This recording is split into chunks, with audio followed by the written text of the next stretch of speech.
From the very beginning of his story, he was an ordinary school librarian, but one day he died due to a fire at school, although his story did not end there, because he managed to be reborn in a new world. In this position, he already had more opportunities than a simple high school librarian.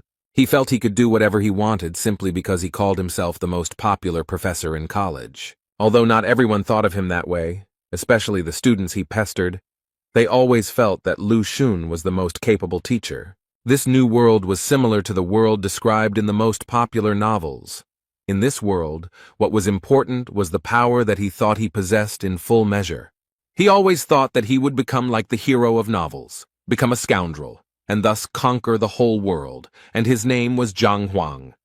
But he soon realized how wrong he was, because it was clear that everything would be different. Anyone who knew his name immediately abandoned him because they considered him a scoundrel and a liar, as well as the worst in terms of coolness. Zhang always thought that working in a library was the worst thing that could happen, but he never thought that he would one day become such a loser.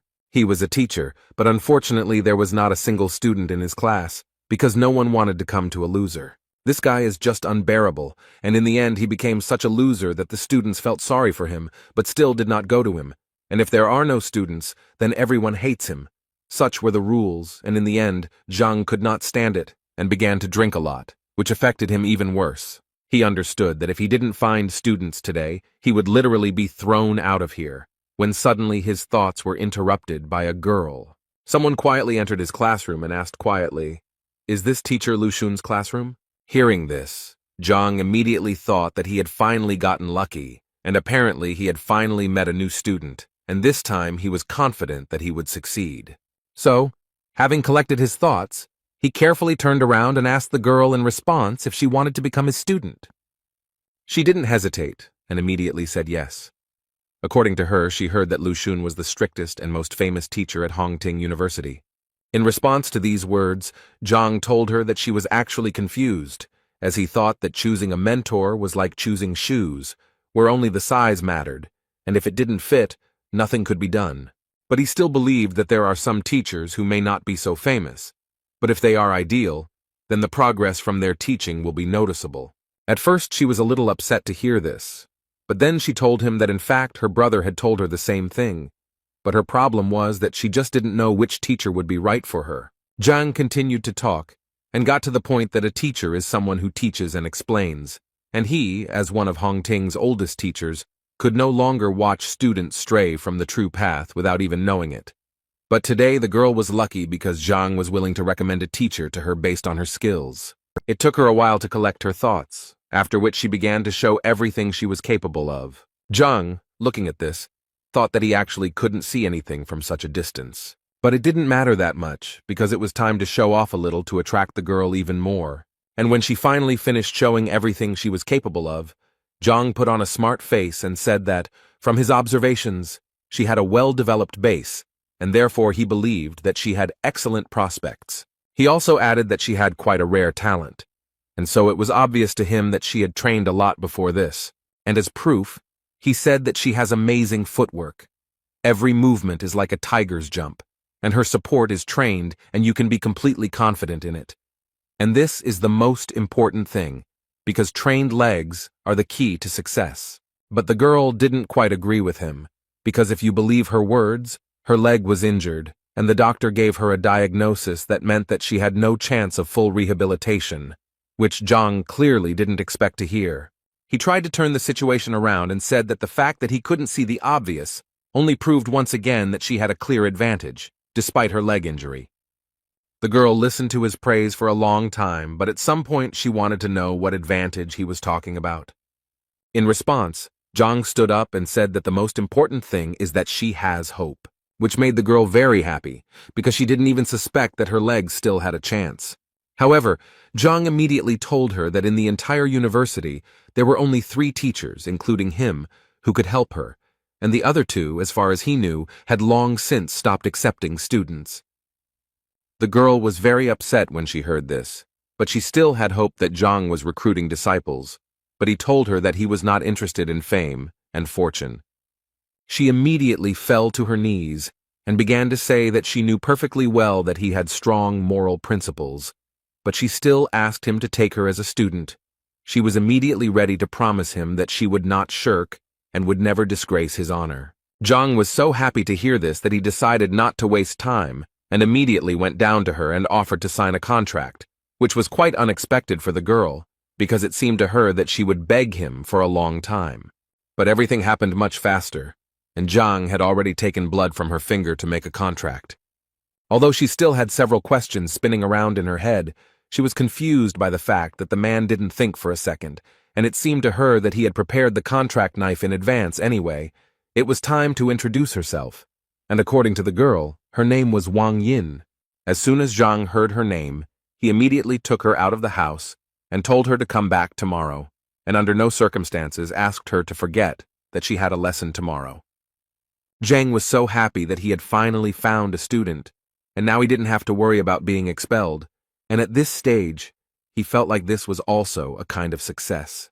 Now he thought he could relax because now that he had one worry left, he could finally take care of his student. But suddenly his thoughts were interrupted when his head began to spin violently, after which he seemed to fall into the ground and began to fall into an endless abyss. After some time, he woke up and realized that he had lost consciousness. But now he was more interested in what was happening. When he came to his senses, he realized that he was right in front of the entrance to the library of the Heavenly Path. The first thought that came to Zhang's mind was that he had died again, although it seemed to him that this was simply impossible. On the other hand, he suspected that perhaps this was some kind of punishment for him, since he had spent his entire life in the library, and now he was back there again. In any case, he decided that he needed to go there, because it seemed to him that things couldn't get any worse. His first impression of this library was quite good. He immediately noted to himself that this library was much more luxurious than the one in which he had worked for a long time. Besides, there were a lot of books here, and his old library was usually donated by old people, so it was not so rich. But he still didn't understand why he needed this stack of books at all, and how they would help him win the battle. Although Zhang always believed that until you check, you will never know for sure, so he decided to open several books. He suggested that these might actually be first-class wrestling textbooks. But when he reached out to pick up one of these books, his hand literally went through the wall, and he realized that everything around him was immaterial. Zhang was angry because he was being bullied again, and all these books were fake. You can't even pick them up and read them. After some time, having regained consciousness, Zhang was able to leave this place, but his head was still swarming with thoughts about what kind of place this could be. The only thing he was finally convinced of was that the library was a completely inappropriate place and a waste of time. In any case, he decided that it was useless to think now, and decided to first have a snack, and then return to searching for new students. Suddenly his thoughts were interrupted by someone's shout, clearly calling for Zhang. One of the teachers at the academy called Zhang and reminded him that today students choose their own teachers and that quite a few new guys had joined him, which apparently could not be said about Zhang. This man humiliated Zhang in front of everyone, so he had to respond and say that there was really no need to brag to him, and besides, it was none of his business. But this man did not stop mocking, and at some point even started shouting that this was teacher Zhang, the only one of all the university teachers who received 0 points in the teacher rating. It was very awkward because the students started to look at this person with disdain. 0 points in the rating, it is really very little. Zhang had no intention of standing and talking to them, or even responding to them, so after they finished talking, he made it clear to them that it was time for him to leave. But apparently the second teacher didn't want to let him go just like that, and so he decided to remind Zhang that he was not a respected teacher. Zhang responded to this by saying that he didn't really care because he was famous, and even the red-haired teacher's newbies knew him. But if you take Chao Xiong, he wasn't famous as a teacher, and even with all that, he still had the audacity to brag. At some point, their dialogue was interrupted by a female voice, which said that teacher Zhang was not really what everyone said. It was Wang Yin who also added that the teacher was very good because he not only accepted her as a student, but also gave her hope for recovery, so she believed that he could easily become number 1. But she was interrupted by the man standing next to her. He reminded her that the master told her to go to Lucen, but she didn't listen and went to that idiot. So he asked the girl to think better and refuse his patronage before the young master found out. Chao Xiong did not miss the opportunity to point out once again that Zhang was incapable of anything, because even his student, who had just come to him, already wanted to leave him. This clearly did not please him, because he remembered how difficult it was for him to recruit her so as not to be expelled from the university. This man, who was sitting next to Wang Yin, came over with a girl and told Zhang that she wanted to leave his class. Zhang did not hesitate to remind the girl that there were too many students who wanted to become his disciples, and so he asked her to think again before making a final decision. And while Wang Yin was thinking, Zhang also turned to the girl's brother to tell him that students who left their teachers had quite a bad reputation, and besides, no teacher would want to take her, so he also asked him to think again whether it was worth leaving Zhang's class. But before the man could answer, Zhang literally pressed him down and began to say that there was nothing to worry about, because he noticed that Wang Yin was very capable, and therefore if he was allowed to train her, then she would achieve a lot together with him, although in his thoughts he was only thinking about how not to let the girl go, because then he would be kicked out. At this point, Cao Xiong decided to intervene and say that if Wang Yin could get out from under Zhang's protection, he would gladly take the girl to himself. Zhang immediately turned around and told him that it was impossible to poach students in broad daylight, and therefore he would be forced to report to the administration, in response to which Cao Xiong suggested that they simply fight and thus arrange an open day. The university charter clearly stipulated such an option. This was an unexpected offer, because Zhang knew that although Cao Xiong had a bad character, he was a much better fighter and teacher, and he would definitely lose here. But on the other hand, if he refused, Wang Yin would definitely abandon him. So he decided that he had to at least try to do this. Otherwise, he would definitely not gather disciples. So he agreed to this proposal. A few minutes later, on the training ground, Cao Xiong introduced the students to the rules of the university. They showed each other students, and then talked about their mistakes and shortcomings, and the one who showed the student the most effective way to progress becomes the winner. The first one will be the young lady Wang Yin, who will first have to demonstrate a series of strikes to them. Wang Yin dealt quite a strong blow, and during this time tried to show her best side. After this blow, Cao Xiong noticed that the girl had a well-developed upper body, but he still felt that her legs were clearly not working, and from what he saw, she clearly had a leg injury. Although Zhang didn't show it, he was shocked that Cao Xiong noticed it right away. By doing this, he once again proved that he was much better than Zhang. After the first series of blows, Cao Xiong walked up to the girl and whispered in her ear that he would tell her what could be done with the leg. While he was telling all this to Wang Yin, Zhang tried to understand what they were talking about. He clearly didn't hear what they were talking about. Cao Xiong advised Wang Yin to imagine that her foot was rooted into the ground, and now she would try to do as Cao Xiong advised her.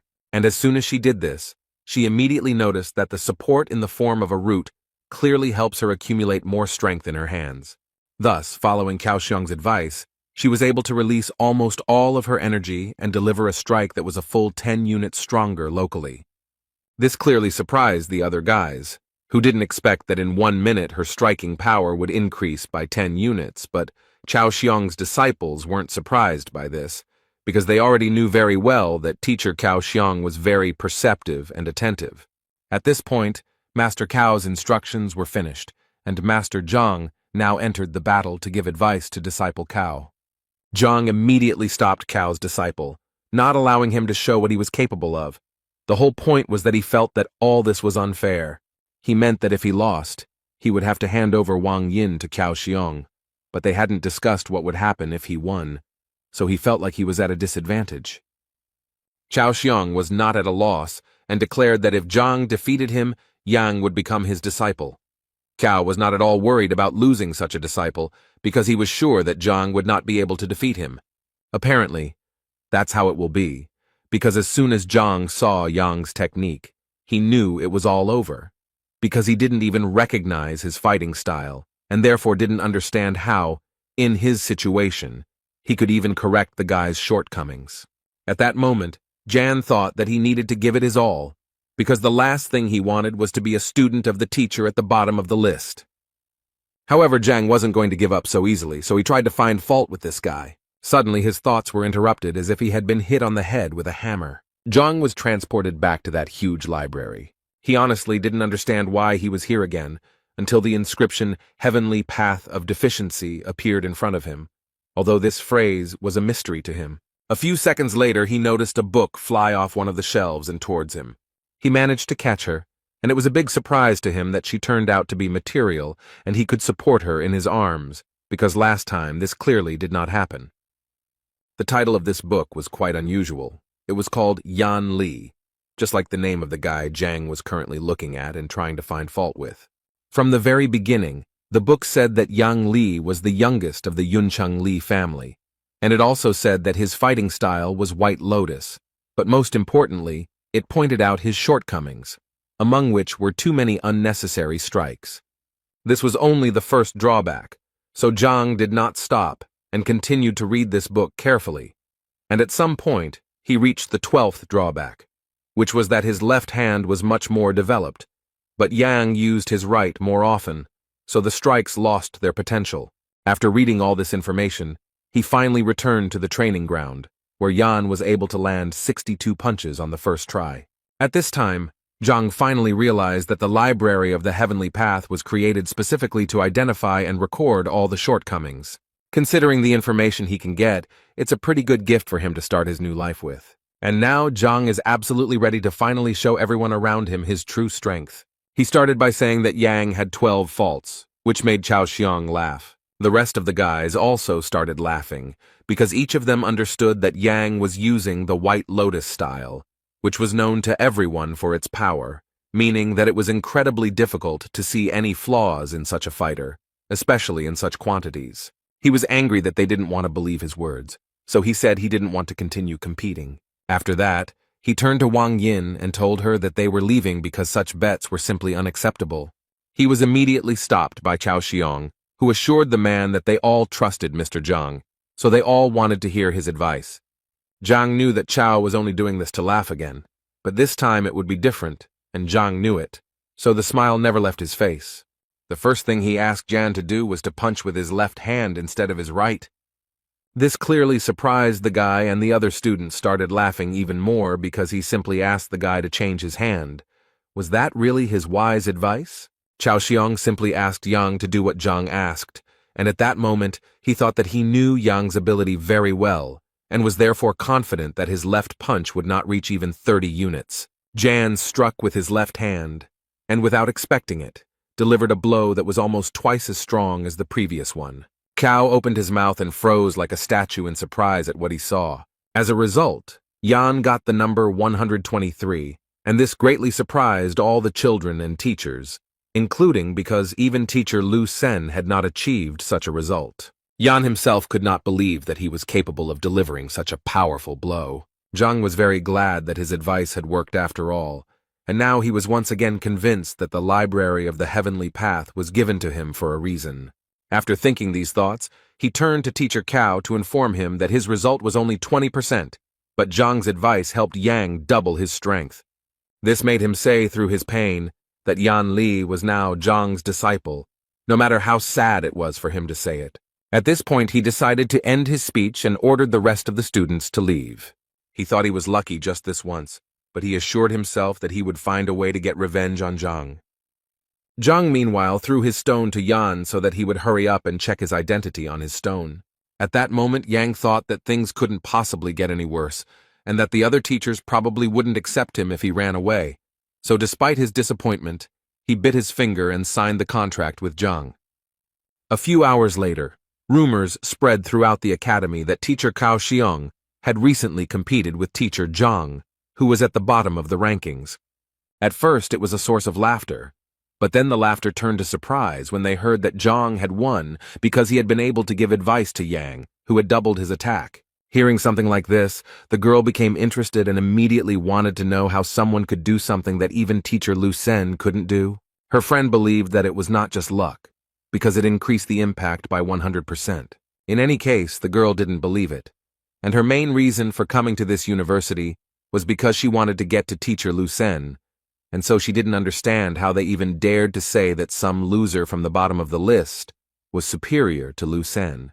So she decided to go and teach him a lesson, and Zhang thought that when he saw someone's skills, the library in his head would automatically generate a book with flaws, and now that he had such strength, He was confident that he could become stronger. Suddenly, his thoughts were interrupted by a girl who entered his classroom without permission and rather brazenly asked if he was Mr. Zhang Huang. When she came in, he was slightly dozing, so her words woke him up, and he wanted to know what was going on and why she was here. The girl immediately started talking about how she came here because she found out that he was able to increase Ian's punching power by 100%. But she didn't believe it, and wanted him to prove it and give her some advice so that she could also double her strength. Zhang, without thinking twice, refused her, which angered the girl because she thought that he was not busy with anything at the moment. He told her that he was currently recruiting students and not just helping little rude girls. These words clearly angered her, and she wanted to know what he wanted from her then. Zhang thought it was obvious and said directly that he had one condition for her to become his disciple. She thought that in this way he was deceiving the students again, and it seemed so low to her that she thought that she would first become his student, and after she revealed herself, she would break the contract with him and transfer to Lu Sen's group. So she agreed with this idea, but immediately told him that if she found out that he was deceiving the students, she would tell everyone about it. Her friends followed their dialogue closely and could not believe that the girl really wanted to become his student, and it seemed to them that it was very terrible. So they immediately got together and ran to tell her family about it. Zhang suddenly said that he had changed his mind and now did not want to take her as a student because she was terribly impatient, and he preferred attentive students. Inside, this made the girl even more angry, and she wanted to expose him more than anything, so she put on a sweet face and asked him not to be angry because she said she sincerely wanted to become his disciple, so she asked him to accept her again. He told her that if she wanted to become his student, she would have to clean the place so that not a speck of dust remained, and also asked her not to forget about the toilet outside, thereby assuring her that he would test her patience, and if he was satisfied, then she would study with him. The girl's whole appearance showed that this was clearly too much, but Zhang didn't give in to her, and said that if it was so difficult for her, then she could always turn around and leave, but in his mind, he thought that she clearly couldn't play such games with him. And apparently he was right, because at that very second the girl suddenly changed her mind and took the broom, while assuring Zhang that she would do everything. She started cleaning with the thought that she had never had to back down before, and this time she was ready to do it. She would just wait for the moment and take revenge on him for everything. After some time, she was finally able to clean up as Zhang told her. But that was not all. He also wanted her to confirm her identity, so that he could be sure that she was indeed his student. She happily took his stone, and said that she was actually already looking forward to all his instructions, although she was mentally thinking about how to restrain herself from tearing his head off. After she did everything Zhang asked, he finally told her that he needed to look at her strike first to see what level she was at. The girl was clearly surprised that it took him only one blow, because she didn't understand what could be seen in one blow. While the girl was delivering that very blow, Zhang was already in the library of the Heavenly Path to read a book about that girl. He found it quite quickly, and within a few seconds it was already in his hands. The girl was the daughter of the Lord of Bayun City. She had the highest level of mastery of the basics. Her fighting style was white jade kung fu, and yet she had as many as 27 shortcomings. Given such a number of mistakes, Zhang immediately thought that there was nothing special about the girl, until he saw that with so many mistakes, she was dialing the number 123. Zhang was the first to praise her, and so he said that her strength was worthy of a lord's daughter. The girl was happy to hear this, but she was still eager to hear his analysis and see what mistakes he might have noticed. Meanwhile, she held the crystal in her hand that she had been recording their conversation with, and thought that if he screwed up, she would show it to everyone and watch him make excuses.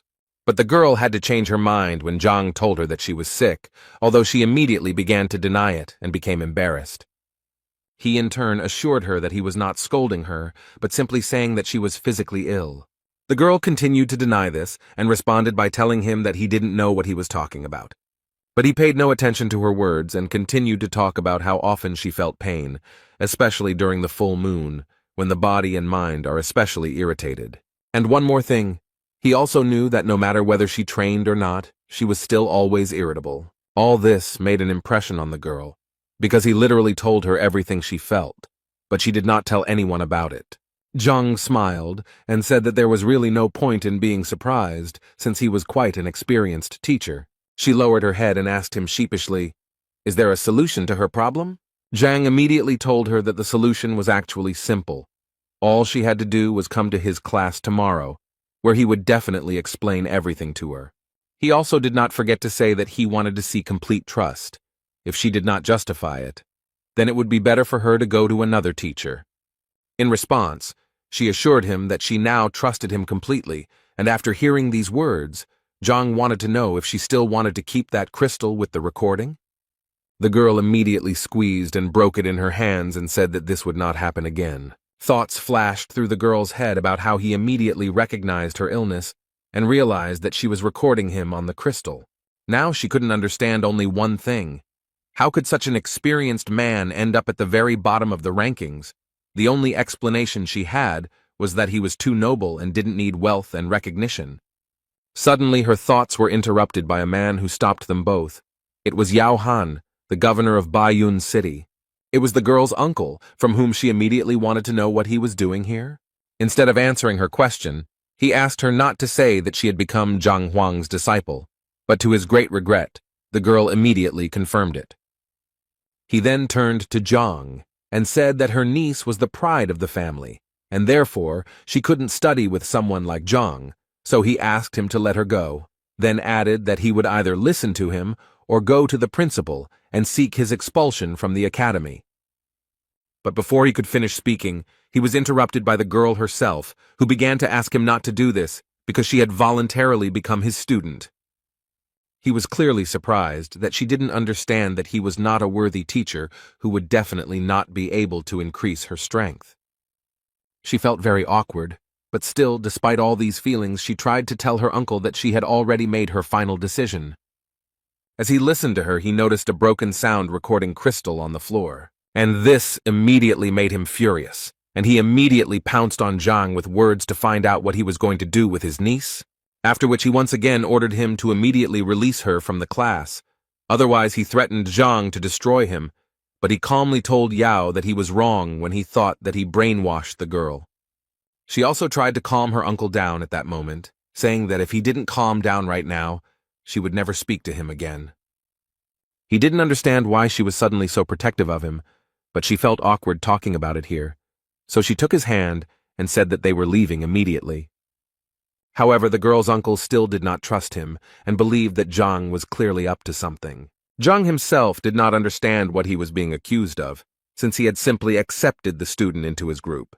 Two guys were walking around the academy grounds, and one was calming the other down because one of them was not accepted by any teacher. One of them said that they had been together since childhood and even started training together, and that teacher Wang was the best martial artist in Hongting, so he believed that his friend would definitely surpass him, and this clearly made him sad.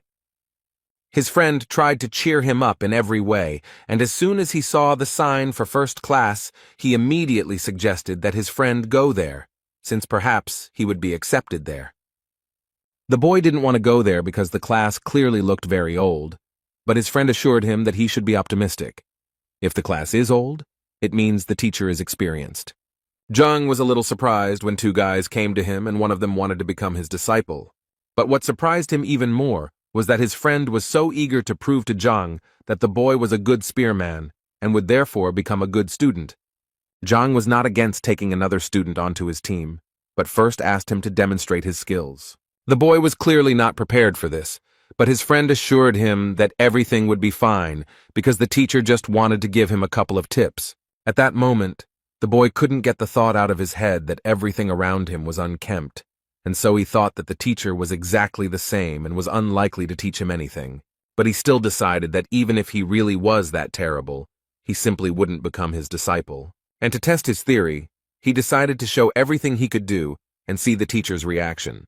He was able to knock out 123 units of power on the testing stone, after which he bowed to the teacher and asked him for advice. But as soon as he looked up, he noticed that this teacher didn't even look at him. So the guy decided that, apparently, his guesses were exactly as he thought. But suddenly, his thoughts were interrupted by Zhang, who couldn't help but notice that someone had emotionally hurt the guy. Moreover, he noticed that the guy felt humiliated. The guy clearly didn't expect to hear this, so much so that he even casually mentioned that he secretly loved one girl, but nothing worked out between them. Although he immediately came to his senses and said that it didn't matter anyway. His friend immediately ran up to him and began to find out who had offended him and why he hadn't told him about it, but he didn't want to discuss it now, so he asked the teacher not to talk about it, since it was his personal business and had nothing to do with his preparation.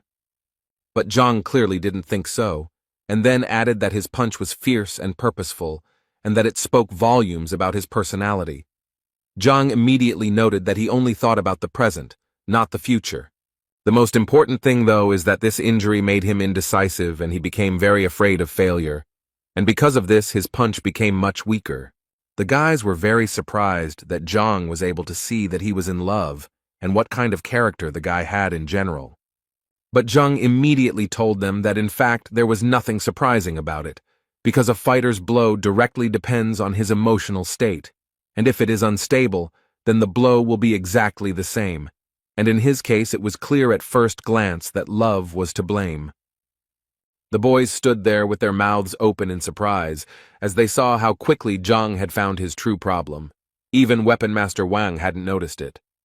Zhang broke their shock to give the guy some advice, telling him that in order to earn respect in a relationship, he had to be strong, and asking him to think about how he looked to others if he didn't respect himself. Now he asked him to understand himself, let go of his grievances and learn from his mistakes, so he should become much stronger.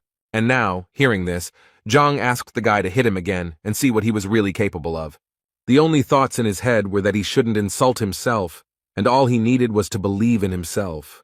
It was with these thoughts that he struck the stone being evaluated.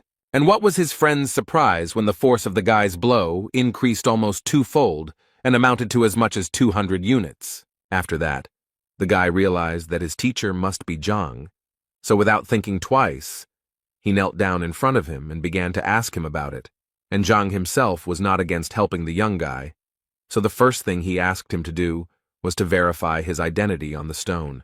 This guy's friend was a little jealous because the thought immediately occurred to him that if he knew this teacher was so cool, he would have gone to him too.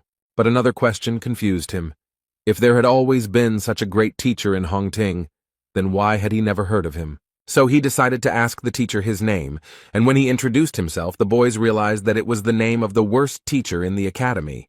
Zhang confirmed the boys' guesses on this matter with a smile and said that he really was that terrible teacher. They hoped until the end that the man would deny this information, but not only did he not do so, but he also confirmed this information with a smile. His new student clearly didn't understand why the teacher was so self-critical. In response to this question, he said that in fact, this world was full of price tags, and there was nothing wrong with that.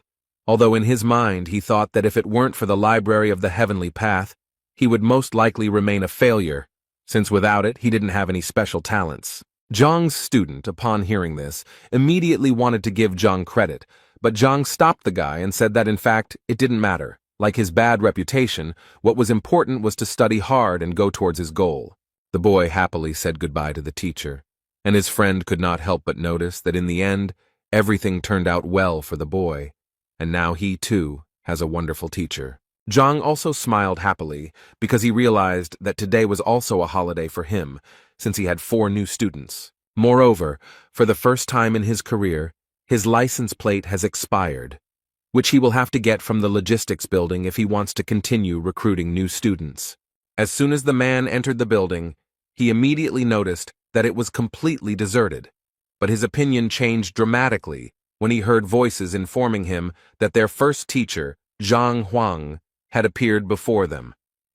The voice belonged to Can Biao, who was the head of the logistics department, and as soon as Zhang noticed him, the big guy decided to find out what he was doing there, because everyone knew he was having trouble recruiting people. Zhang immediately remembered how Can Biao always bullied him because he didn't earn much due to his reputation. And taking all this into account, Zhang immediately thought that maybe it was because of this big guy that he only had 4 tokens to begin with. Anyway, the first thing he did was tell the big guy that he was out of registration tags and would like some more. These words made the big guy laugh incredibly loudly, because he didn't understand how a teacher like Zhang could run out of tokens. Zhang actually expected this kind of reaction, so he offered a bet if he didn't believe him. Qianbao had always been interested in betting, so he immediately agreed. But before that, he wanted to know what exactly he could bet. Zhang was prepared for this question, and therefore immediately answered that he wanted to bet his face, which meant that the loser would receive 3 slaps in public from the winner. Qin was pleasantly surprised by Zhang's creativity, so he agreed to the idea without any problem. But he still decided to add that if Zhang lost, he would receive 3 slaps from each of them, not just from Qian. His 3 assistants went to get a book containing information about the relationships of students with teachers, and with the help of this book, they were going to find out if he was lying. But after a few minutes, their faces changed because they suddenly discovered information that actually confirmed that the 4 students recognized him as the teacher. Qianbao clearly couldn't believe it, so he ordered the book to be brought to him immediately so that he could personally verify its authenticity. Reading this, he convinced himself and the other teachers that if this was true, then the guys who went to Zhang were complete fools. But when he started reading the detailed description of each of the disciples, a smile appeared on his face because he noticed that Wang Yin had a leg injury, and it seemed to him that all the others would have the same thing. This satisfied face did not last long, because then he saw that among his disciples was the daughter of the Wang family, which was one of the richest in Qianshuan. But that was not all, because what happened next was even more fun. Zhao Ya, who was 7th in the entrance exam and was the daughter of the ruler of Baiyun City, and right behind her were Yang Li and Zheng Yang, who were among the top 100 fighters. After learning all this, Qianbao came to the conclusion that Zhang had simply brainwashed these children. Otherwise, they would not even look at a loser like him. Zhang had no intention of proving anything to them, and immediately said that it was really up to them whether to believe him or not, but it would still remain the truth, and considering all this, he said that it was time for them to fulfill their promise. But apparently they didn't intend to do this from the very beginning, because they started telling him that they wouldn't do this, and he clearly wouldn't do anything to them for it. And if he tried, they immediately said that they would simply beat him up, and he would regret that he ever came here. Zhang received all these words with joy. Deep down, he even wanted them to refuse to carry out the punishments. One of them even stepped out of the crowd and said that Zhang was not worthy of even touching his face, let alone slapping him. But he was eager to teach Zhang the lesson he clearly deserved. At this moment, Qian thought that Zhang was only 3rd ranked, and he would definitely not be able to stand up to a 4th-ranked master. It was simply beyond his capabilities. In total, as is known, there are 9 combat ranks. The higher the rank, the more difficult the transition to the next. Also, each rank is divided into initial, intermediate, advanced, and peak levels.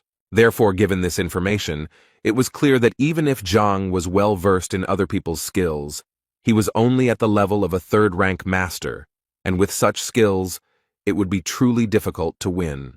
While Qianbao was thinking about all this, blood appeared in front of him, which made him very angry, because he immediately asked them to deal with it cleanly and without unnecessary aggression. But he didn't even expect to hear that it wasn't Zhang's blood, and when he started to turn around, he noticed that they seemed to be in trouble.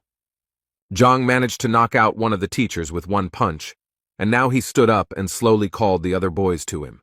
Qian was beside himself with anger because he honestly didn't understand how this was even possible. After all, Li Yuan was definitely a rank higher. How could such a thing even happen? Zhang continued to anger them by calling them over with a smile.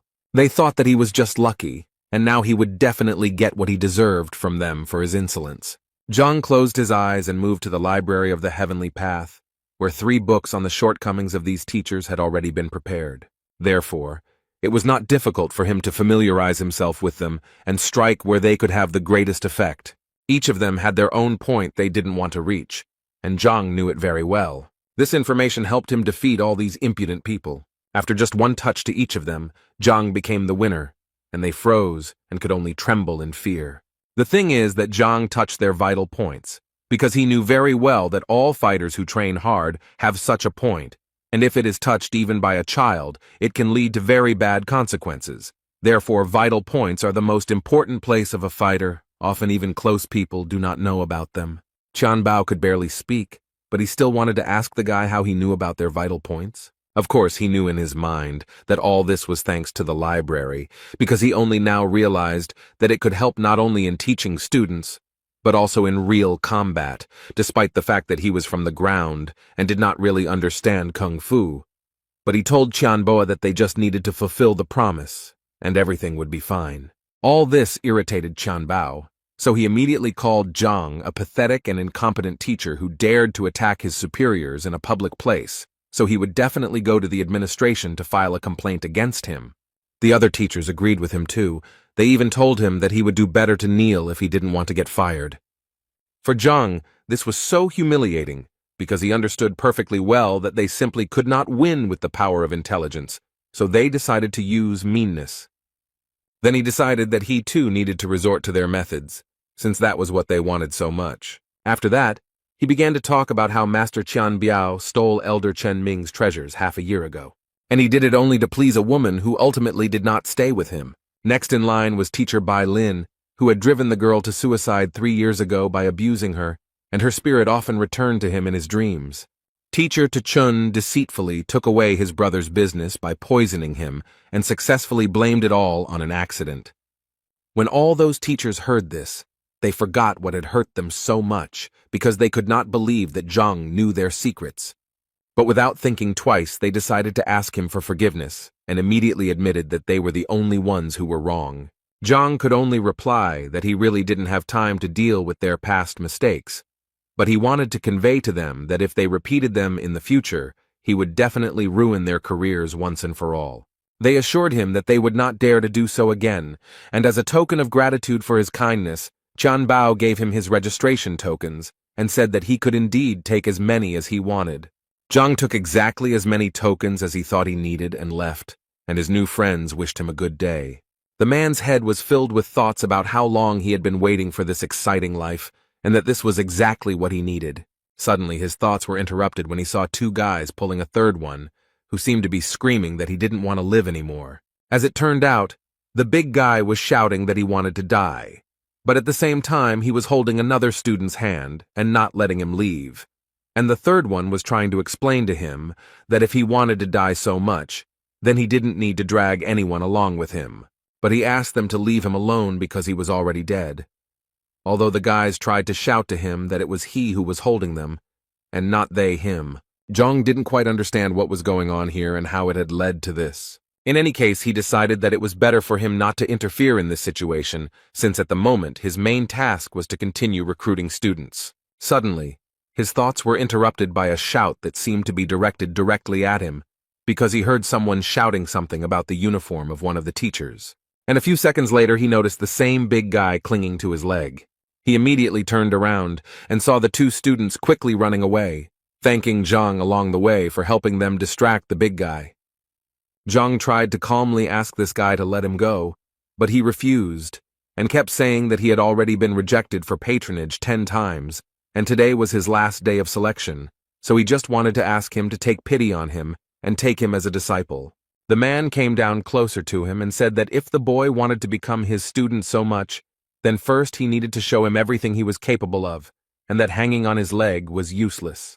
The big guy immediately agreed with Zhang and stood up, and a few seconds later, bricks magically appeared in his hands, with which he hit himself on the head and, apparently, thus demonstrated his abilities. However, Zhang still decided to ask him what this big guy was doing and why was he beating himself. Suddenly, the library decided to answer his question, which at one point activated and, as it turned out, it was an unusual form of kung fu, which was called Henglian, and, as it turned out, Yuan Dao, a random martial artist in the early stages of his second wind.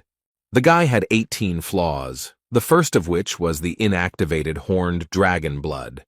The second was a weak character and unstable training. In any case, surprisingly, he had quite a rich bloodline.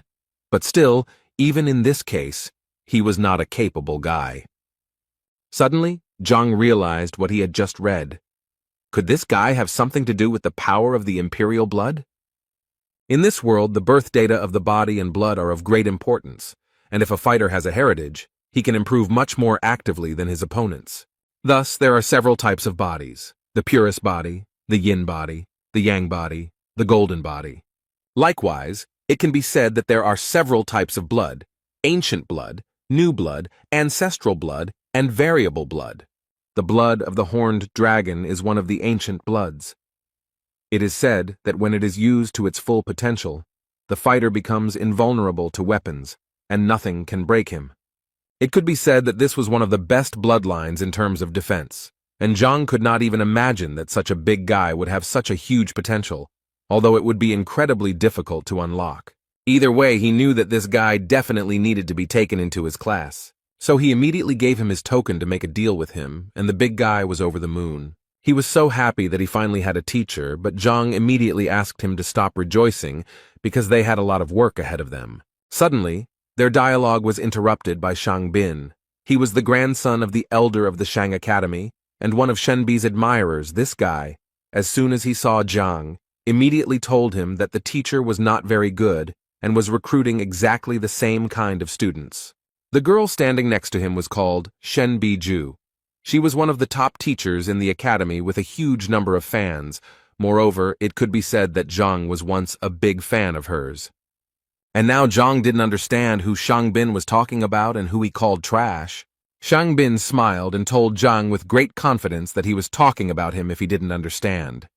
Zhang put his hand to his nose and began to say that if Shang Bin was talking about him, then he simply did not understand why it stank so much, and he did not forget to notice that this smell only appeared after Shang Bin appeared. He immediately became enraged by such an insult, and began to shout that he had no right to speak like that at all. But then he noticed that even Shen Bi was laughing at him, so he immediately decided that he needed to be more cool-headed because he definitely couldn't embarrass himself in front of her. So he decided to remind Zhang of his place in the ranking, which absolutely everyone knows, and he also knew the big guy who was standing next to him, and according to Shan's words, this guy's punching power was only 15, and he was only good at defense. He also did not forget to add that the guy was the last in the entrance exams. And finally, he said that it was quite a lucky coincidence that the teacher and the student from the bottom of the list had finally met. As soon as the big man heard Zhang Huang's name, and that he was ranked last, he realized that it was probably in vain that he asked him to be his teacher.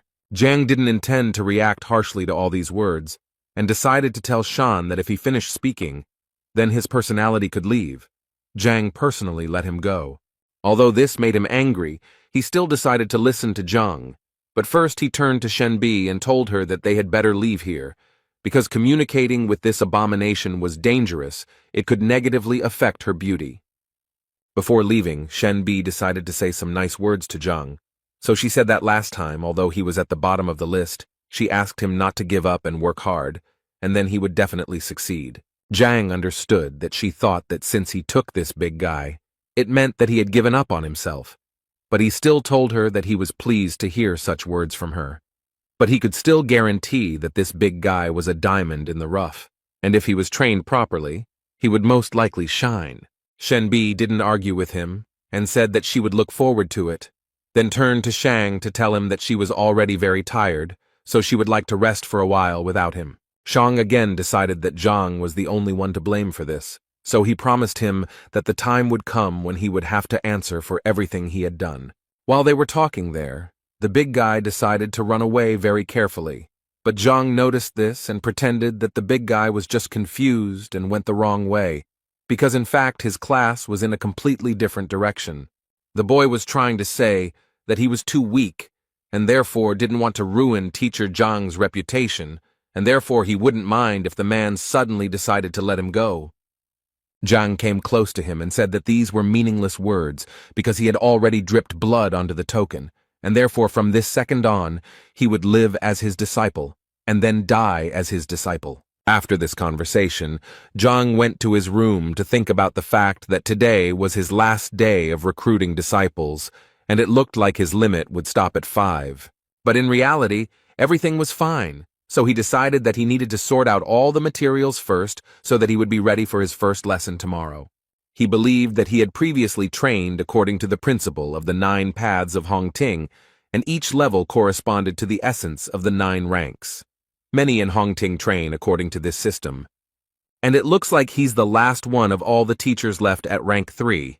Everyone has already reached at least rank 4, so he needs to pull himself together and catch up with them as quickly as possible. But his training methods weren't quite up to the task, so he decided to visit one place where he thought he might find a more successful training method than he had the last few times. The essence of unifying true ki is to collect the spiritual energy that is around them, and this process is very slow and difficult because the spiritual energy needs to be reconstructed to reunite with the true ki of the body, and some masters study day and night for at least 3 years to achieve an acceptable result. And all this clearly did not suit Zhang. He most of all did not want to do this for years. Besides, his classes were tomorrow, and if the students found out that their teacher was not even capable of high-quality qi collection, then they would definitely drop out of school. He knew that he could search for multiple paths in the Heavenly Path library, but the catch was that there were over 1,000 of these flaws, and he literally couldn't eliminate them all in such a short period of time. So he thought that perhaps he could gather enough information about other teaching methods to use the strengths of one system to compensate for the weaknesses of another. And for this he came to Elder Shin Mo, who was quite surprised to see the guy here because it was already late, and at such a time no one visits the library. Zhang explained to him that the thing was that he was going to cross the 3rd rank, but he had some questions, which was why he came here. The elder took this information with a smile and told him that there was actually nothing wrong with him cultivating slowly, as the university always needed fresh blood like him. So he told him that the information about the 3rd rank was in the 4th line, for which Zhang was very grateful. The elder had always known that Zhang was actually a good boy, he just always lacked ability, and so he sincerely hoped that his results would not be so dismal. As soon as Zhang entered this library, the first thing he noticed was that there were quite a large number of books in it. It even seemed to him that the university library was no poorer than an ordinary modern library, and besides, he almost immediately found a row with the books he needed. He picked up the first book that suited him, and was a little surprised that this book described a method that had more than 3,000 shortcomings, and he was a little confused as to why this system was so popular. It seemed simply impossible to him to correct so many mistakes, but at one point, he realized that now was not the best time to despair. And thanks to this, an idea came to him, the essence of which was that he did not have to correct all the shortcomings. He decided that he could simply fix the thing that was bothering him on his stage, and he was absolutely right, because it turned out that there were only 10 flaws on his stage. The only thing he regretted was that the library of the Heavenly Path only talked about errors and not about the methods of correction. But he did not despair because he understood that he could find the advantages of different methods that would cover the shortcomings of others, and by combining all the information, something new and more advanced could be obtained. This thought gave him the understanding that since he had come here, he had a great chance to gather information about the 4th and 5th ranks. He sat for quite a long time over the books until he had become familiar with everything he wanted. After quite a long time, Zhang walked out of the library with the thought that the information about the 4th and 5th ranks had been found, and now he knew that it was time to return to practice. The elder was surprised that Zhang was able to finish so quickly, and so decided to offer him a copy of one of the books to take with him, but Zhang assured him that his question was not really deep enough to warrant taking copies. After which, he thanked the elder for his kindness and left. The venerable Mo at that moment thought that it was in vain that he did not take a copy with him, because it seemed to him that Zhang would soon return to him again to reread that very book. That evening, Zhang, sitting in his room, thought about how he had finally managed to collect everything he needed with the help of the library of the Heavenly Path. And now the worst part had come. Now he had to put it all together, and the guy didn't even know how to do it. Suddenly his thoughts were interrupted when the library suddenly called him without his consent. He still didn't understand anything, and this continued until books suddenly started falling from the sky.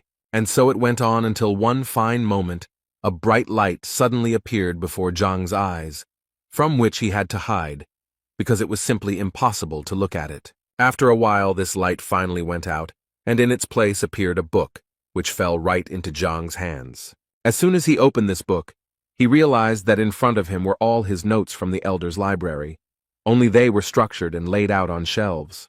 He immediately noticed that the contents of this book could not belong to any of the known teachings, since its information was completely new to the whole world. And the weirdest thing is that it still doesn't have a name, so the guy suggested that maybe he should choose this name. Zhang decided that since this was created by the Heavenly Path Library, it would be better to call it the Heavenly Path Technique.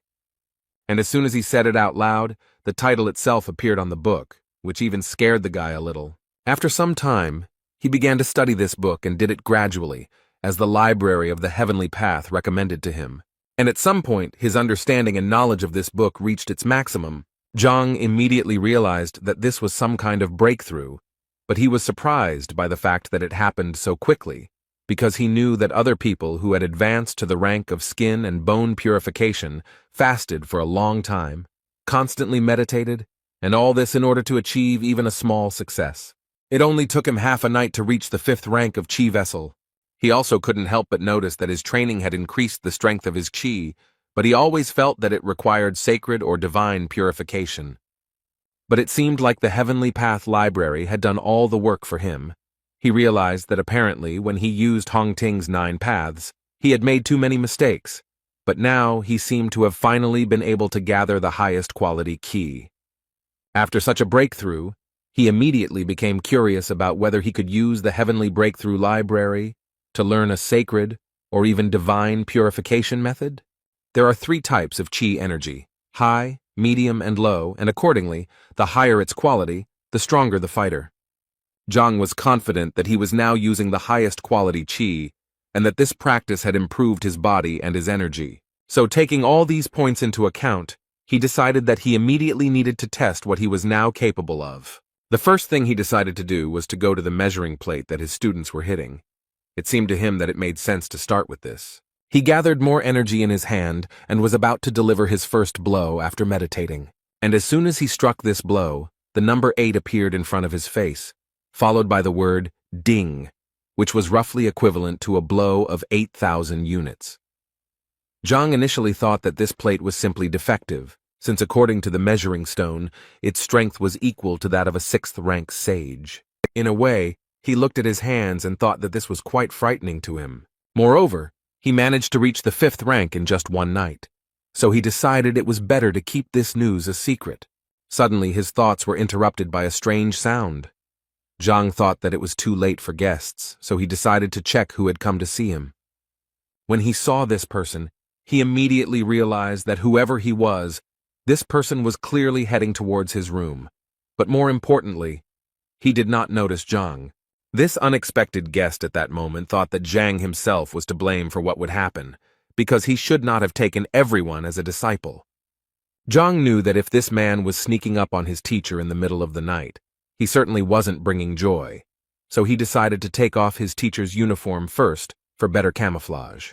And just as he thought about it, the man turned around and shouted in his direction to find out who was hiding around the corner. Zhang knew very well that this man only came here to destroy him, so he decided to say that he had the same plan because he thought that it would clearly confuse him. And as soon as Zhang said that he was here to destroy the failed teacher, the unwanted guest calmed down and said that he would cover for him later. Zhang continued to play the role of a criminal, but before that he was surprised that this unwanted guest did not object, because it seemed to him that he himself would like to destroy him. After that, the man said that he was not actually here to destroy Teacher Zhang, but only to scare him a little. He was going to cut off his tender organ and thus prevent the reproduction of people like him, and all this because he was so unfair to his niece.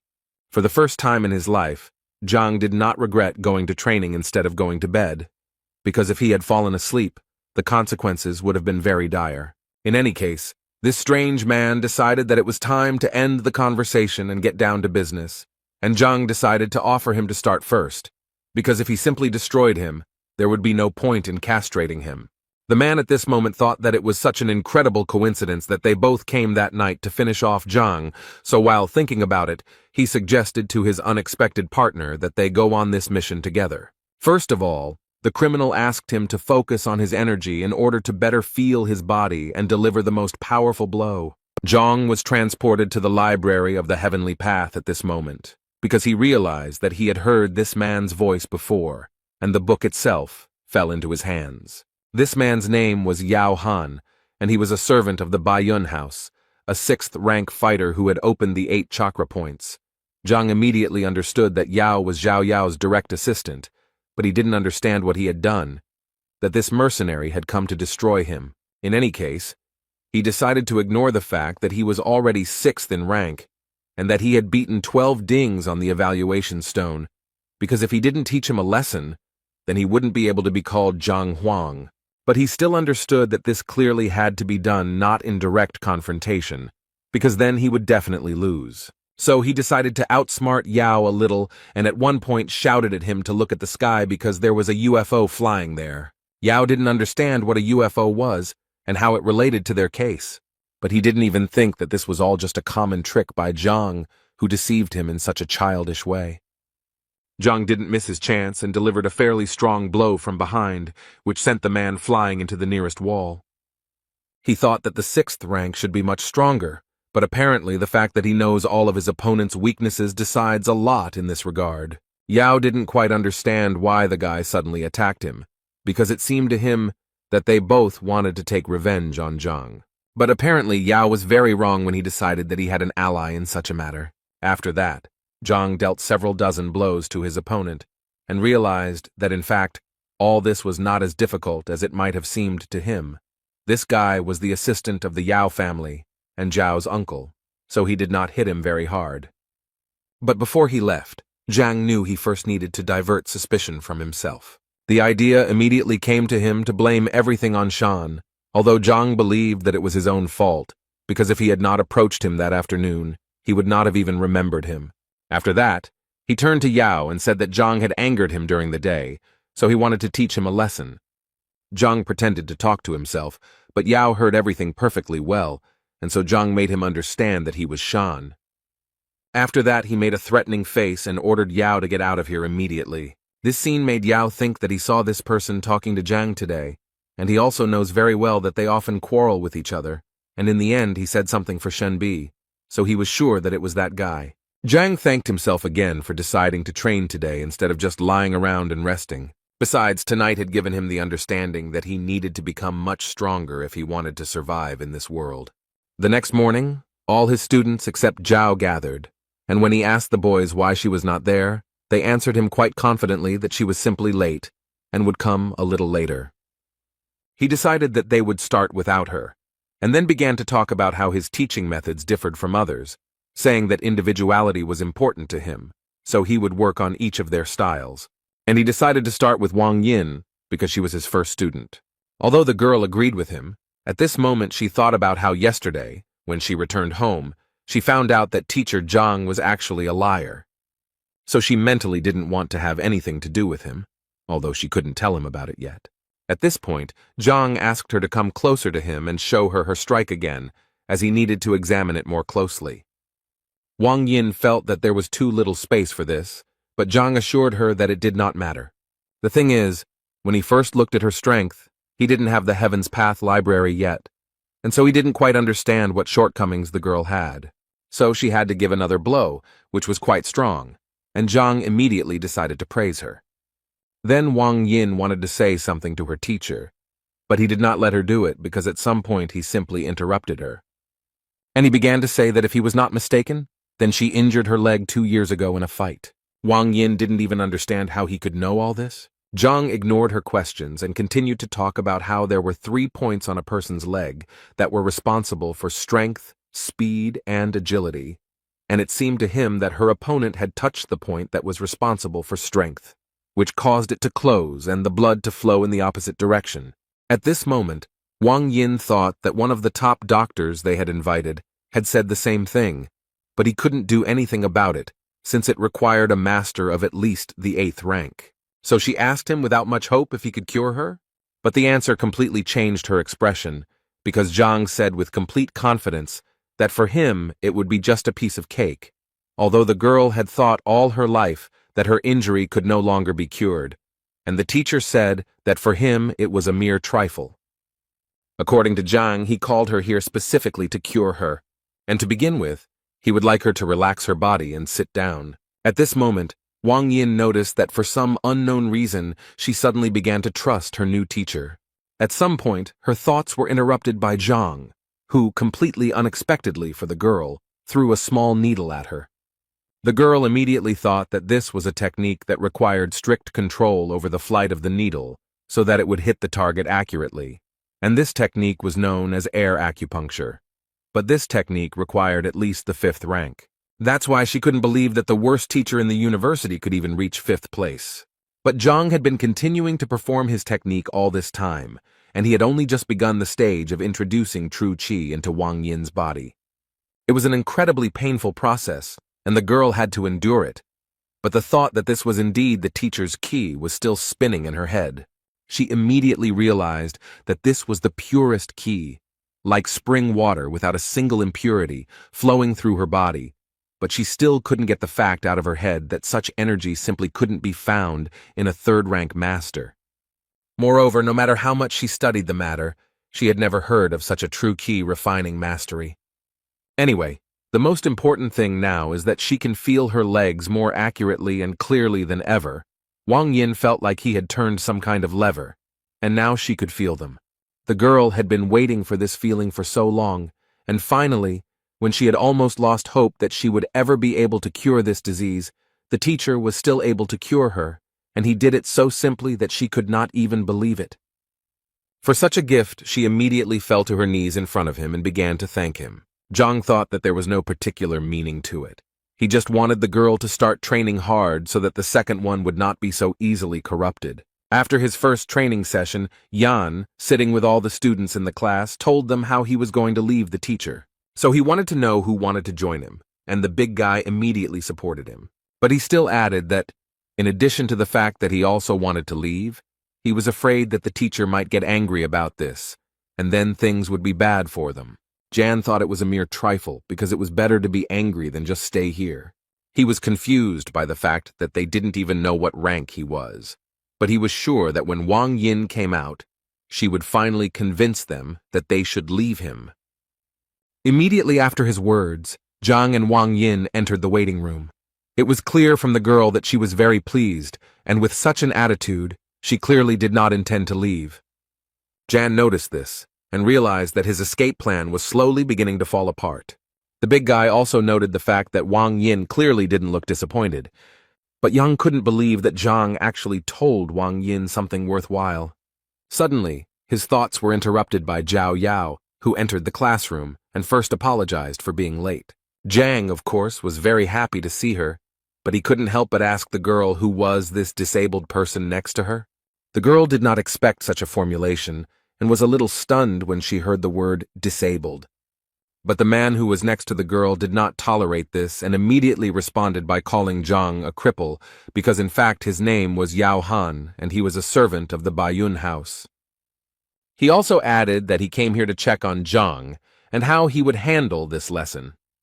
Zhao tried her best to calm him down, but it seemed to be quite difficult to do.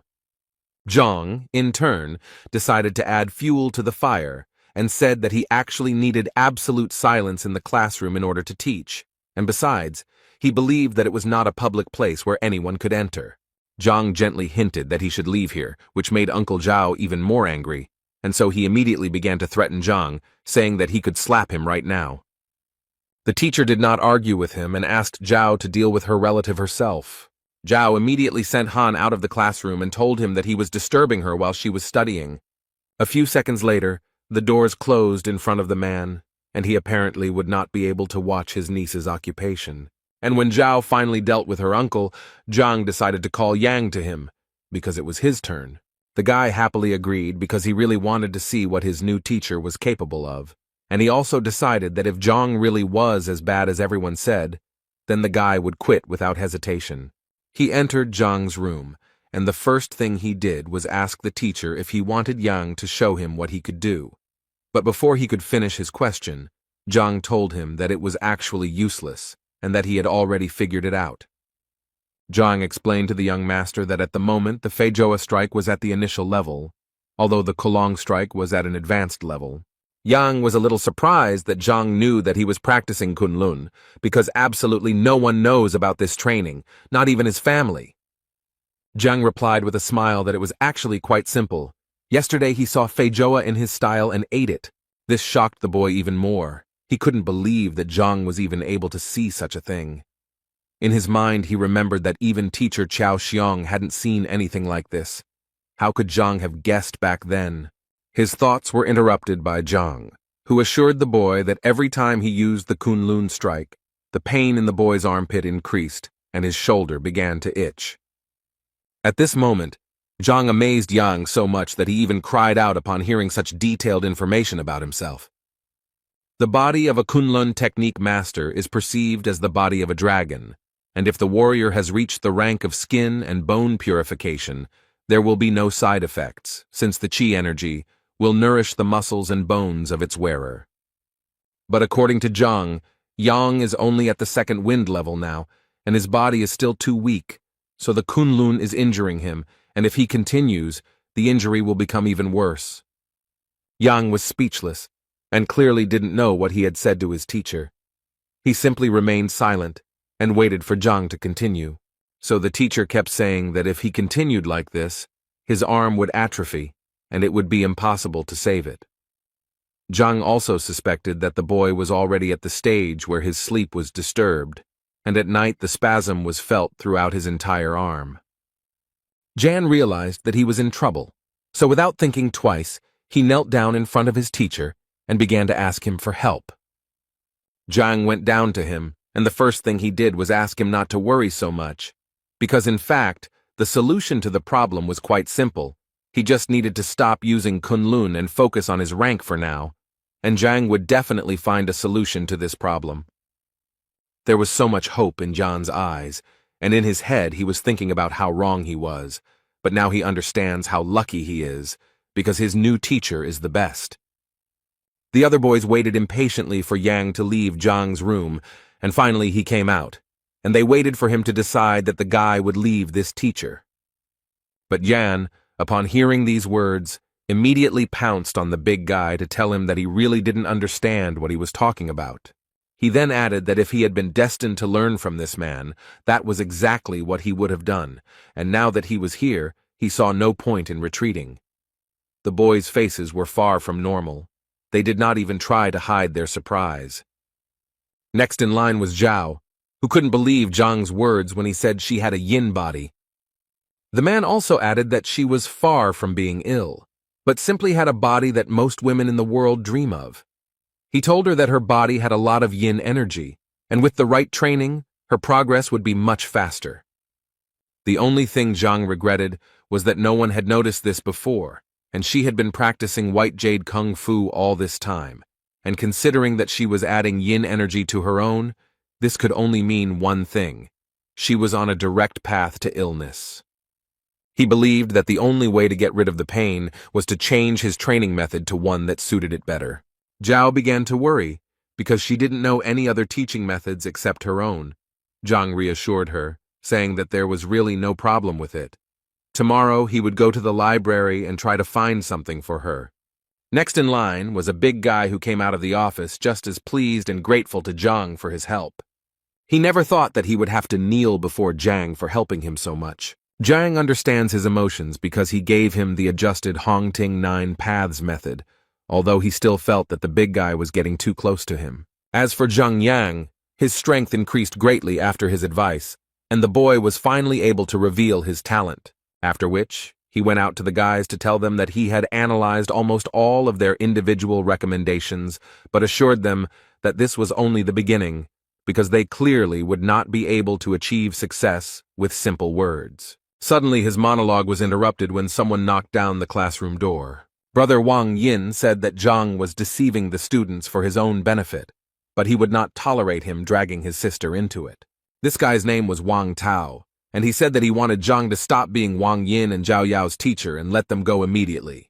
Otherwise, he immediately warned him that he would not pay attention to his title as a teacher and that he would be to blame for his injuries, to which Zhang only replied that this guy was disrupting the lesson. Wang Tao smiled because he didn't understand what Zhang could teach his students since his skills were laughable, and he didn't forget to add that Zhang was lucky that he was well-mannered and called him a teacher, but this would continue if Zhang continued to fool around. Zhang got tired of this and created a huge fire tiger, which scared Wang Tao quite a bit. He immediately noticed that this aura was the same as that of an elder. He didn't believe that a third-rank guy could be so strong, so he thought that it would be disgusting if they thought that he was afraid of such a weakling. So without thinking twice, he decided to attack Zhang and punish him for all the words and actions he had committed. But no matter how much force Wang Tao used, Zhang was still able to easily stop the guy's attack with just 2 fingers. Wang Tao couldn't even imagine how this was even possible. How could a third-rank fighter stop his attack and so easily? He decided that it was just a coincidence, and nothing more, so he demanded that Zhang let go of the sword so that they could fight in a fair fight. Zhang didn't listen to him, but continued to just stand there and wait for Wang Tao to simply leave and not interfere with his lesson. At that moment, the guy's head was spinning with only thoughts about how this was simply impossible, because the last time they tested Zhang's strength, it was at the level of the 3rd rank. Moreover, the guy believed that even if he had strengthened, he should now only be at the 1st stage of the 4th rank. But apparently this was not the case, because Zhang was able to throw Wang Tao out of the classroom with just 1 hand. Uncle Zhao stood outside the door of this classroom and listened carefully to what was happening in the classroom, and at some point, he began to hear a very loud noise, and so it seemed to him that Wang Tao was finally going to teach Zhang a lesson. And he clearly wanted to see this more than anything else, so he carefully opened the classroom doors. But apparently he did it in vain, because as soon as he opened the doors, he saw the body of a fighter flying towards him. It so happened that they landed on the ground together and together received the gift from Zhang. After he had sorted out his fans, to put it mildly, he decided it was time for them to continue their activities. The boys apparently still couldn't come to their senses after what they had seen. It seemed to them that it was a 4th-rank supreme power. Brother Wang Yin was defeated so easily, even though he is a famous fighter. How could a teacher from the bottom of the rankings do this? They all came to the conclusion that teacher Zhang had simply been hiding his strength all this time. Uncle Zhao Yao, after such a not-so-soft landing, would like to ask Mr. Wang Tao what happened and why he was unable to teach Zhang a lesson. Wang Tao couldn't think of anything better to say than that he had just used a new technique and was just lucky because he hadn't fully mastered it yet. So today, he said, luck was on Zhang's side. His interlocutor thought that something was clearly wrong here, and even with the new technique, Wang Tao should have won. The guy also decided to add that the university had a strict rule not to interrupt classes, so he decided to wait a little. The man agreed with him, and added that since they had some free time, he wanted to ask Wang Tao something, and the guy didn't mind talking, but he mentally asked that the topic of their conversation not concern Zhang. And his question was that he wanted to know if there was a teacher named B in this academy, and if she had any admirers. Wang Tao was the first to notice that the name had the word B in it, so he immediately assumed that it was Shenbi Zhu, who was the local ideal of beauty, and therefore had many admirers, the most obvious of which was Shang Bing. But he also did not forget to mention that Zhang was also chasing after her. Hearing this, the man thought that now all he had to do was find out whether they really had a conflict back then. Shang Bing sat in his office and listened to Qiao's stories, who told him that Zhang had deceived his disciple, and so he decided to turn to the grandson of the academy elder. Shang Bing slammed his palm on the table and immediately told him to forget about it, because he was going to solve this problem himself. In his words, he had always wanted to teach this Zhang a lesson, but deep down he knew that if he attacked him there, it would lower him in the eyes of the precious Shenbi Zhu. But now he had a good reason. And now he is ready to do everything for this. And as an assistant, he decided to take Qiao with him because he was going to make a cripple out of him. When they arrived at Zhang's classroom, they saw Wang Tao standing there, and next to him was an unknown man. The first thing Shang Bing wanted to ask Wang Tao was why he was here and not training. Wang Tao decided that there was nothing to hide, so he told them that his sister had been tricked into going to see the teacher, and that he had come here to sort it out. Shang Bing was quite surprised that Zhang dared to lie even to Madame Wang, and now he was more than sure that this guy needed to be put in his place. Wang Tao also introduced Mrs. Zhao's family assistant, Yao Han, whose ward was also deceived. Shang Bing's face changed even more when he heard that Zhang had managed to deceive the Yao family as well. In that case, he decided that they needed to go together and teach this scoundrel a lesson for everything he had done. Meanwhile, Zhang told his students that the nine paths system of Hongting, although basic, still had many shortcomings. This was the first time that the boys listened so attentively to someone's lecture, and all because they really found it very educational, because he could point out the shortcomings of even the most effective methods. Some of the boys even thought that even his father could not compare to Teacher Zhang in teaching. Suddenly he was interrupted again by the same people, but now Shang Bing was with them, taking Chao with him. Zhang didn't understand what they were doing here, but he guessed that since they came here so happy, it meant that they clearly weren't going to praise him. Shang Bing spoke first, saying that he didn't expect Zhang to stoop to deceit, and he still couldn't believe that he had deceived Miss Wang Yin and Miss Zhao Yao.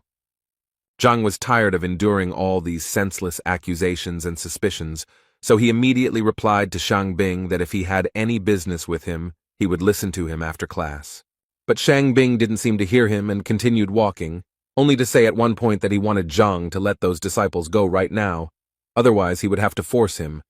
Zhang didn't want to let anyone go, so he decided to first ask Shang Bin what he was going to do, since he felt that the respected Shang Bin didn't know that fighting between teachers was prohibited in Hongting. Shang Bing told him that the university rules were made to maintain order within these walls, but he was breaking them, so for his sake, Shang Bing would make an exception. Zhang knew that he was probably doing this because he was hurt by the words spoken to him yesterday, and so Zhang felt that Shen Biju would be angry when he found out about this. Shang Bin was surprised that he wanted to catch him doing this. In any case, he had already decided to teach him a lesson, so he didn't care about such nonsense. Uncle Zhao was shocked by what he saw, because he realized that this was the same Shang Bing, Shen Biju's admirer, and he was the one who had a conflict with Zhang yesterday. So after connecting all these facts, the man guessed that this was the person who hit him last night. Therefore, without thinking twice, he decided to take revenge on this scoundrel who attacked him from behind. Shang Bin clearly didn't understand what was going on and immediately asked Han to calm down, as he had no idea why he had just been hit. Han didn't understand why he was even asking him about this, as if he didn't understand that he deserved it. Shang Bin really didn't understand what was going on, but he still told Han that if he hit him again, he would hit him back. But before he could finish speaking, Khan immediately pounced on him and began to literally beat him for what he had to endure yesterday. Chao and Wang Tao also didn't understand what was going on and why Han suddenly went berserk and started beating Shang Bin. Zhang stood aside at that moment and enjoyed the fact that his plan worked as it should have, and the fight began exactly when he needed it to. Wang Tao decided to stop Han so that he would finally tell what happened, to which the man suddenly decided to attack Shang Bin, but Han continued to break free from his hands. He said that he was not finished yet. Shang Bin's face was too swollen. It was obvious that he was in a lot of pain, but even in this state, he threatened to take revenge on Han for everything he had done to him. At one point in the argument, Zhang intervened and told them that if they had any disagreements, they could resolve them outside his classroom, and that they should leave his classroom immediately, or he would be forced to contact the education department. Shang Bing knew that his condition was too bad, and he really needed to leave because it would be embarrassing if anyone found out about it. He agreed to leave, but still did not forget to add that they would still get theirs, so he asked them not to rejoice. After the lesson ended, the children finally walked out of the classroom in a great mood, because they found today's lesson exciting. They especially liked the part with the teacher and the servant of the Yao family, and Teacher Zhang's strength was a real revelation to them. Zhao couldn't even imagine what could have happened to Uncle Han and why he wore a bandage, and it was quite difficult for the man to explain all of this to her. As soon as Wang Ying walked out of the classroom, her brother grabbed her hand and immediately ordered her to go home with him. She didn't quite understand why she needed to go anywhere if she was now living at the school, but he wasn't going to explain it to her because it wasn't up for discussion, so he repeated to her again that they were going home immediately. Meanwhile, Shang Bing was walking down the academy's corridor, almost screaming about how he was beaten for literally nothing. Chao guessed that perhaps Zhang was in cahoots with Han. He agreed with him because Shang Bing hadn't actually done anything to be punished for, so he was sure that he had attacked him, because he wanted to teach Zhang a lesson. After which, he suddenly wanted to ask Chao again if Zhang was really forcibly teaching Yang, because it was impossible to tell from the guy that he was sitting there forcibly. Chow once again assured Mr. Shangbing, having no doubt that it was true. Shangbing was happy to hear this, so since Chow was so confident, he suggested that he immediately apply for the will detector. He also asked Chow to remember to increase the penalty to the maximum, as he believed that this was the best way to put Zhang in his place.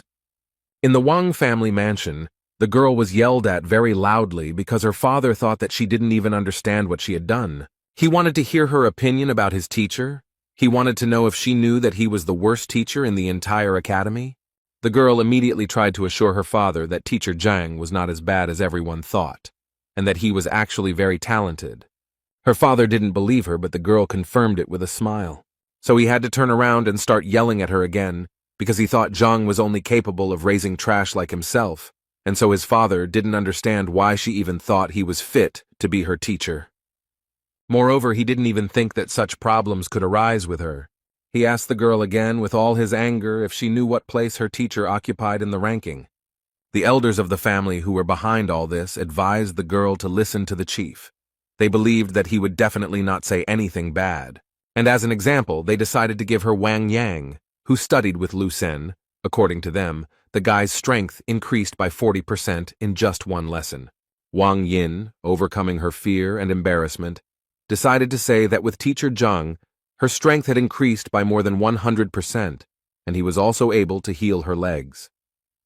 One of the elders refused to believe this, because he believed that if their most famous doctor, invited from distant lands, could not cure the girl, then this scoundrel would not be able to do the same.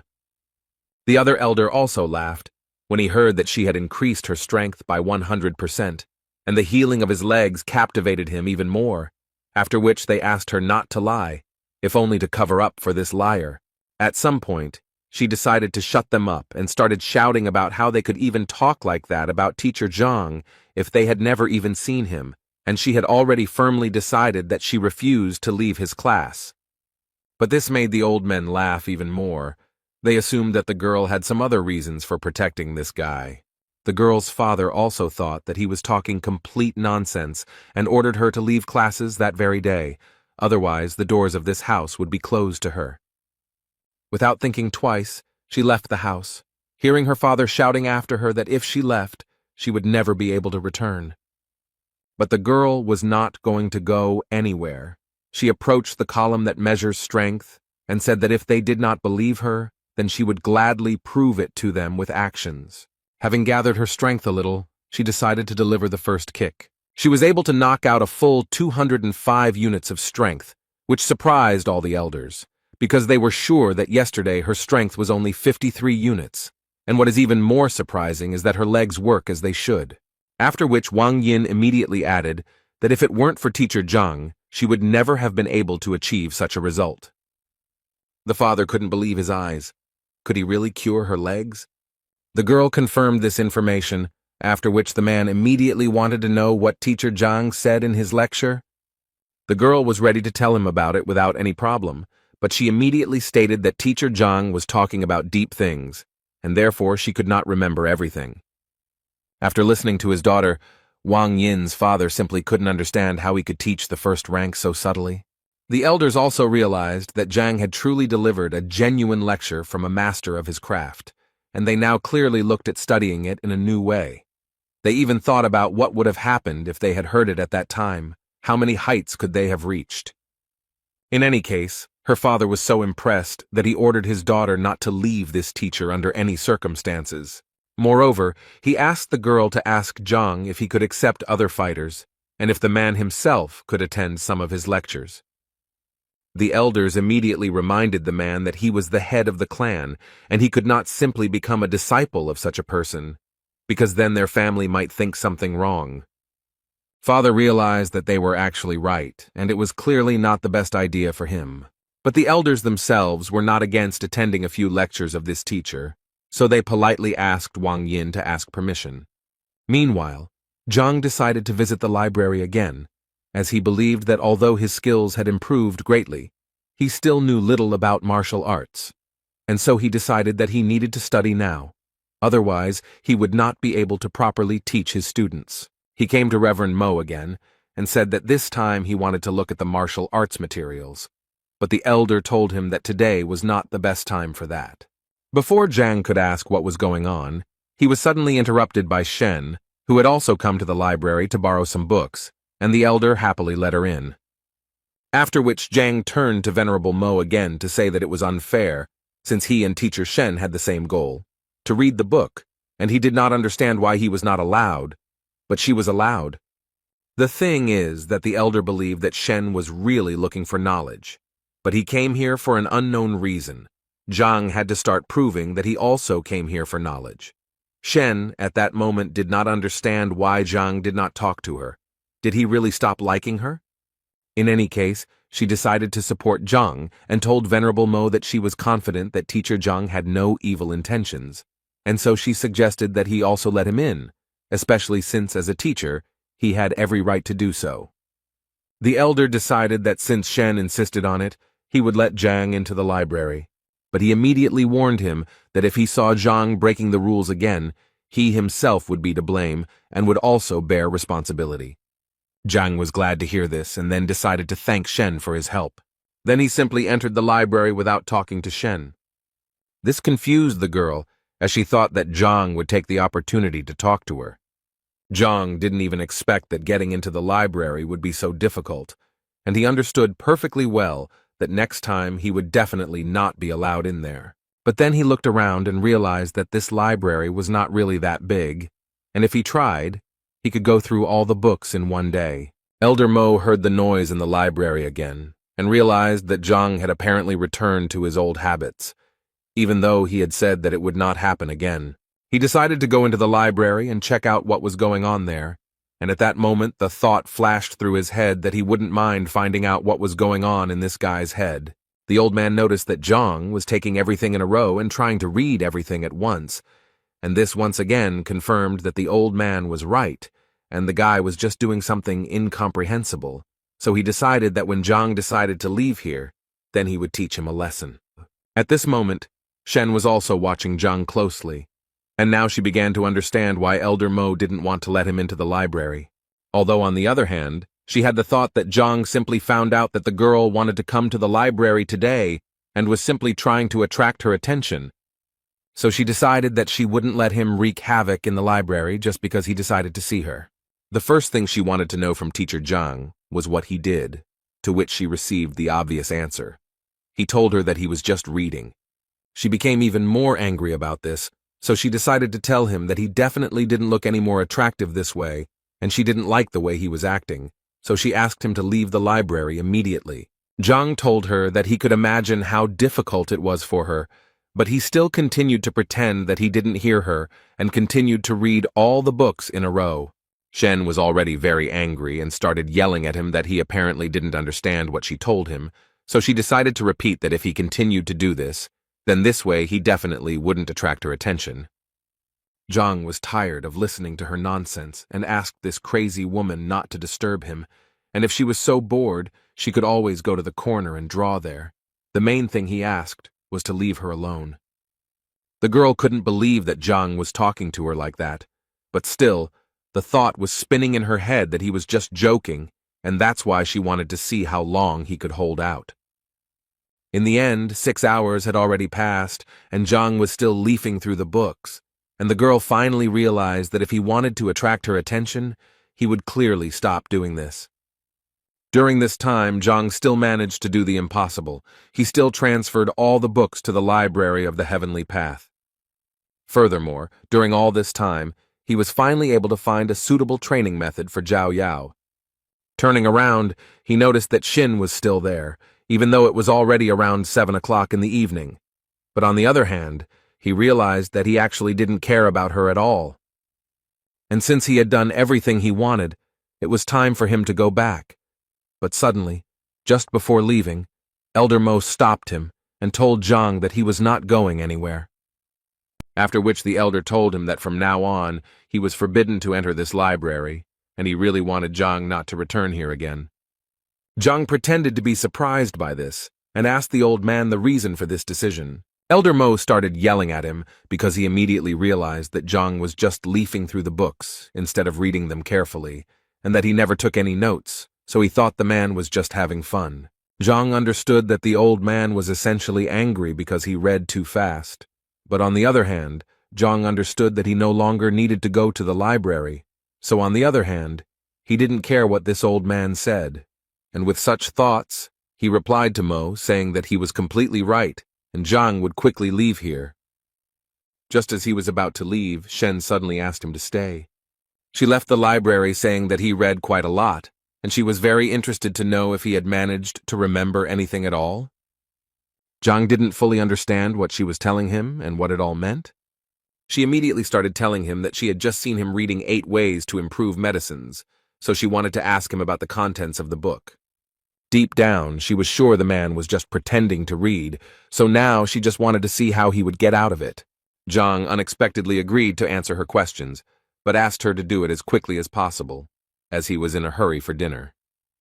She was annoyed that he was doing this just to get her to leave him alone, but she asked her question anyway, the gist of which was that if you use all the herbs separately, it might be difficult to make the pills, so it was better to mix all the ingredients at once. And the question was that she didn't understand the meaning of this phrase. Jin sighed and said that she remembered it wrongly, because it would be correct to say that only the correct order of adding the herbs would help her make quality pills, but the meaning of this phrase is that the ingredients must be added separately and in a specific order. The girl was surprised by his answer, because in fact, she initially made a mistake in the phrase in order to expose him, but she did not even suspect that he would be able to give her the correct answer. But she also understood perfectly well that it would be impossible to do this if he had not really read this book. She didn't know what to say until Elder Mo intervened and asked a question about the book. He wanted to know how Zhang understood the phrase, "Qi travels through the body, the mind travels through the world." The old man knew very well that the 8 ways to improve medicines were a foundation that had been mastered by more than one generation of doctors, and even if he had not studied this material, it could easily be heard from other sources. Zhang, in turn, was surprised that such an old man did not understand such a simple expression, because it was so simple. He then explained that this meant that as qi travels and fills the body, so the mind cognizes the world, filling it with knowledge and subordinating it to skills. According to Zhang, this phrase is from the treatise Qi and Blood, the author of which is Pak Ming. In this book, it can be found in the 27th row on the 69th page. Elder Mo's surprise was obvious. The whole thing was that one elder asked him about this, but he couldn't answer. And even later, that old man couldn't find an explanation in the library, so he just couldn't understand how this guy got to this point. In any case, he clearly didn't trust him, so he decided to go and check this information himself. After a while, they found the very row where the book was, and then opened the page that Zhang pointed to and read exactly the same thing that the man said, which surprised them even more. Mo mentally repeated that the old man had not found the answer, turning the entire library upside down. He could not find this book and the answer to the question. But Zhang not only managed to find it, but also read it, and most importantly, understood what was written here. While they were looking for this book, Zhang decided that he didn't have time to just look at them, and he needed to leave quickly, because at this rate he might not make it in time for dinner. But Shen decided to stop him again. Elder Mo almost passed out from the realization of what he had learned. Questions were spinning in his head about why this guy was the worst teacher back then, because with such abilities he could clearly be the best of the best. Zhang asked Shen to speak up quickly about what she needed because, as he had already said, he was late for dinner, and Shen suddenly noticed the fact that she hadn't eaten for a long time either. Zhang mentally asked her not to say that she had just asked him this question only to propose having dinner together later, so he decided to answer her that if she was so hungry, then what did she want from him? She couldn't accept the fact that so many people were inviting her to dinner, and she was turning them all down, and when she gave Zhang a chance, he turned her down anyway. She overcame herself and invited him to have dinner together. Zhang clearly showed no interest until the girl suddenly said that she would treat him to dinner. He was always happy when he was treated, so he immediately agreed, but immediately warned her that he ate a lot. This was Shen's first meeting with a guy like Zhang, because before that, she had obviously met other guys who invited her and paid for her. The Library of the Heavenly Path could see the disadvantages and advantages of techniques, allowing one to read the opponent's weaknesses like a book, but it could not reveal the heart of a woman to Zhang Huang. He did not understand that with just a few words, he had brought the first beauty of the academy to a panic attack. Shen also noticed that this guy spent half a day with her, but never spoke to her. And when she turned to him to ask something, she noticed some kind of aura appear around him. After some time, she realized that this was the second rank of the power of the mind, which was called the calmness of the waters. Martial arts masters develop not only the body, but also the mind. The higher the rank of fortitude, the greater the learning ability and ability to perceive and process information, but as you know, the mind is much more difficult to train than the body. It is difficult to subdue, and only the head of the academy has achieved such a rank of mind. And considering all these facts, Shen realized that his teacher test results were simply fake, and he did it in order to comprehend the second rank of reason with the help of other people's reproaches and bullying. She realized that this guy was essentially a real tiger in pig skin, whom she would try to tear to pieces. Zhang thought at this moment that he had simply decided that it was a beautiful place, but now he realized that he had obtained the second rank of intelligence. He was very happy to realize this, because he was reborn into a new life. Moreover, thanks to the new training method, his body was filled with the purest qi, so it was no longer a surprise to him. With these thoughts, they quickly reached the very restaurant where they were to have dinner today. At this moment, Zhang thought that he had always eaten in small restaurants and canteens, so he didn't expect that she would bring him here, and Shen at this moment thought that she was incredibly curious to know how long Zhang would continue to pretend. Today, Qiao and Shang Bin were relaxing in the same restaurant, and he was still very angry about the situation that happened to him, but Qiao asked him to calm down because they had already applied for the will detector. Therefore, all that was left was to wait for the moment when they would be punished for what they had done, although Shang Bin understood that the heavenly lion was his grandfather's favorite, and he would hardly be able to control it. But Qiao thought that there was no need for that, since they could just give him something to drink and eat, and then it would be much easier for them. At that moment, they were brought their order, which they had been waiting for quite a long time. Shang Bing also told the restaurant owner that he had a lion living in his backyard, and he wanted to be fed. Afterwards, Qiao told him that he heard that Hong Ting Pavilion was a very prestigious restaurant, and its owner had always been cold to his customers, but now, for some reason, it was the opposite. Shang explained to him that the pavilion was so famous because its creator, Hong Tao, was a powerful and influential man. The only thing Shang did not understand was why Hong Tao was not one of the elders of the academy. As for their warm welcome, it's all because his grandfather was a good friend of Hong Hao's, and so his family is always welcome here. Qiao suddenly interrupted Shan and asked him to look in the other direction, where he thought Zhang and Shen Bi were walking. And he turned out to be right, because it really was her. But what was she doing here, and with this loser too? Shan didn't forget to note that he had invited her here so many times, but she still didn't agree. Qiao felt very sorry for the gentleman, but he immediately asked him not to despair, because, according to him, he knew how to open Madame Shenbi's eyes and show what a scumbag Zhang really was, and in the same way they could raise his authority in her eyes.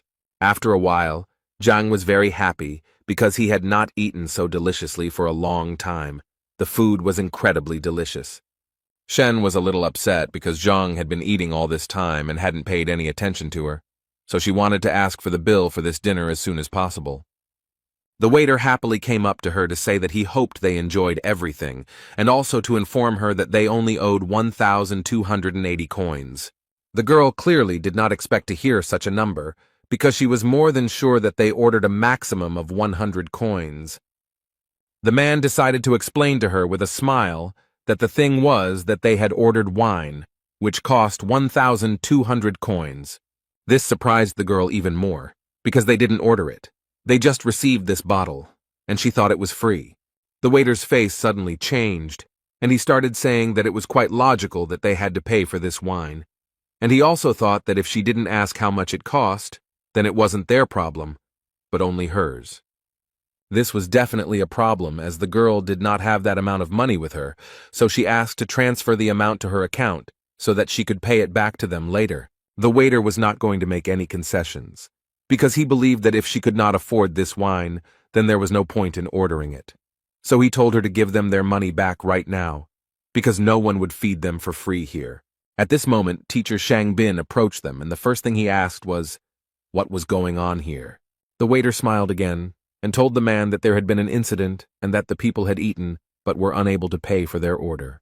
Shang Bin immediately turned to Zhang and told him that if he didn't have money, there was no point in pretending to have it because it would only bring shame to their academy.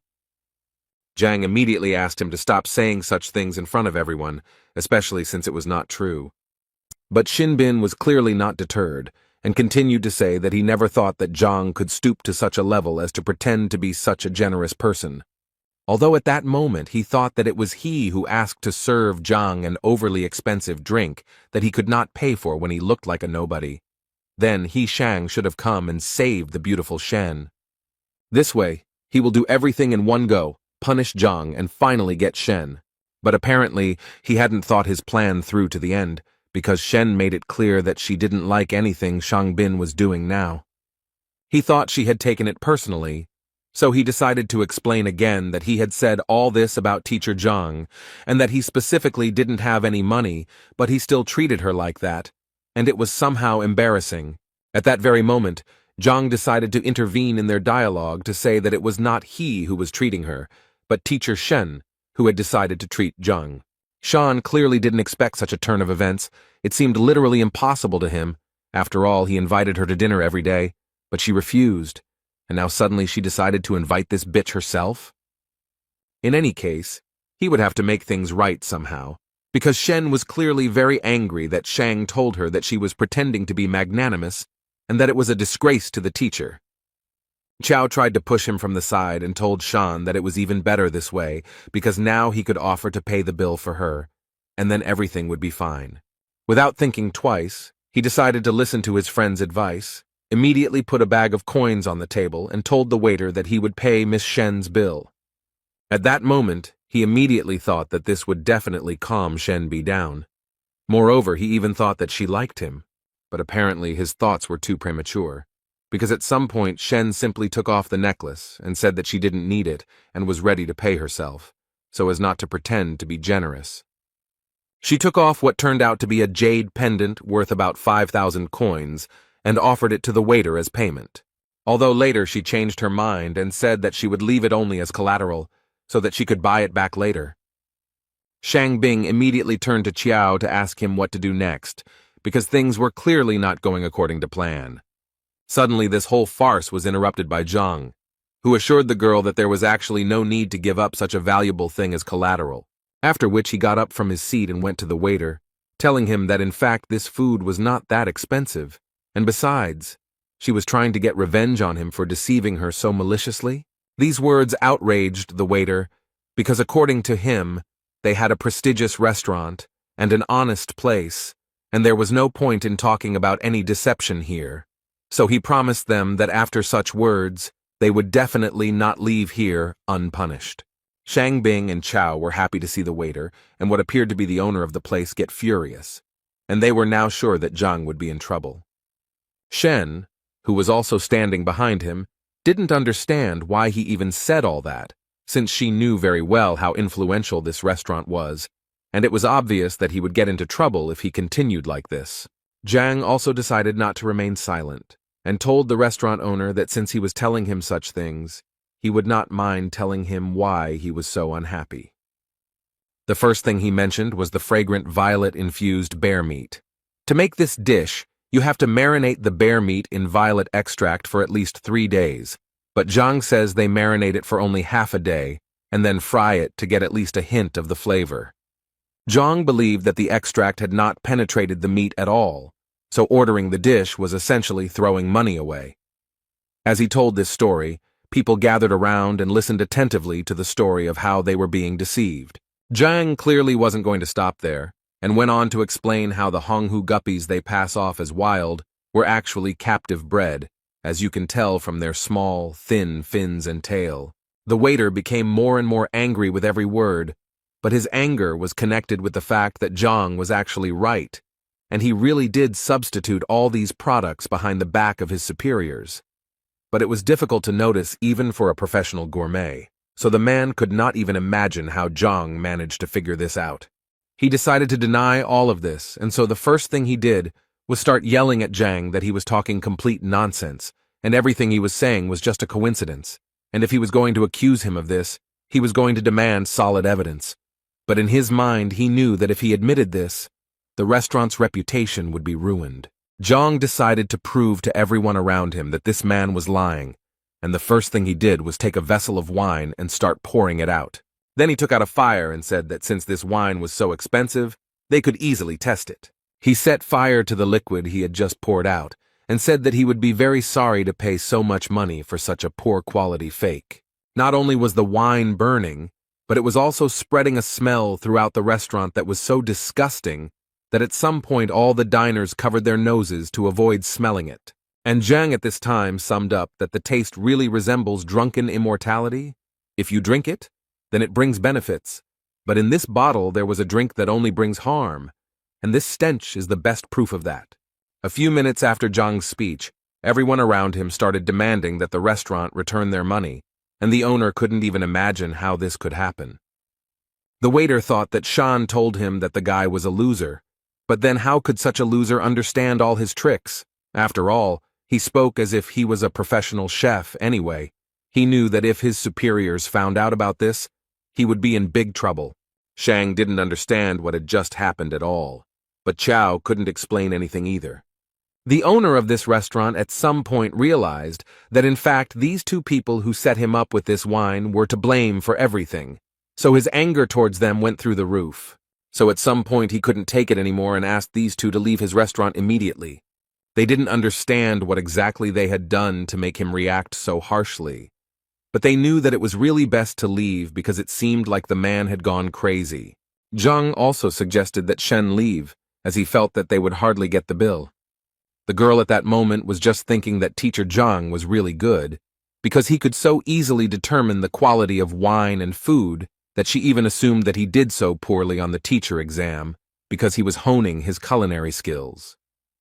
Zhang himself actually didn't expect that the Heavenly Path Library could determine the quality of dishes, but in any case, he had to be grateful for this ability, because otherwise, he would definitely find himself in an awkward situation.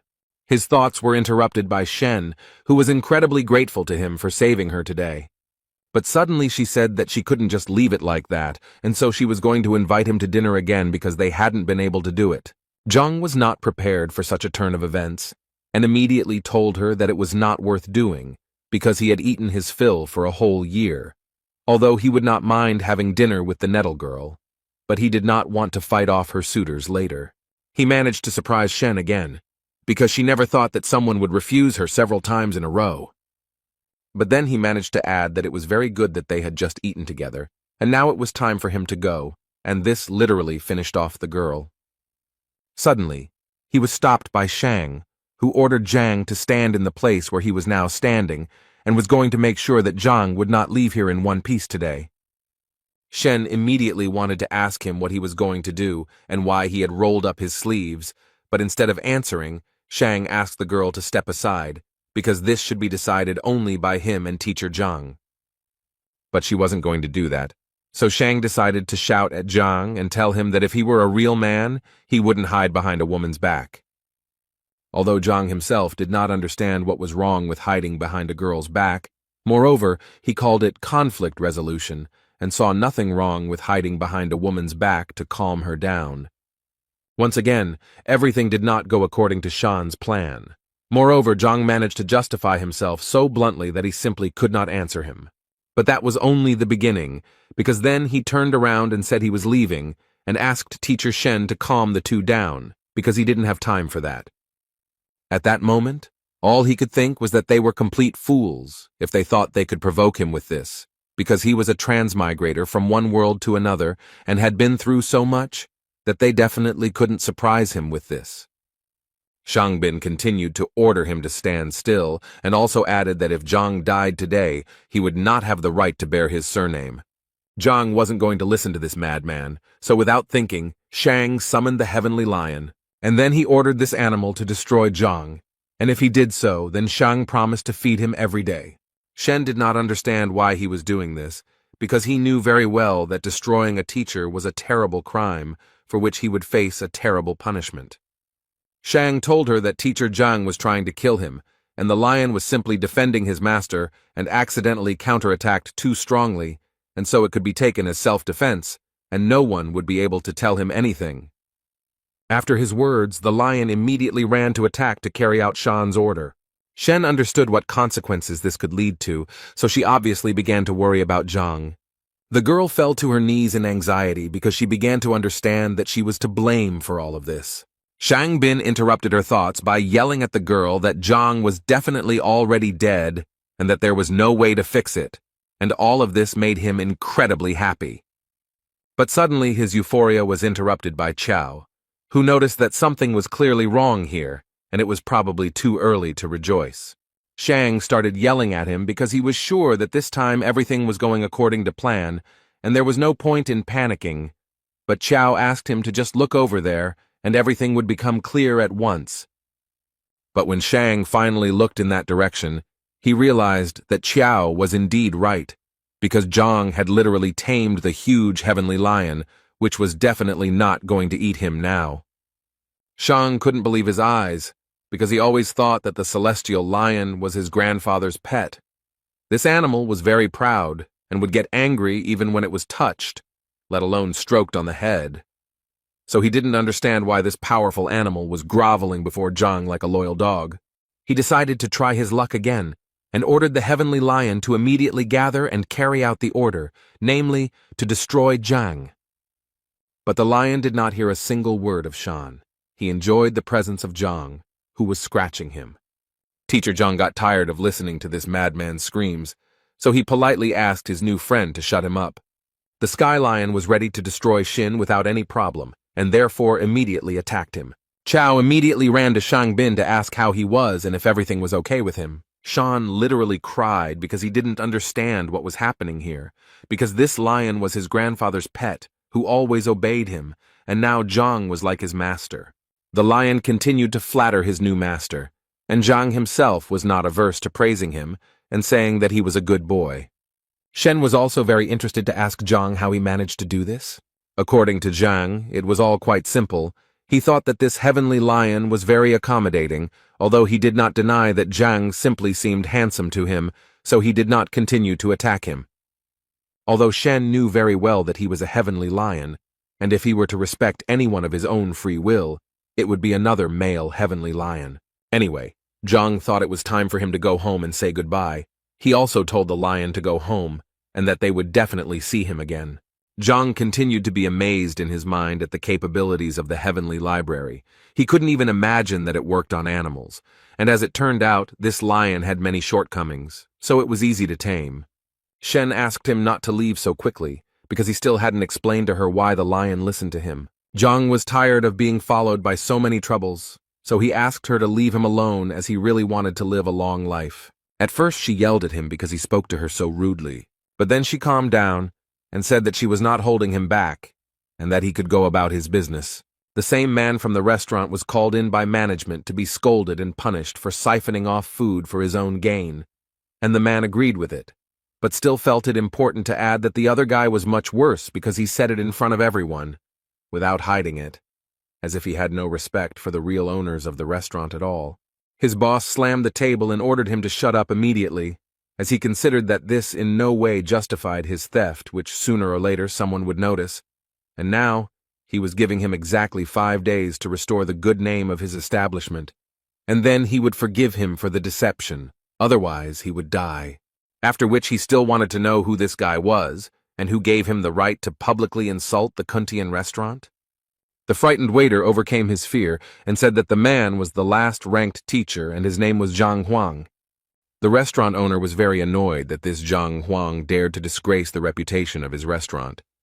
Zhang was just walking around thinking at that moment that he never thought that one dinner could bring so much trouble anyway. He knew that he needed to forget about it as soon as possible, because he had other important things to do. For example, he needed to figure out how to advance to the 6th rank. But to his great regret, no ordinary teacher can simply gain access to information about the rank of opening chakras, because a copy of these documents can only be obtained with the permission of the elders, and on the last test, he only had the 3rd rank. And if he now makes such a request, he will simply become a guinea pig. Although, if he remembered correctly, there were many useful things sold in Tianquan City, including cultivation manuals, and if he could look through them, it would indeed solve many of his problems. So he decided to go immediately and check if his guesses were correct. He arrived at the Tianquan shopping district and was a little surprised that it was so lively, and it was probably because he didn't remember anything about the place. He was thinking that this guy was just a regular teacher with a small salary, so it was no surprise that he had never come here, even though they sold a lot of stuff here, but he honestly didn't remember what it was for. But for this, he now has a library, which he also decided to test on these products. As soon as he came closer to the product, the seller immediately turned to him and offered his help, and also did not forget to say that his product was of high quality, and he would definitely like it. He was literally ready to vouch for it. Zhang decided to take a look at one of the goods, and according to the seller, this bell was made by a real master, so it has an unusual effect and costs only 50 coins. The library also worked on the items, so Zhang found information that this bell actually causes dizziness when exposed for a long time and is effective against first-rank fighters. It was also said that it was made in Qing Yun's workshop. Zhang remained silent, so the seller decided to say that he could actually sell him the bell at a discount and thus give it to him for 20 coins. Zhang thought at this moment that he was actually lucky, because with the Heavenly Path library, he really didn't have to worry about buying a fake. Instead of buying the bell, Zhang decided to ask the seller if he had any ice grass for tanning. In response, the seller told him that Zhang was very lucky today because, according to him, he was the only one in the entire market who was selling this herb. And now he has 2 boxes with 5 plants in each. He charges 100 gold per plant. Zhang said he would first like to look at the product the man was offering him, and then perhaps buy it. After taking a closer look, the librarian made it clear to Zhang that this was indeed the same herb, and the seller had not lied to him. This herb grows on the tops of mountains. It loves sunlight very much, so it contains a lot of spiritual energy. He believed that the combination of hot and cold yin and yang was the perfect medicine for Zhao Yao's blocked points, but he was confused by one important point about this plant. One of the stems was dried out. Zhang first looked at the box and assumed that the seller had kept the plants in improper conditions. The guy assured him that the dried-out stem was normal, because he said he had made a career out of the herb and therefore knew how to handle it. And besides, the stem had always been like that, even when he had collected it.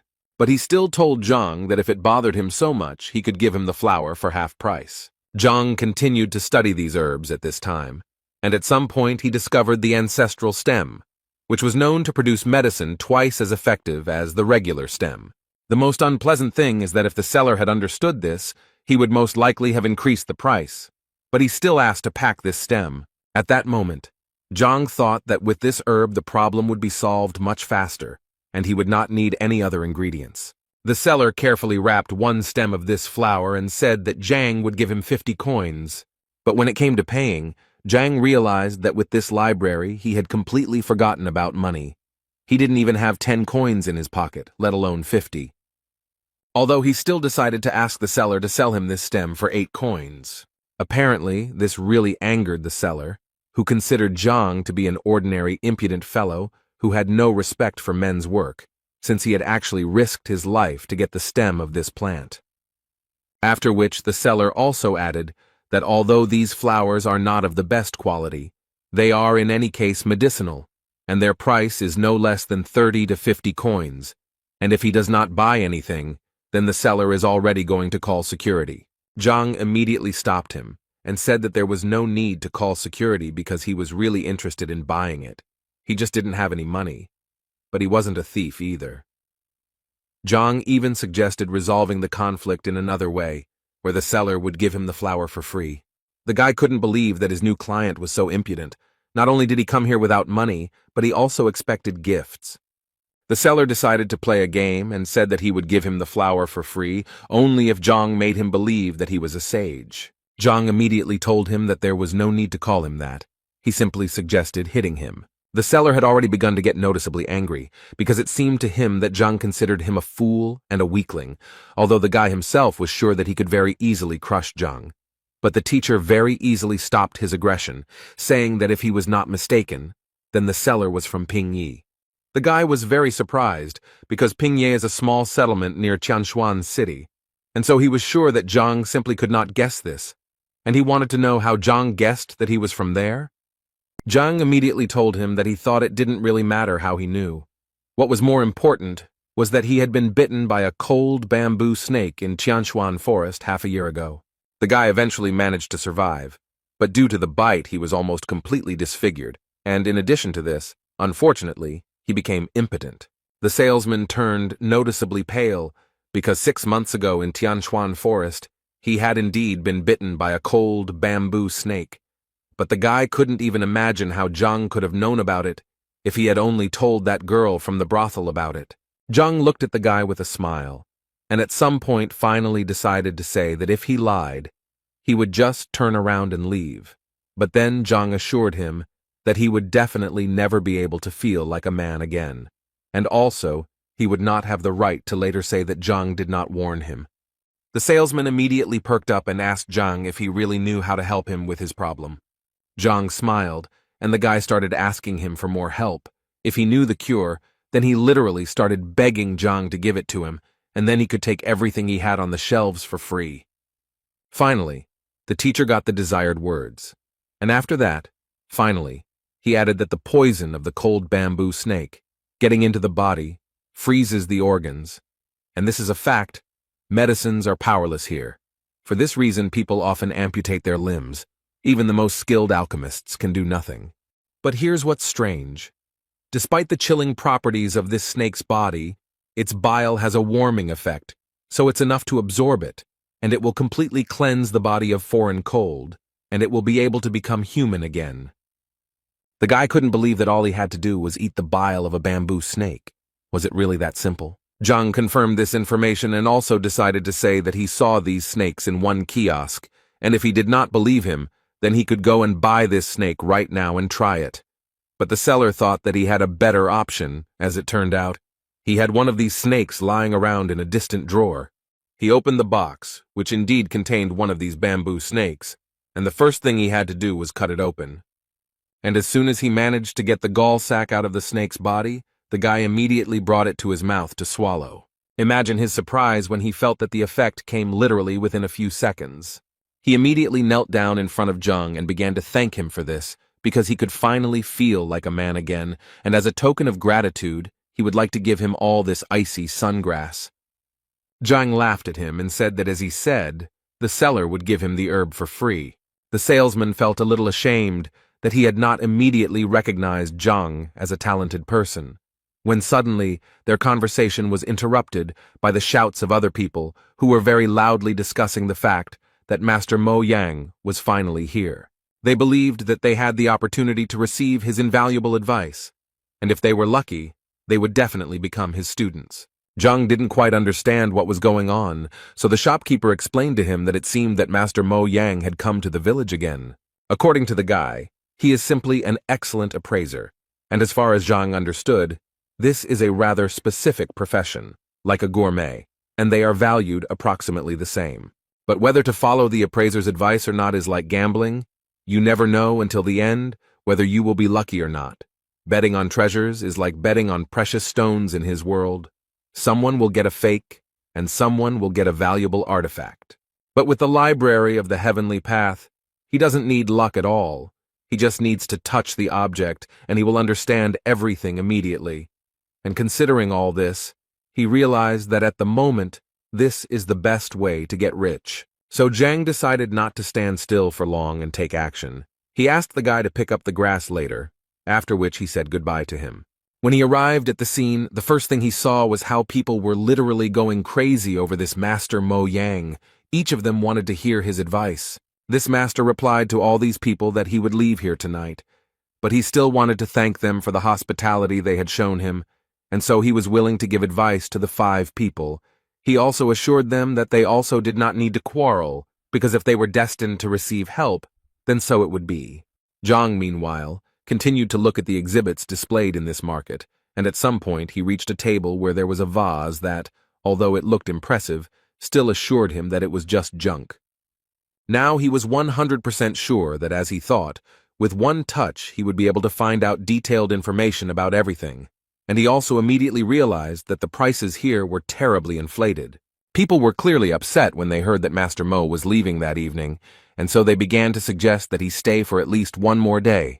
He immediately assured them that it was simply impossible, as he had things he couldn't cancel, so it was out of the question, but he still decided that he would add 5 more, because as they knew, searching for treasure among trash was a difficult task that required concentration, and therefore 10 was his limit.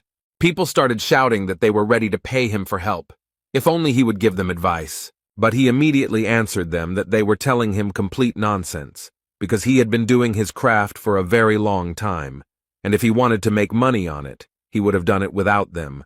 He could have bought the treasures and sold them for a higher price. According to him, he helps them for their gratitude and bright emotions, because money for him is water, which has no value. And he immediately warned that if anyone spoke about money again, he would not help them. After these words, they began to respect him even more, and also asked him for forgiveness for their stupidity.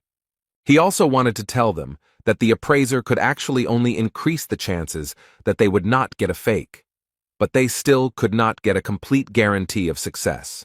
But as long as they were with him, he would do everything to help them with this. They immediately raised their hands for his attention, and Master Mo decided to pick out the old man in the front row first. He explained to them that he would now use his special technique to understand which of them deserved their attention and which did not. After analyzing, he pointed out to the old man the vase that Zhang had recently looked at. Master Mo thought that the old man could safely buy this vase because it was actually very valuable. After all, it was created at the end of the Kobun period. The old man got his money without any problem and was going to buy this vase because Master Mo himself advised him to buy it.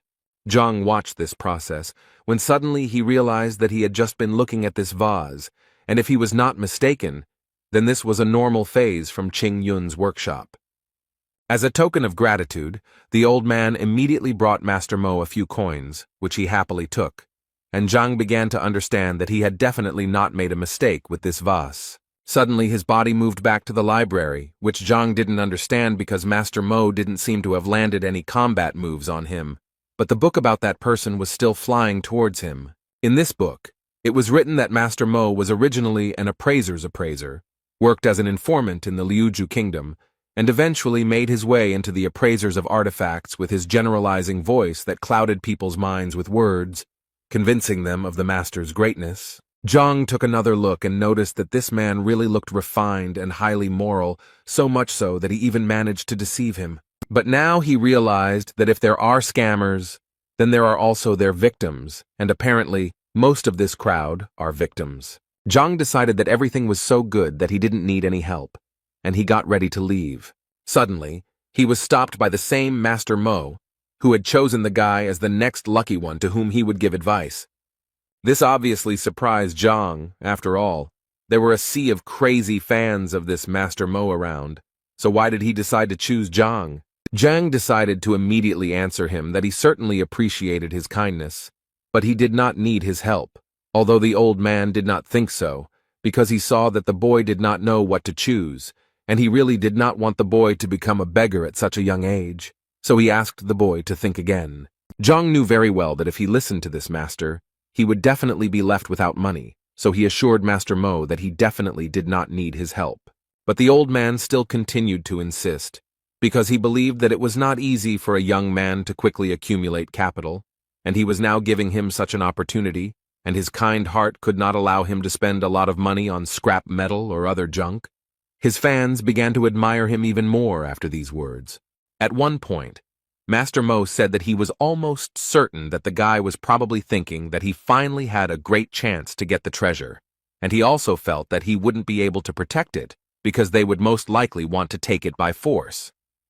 Zhang, listening to all this, became more and more convinced with each passing second that this old man was too proud, and how could he even come up with such nonsense?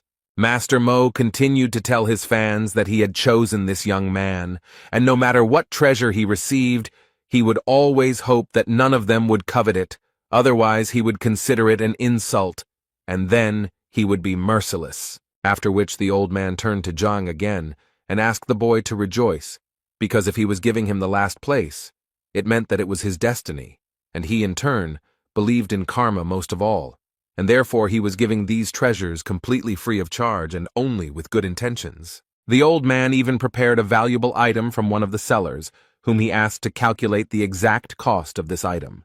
According to the seller's invoices, all they wanted from Zhang was 30,000 coins, and all the people standing behind the guy literally pressured him and told him how lucky he was, because as soon as he bought this thing, he would almost immediately become richer and then acquire a whole fortune. At some point, Zhang couldn't take it anymore, and so he yelled at the old man that he wouldn't buy anything. And if he wanted to deceive people, then the old man was unlucky today because he chose the wrong person, because Zhang didn't trust him at all. Master Mo couldn't believe that this guy would tell him such a thing, and the people standing behind him also stared for a long time and didn't understand what was going on here. The old man's face immediately changed, and he said that, apparently, they simply did not understand each other. Zhang couldn't hold back any longer, and said outright that the old man was just pretending not to understand what Zhang was telling him, because it was completely obvious to the boy that he was just deceiving ordinary people. But what irritated him most was that the old man acted as if he was better than him. The old man got really angry, called Zhang an impudent man, and told him to shut up. He then added that he had received his qualification 30 years ago and had been helping people all this time. According to him, he had always solved other people's problems honestly, and no one had ever called him a liar before.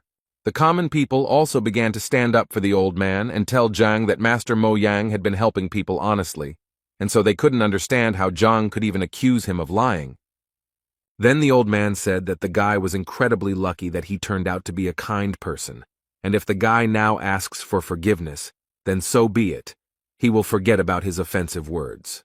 But Zhang thought they needed to do something a little different, because in fact his words were very easy to verify. You just need to reveal what this scammer just sold to the person, and people will immediately understand everything. The old man pretended to be very surprised, because according to him, the purification of artifacts, which he advised people to do, would take at least half a day. But as he said, he had urgent matters to attend to, and he simply could not wait that long. But from Zhang's face, he could tell that the guy was literally holding back from saying that he was using his busyness as an excuse to leave early because he would be ashamed of his actions. At that moment, Zhang thought that he was quite a professional liar because he had already thought of an escape route in advance and said so.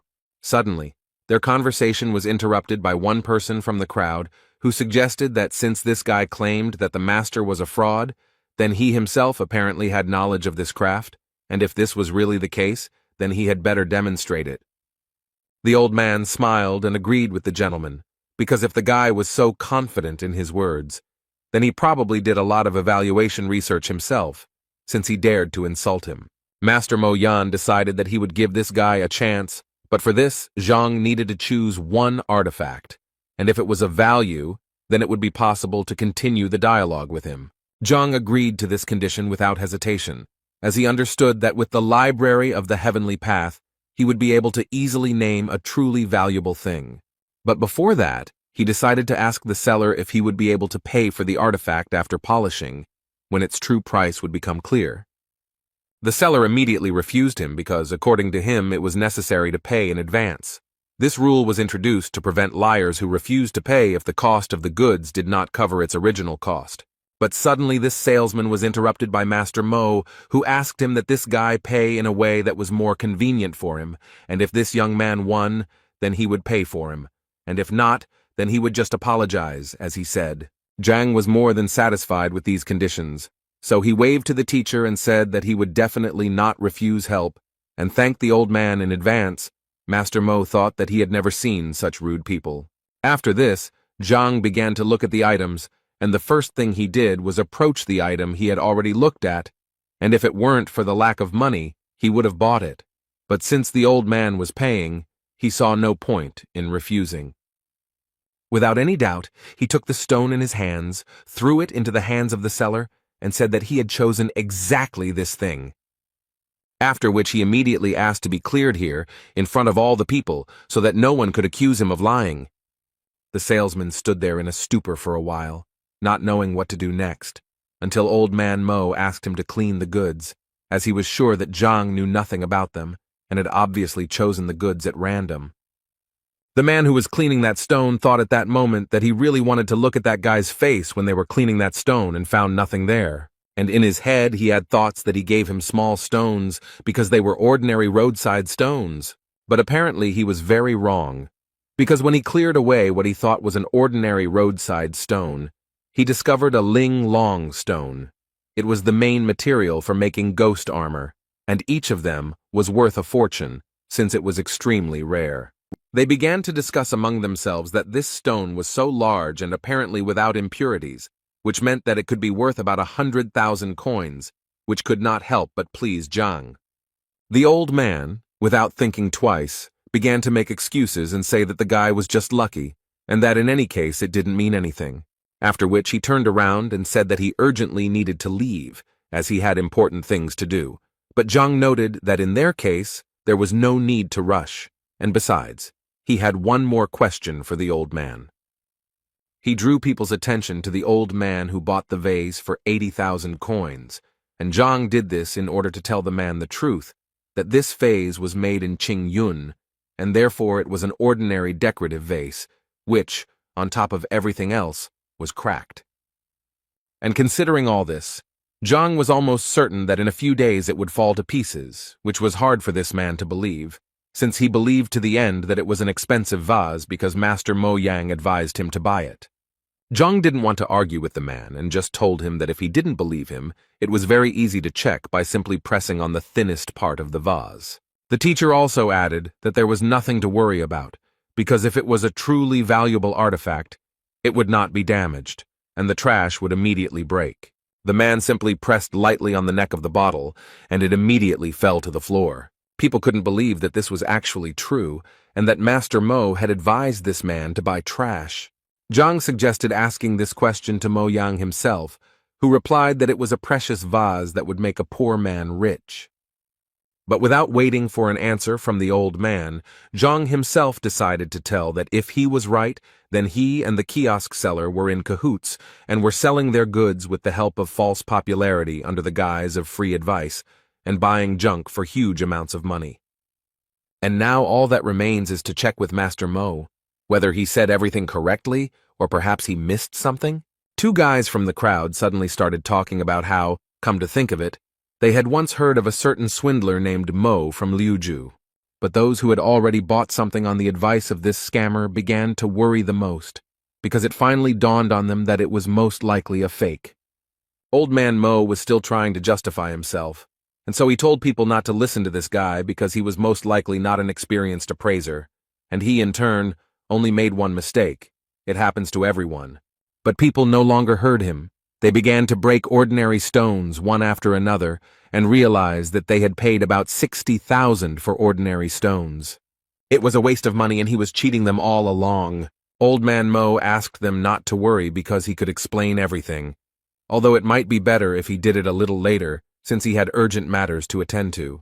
But no one wanted to believe this swindler that he had any business, and since he did not want to tell them the truth, they decided to extract information from him in a bad way.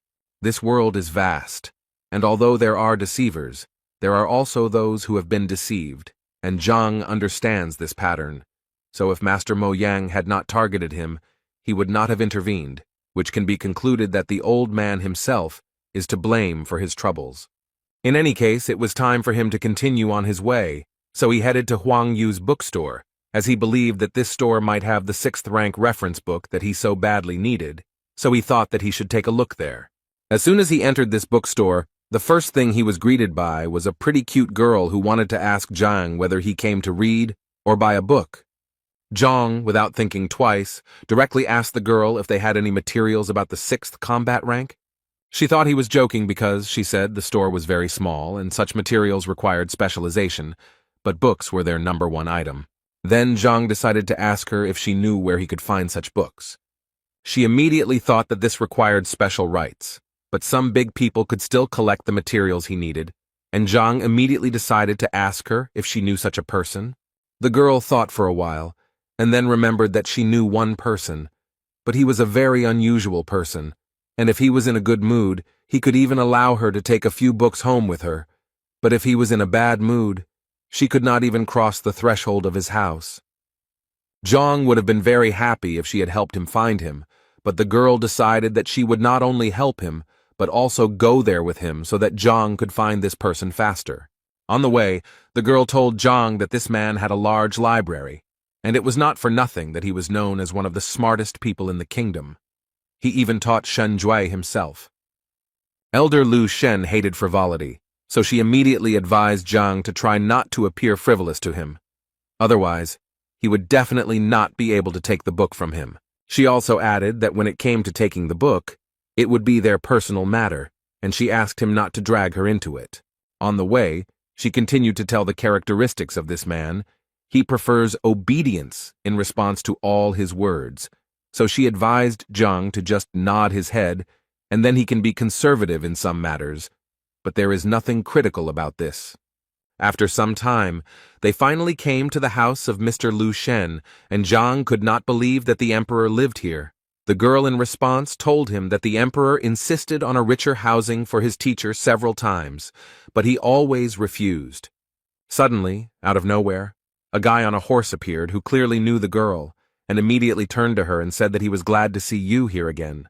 She was a little unhappy that he addressed her like that, since her name was Huang Yu, and besides, they weren't well enough acquainted for him to call her that. In response to these words, he told her that, given their relationship, the address did not matter at all. After that, he saw Huang Yu Zhang next to him, and decided to tell him not to even think about courting her, because she was just his girlfriend. And in general, he immediately wanted to ask the girl who he was and why she was taking unknown people to the emperor's teacher. Huang Yu reacted quite sharply and immediately made it clear to the guy that he didn't care at all who she went with, and where. At some point, they started to clearly quarrel with each other because he believed that she was his girlfriend and had a right to know, and she asked him to move away from her. Zhang decided to resolve this conflict, so he approached the guy and told him that he was actually wrong about him and that he really had nothing to worry about. The girl's expression suddenly changed because she didn't understand how Zhang even dared to talk to this guy like that. According to her, he is the only son of King Zhengnan, Bai Sen.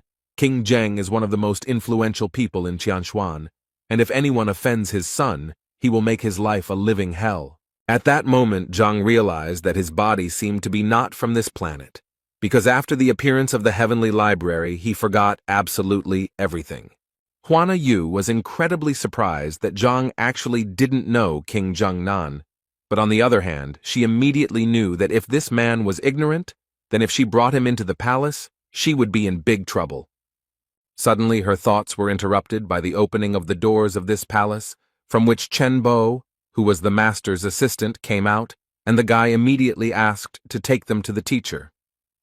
When Zhang entered this palace with his new acquaintances, he immediately noticed that it was incredibly beautiful, as if all these walls were hand-painted with ink by a talented artist. As it turned out, this was exactly the case, so the guys were surprised that Zhang knew about it and suggested that maybe he was an artist. The master's assistant told him that their master used his soul as a pen and the yard as a canvas, and arranging everything around like a painting was a really good idea. They reached the waiting room, where the assistant asked them to wait while he called a repairman. The girl once again decided to clarify whether the guy understood art, but Zhang assured her that this courtyard really did look like a painting.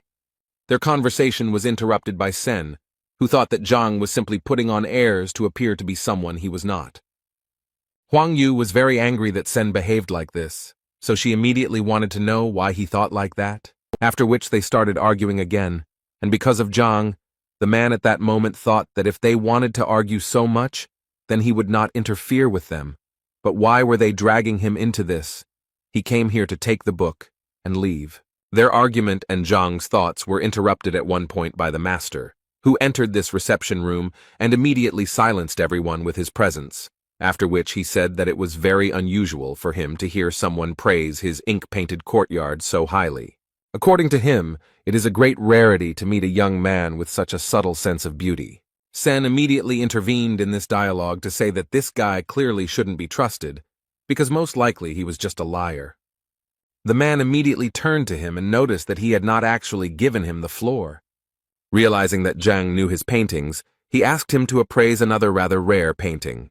At this moment, Huang Yu came up to him again, and said that this was a kind of test that this man was giving to everyone, and even she had gone through such a test at one time, and if he did not pass it, she immediately assured him that he would not receive the books. At that moment, Zhang thought that if he only knew what this would lead to, he would have been better off keeping quiet there in the courtyard, because he did not understand these pictures at all. He could only rely on the Skyway Library to help him understand the artifacts, so he became curious to see if it could help him with the paintings. The library was simply an amazing thing, and Zhang was further convinced of this when she gave him a full description of the painting. After which he asked the master again if he really wanted to hear his opinion about this painting. The man, without thinking twice, immediately told him that he would be grateful for his opinion, and Zhang replied that he would please him because, in fact, he had one comment. After which he stated with complete confidence that this was simply a nightmare come true, and this was one of the most terrible pictures he had ever seen, which the guys clearly did not expect to hear.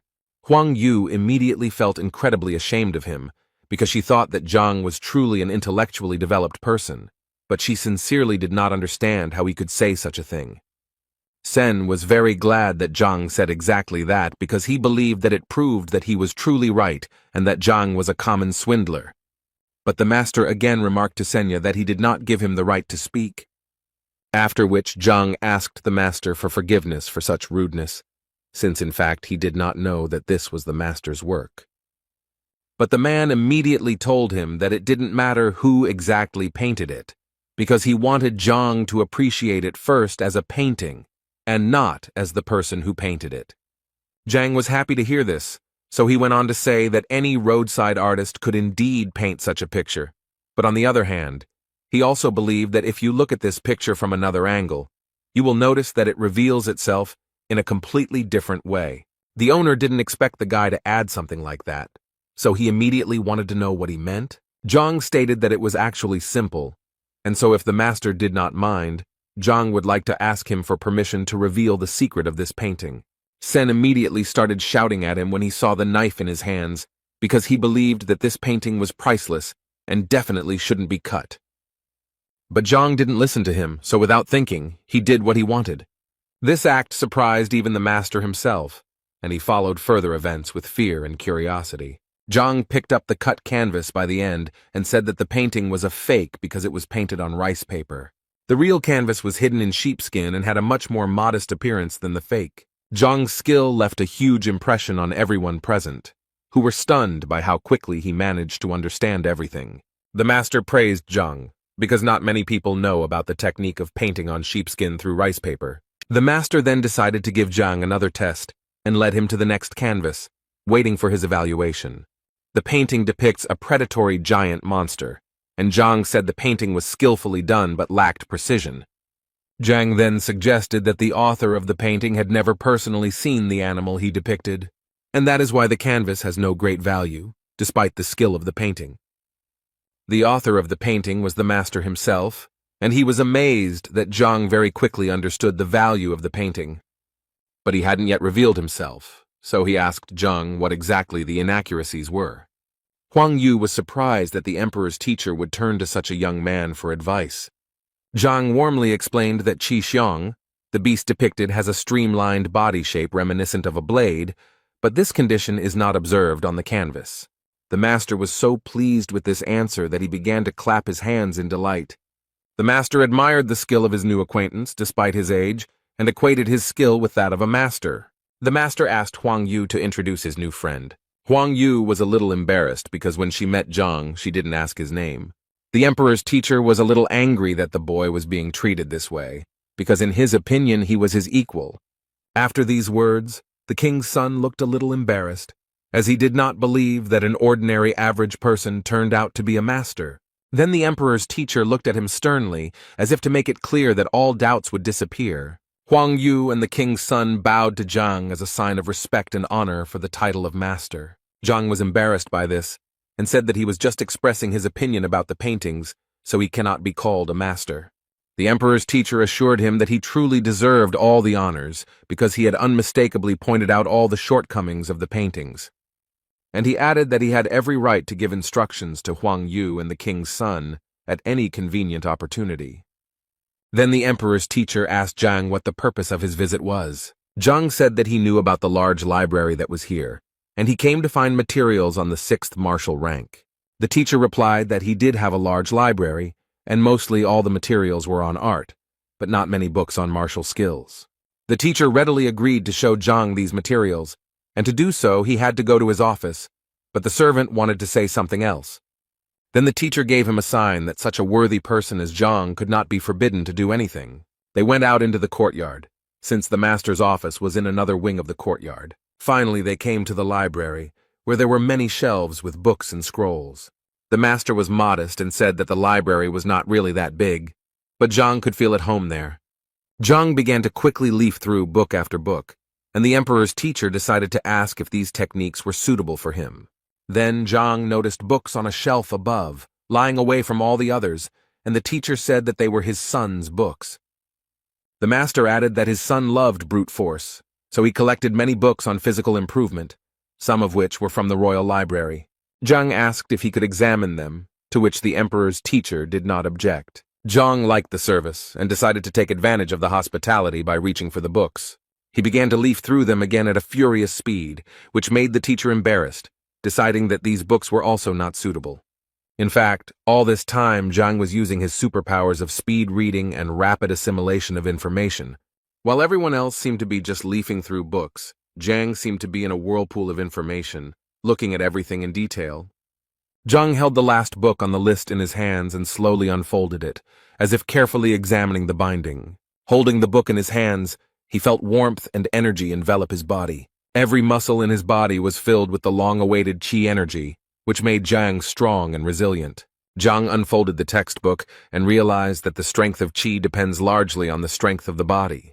And thanks to the library of the heavenly path, they were able to absorb the best knowledge from the book. His body unconsciously began to transform, and he could now practice the heavenly golden body. Thanks to this technique, Zhang's strength increased, but he still hadn't found any information about the 6th rank.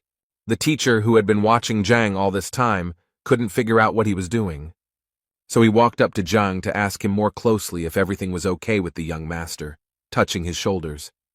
At the moment of contact, the emperor's teacher felt his body fill with insane energy. From such a powerful blow, the emperor's teacher seemed to be thrown back several meters by an invisible force. Zhang looked back to see what had happened because there was no one else in the library except them. The master, who now had a split lip, looked battered, but at the same time assured that everything was fine. He thought that this unknown power had caused damage that was not similar to a 5th rank power. Zhang ran to the master to help him up, but the old man assured him that he was fine and that he had simply tripped. Zhang placed his palm on the master's back to calm the old man, and he felt a surge of strength in his body again. An unknown but powerful energy burst out and shocked the master again. Zhang couldn't understand what was going on, and for a moment he thought the old man was pretending. He then approached the master again to ask if he was okay, but he quickly and sharply replied that Zhang should not touch him. With numerous bruises and sores, the old man stood up and asked Zhang if she had just reached the 6th rank. Scratching his head, Zhang said that he had indeed reached the rank he wanted, but he didn't think it would happen so quickly. The old man, having recovered from the blow, sat and thought that he had come across cases in literature describing rapid rise in rank. But the master found it strange that the young man looked through the books in a matter of seconds and received a new rank. However, the old man suggested that Zhang might have accumulated a lot of knowledge and was only missing a few phrases. Meanwhile, the king's son asked Huang Yu how she knew Zhang, and she replied that they had just met today. The king's son inquired whether Zhang was really in 5th place, to which Huang Yu replied in the affirmative. This information made the boy happy, because he was eager to meet Zhang in a duel to measure his strength. The emperor's teacher entered the living room, grumbling, and his appearance somewhat embarrassed those present. Despite numerous bruises, he repeated the same thing. He was fine, and there was nothing to worry about. The old man asked his servant, Chen Bo, to bring a column to measure the strength. The king's son asked Zhang about his rank to confirm his guess. When Zhang said that his guess was correct, the king's son began to boast of his strength and challenged him to a duel. Hearing this, the emperor's teacher realized that this was the best way to test Zhang's new strength. Huang Yu tried to stop Bai Sen, telling him that he was not at Zhang's level and would be defeated. Then the old man intervened in the dialogue and said that he was not against a duel, if one knew the limits and did not harm each other. Bai Sen smiled and assured the emperor's teacher that the duel would be conducted according to all the rules. So, Zhang and Bai Sen stood in their stance, preparing for a duel that would show the boy's true strength and skill. Bai Sen swung his arm with all his might to hit Zhang, confident that victory would be easy. Zhang swayed back, wanting to test his strength and see how much his power had increased since visiting the emperor's teacher's library. Their fists clashed in a duel, and each of them tried to win the duel. But Zhang felt that Bai Sen's attack was weak and doubted whether his opponent really had a rank 5 peak. Bai Sen was thrown back several meters after the impact, but Zhang remained unharmed. If it weren't for the wall behind Bai Sen, the boy would have flown much further, but it stopped him. Huang Yu and the emperor's teacher opened their eyes wide when they saw Zhang's strength. Zhang was momentarily worried about Bai Sen's condition, so he asked if he was okay. Bai Sen, who understood that if he did not resist with all his might, he would lose the hand with which he entered the duel. But he didn't show that there was anything wrong with him, so Zhang suggested another duel. Ban Sen said that there was no need for this, since he considered Zhang to be strong and in that case the duel would be unequal. Zhang felt like Bai Sen was too lazy to fight and didn't even use his full strength. Meanwhile, the servant reported to the master that the force measuring column was ready. The servant also noticed that Zhang had managed to defeat the king's son, but he could not understand how this had happened. The master told Zhang that Bai Sen needed to recover and treat his wounds, but in the meantime, he suggested that Zhang test the strength of the column. Zhang replied that he had measured the strength just yesterday and got a result of 4 dynes, so today it was unlikely to be more. The master listened to Zhang, but still insisted on his own, so he made an inviting gesture towards the column. Zhang began to warm up in front of the pillar, and thought that even though he had used the heavenly golden body, his strength had not increased much. In fact, he measured his strength in the morning and got the result of 8 dynes, so he decided to hit the column with half his strength. Zhang swung his sword and delivered a powerful blow to the stone column, producing a characteristic dull sound. After the blow, the number 4 appeared on the pole, symbolizing Zhang's strength. Zhang turned his back to the pillar and invited the others to see that his strength had not actually changed. But the expressions on the faces of those present did not agree with this statement, because there were clearly not 4 of them. Huang Yu asked Zhang to return so that he could see for himself the extent of his power. Zhang couldn't understand why the 4 sounds caused surprise among those present, but he still looked back. Imagine his surprise when there was no longer any number on the column, but the number 49. Zhang asked the master if the column was working properly, because the whole thing looked like some kind of nonsense. The master explained to Zhang that the meaning of his metamorphosis was that his body was not accustomed to the new strength, which is why he won the duel so quickly. Huang Yu and Bai Sen's mouths dropped open when they saw Zhang advance to the next level and increase his strength to ding. Zhang himself could not understand how this happened, because the transition to the 6th wound means the opening of the chakras, each of which adds 1 ding. Even Master asked Zhang how he managed to open 45 outlets so quickly. Zhang replied that he had not improved his rank, but he had definitely managed to improve his body. The Master asked Zhang what he meant by pumping up the body, and whether Zhang had eaten any fruits before that. Zhang scratched his head, recalling the events of the morning, and replied that he tried some strange fruit at the market. Master then said that what Zhang had tasted was very similar to the pearl fruit, which gave strength similar to the 6th rank. Zhang was confused, because he didn't believe in the existence of such things before, but it seemed like he was lucky. The master invited Zhang to sit down to ask him more about his personal life. Zhang said that he was a teacher in Hongting, to which the master replied that it was no wonder he was so strong.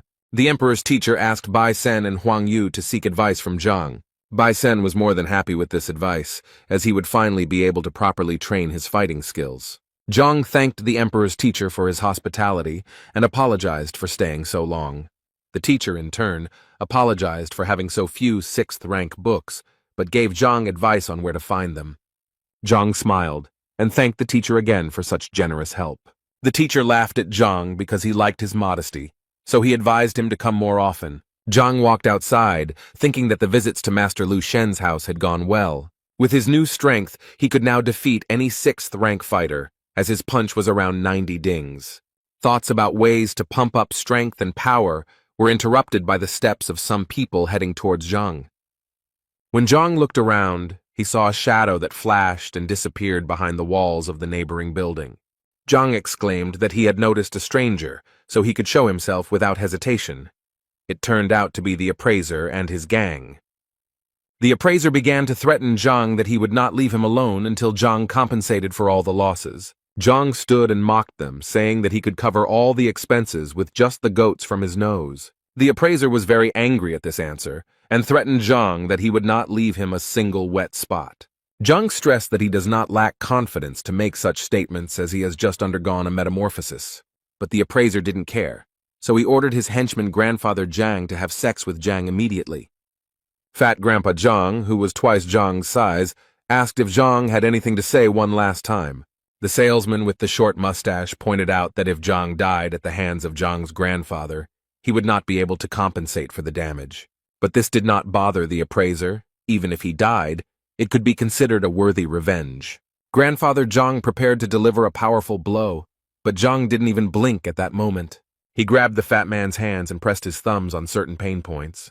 Grandpa Jin was so upset by this reception that he could hardly hold back his tears of pain, but a moment later he gave in and roared at the top of his lungs from the pain that twisted his arms. Zhang thought that this was a great chance to practice and get used to the new abilities, which turned out to be extremely powerful.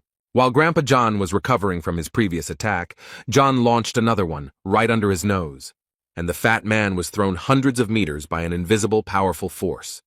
It seemed as if smoke was coming out of Zhang's hand after such an attack, and the teacher himself still did not believe in his strength.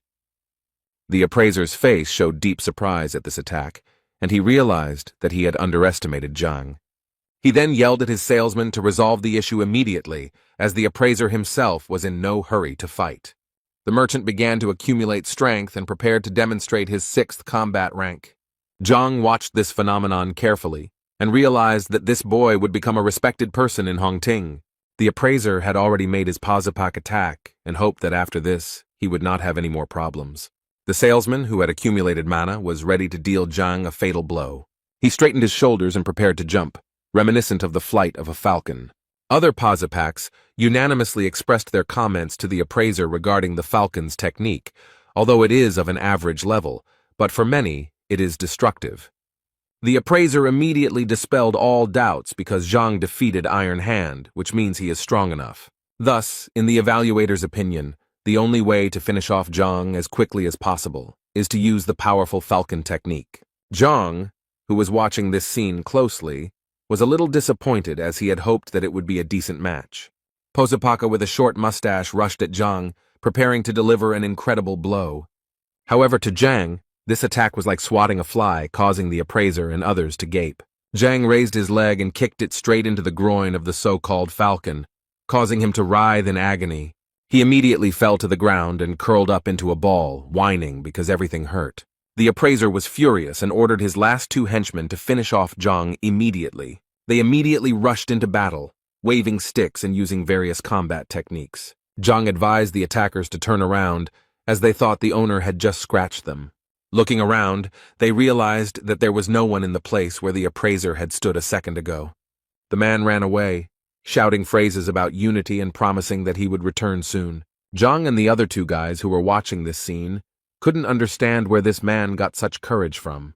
But Zhang didn't have time to think, so he smiled evilly and advised the 2 boys to run away too.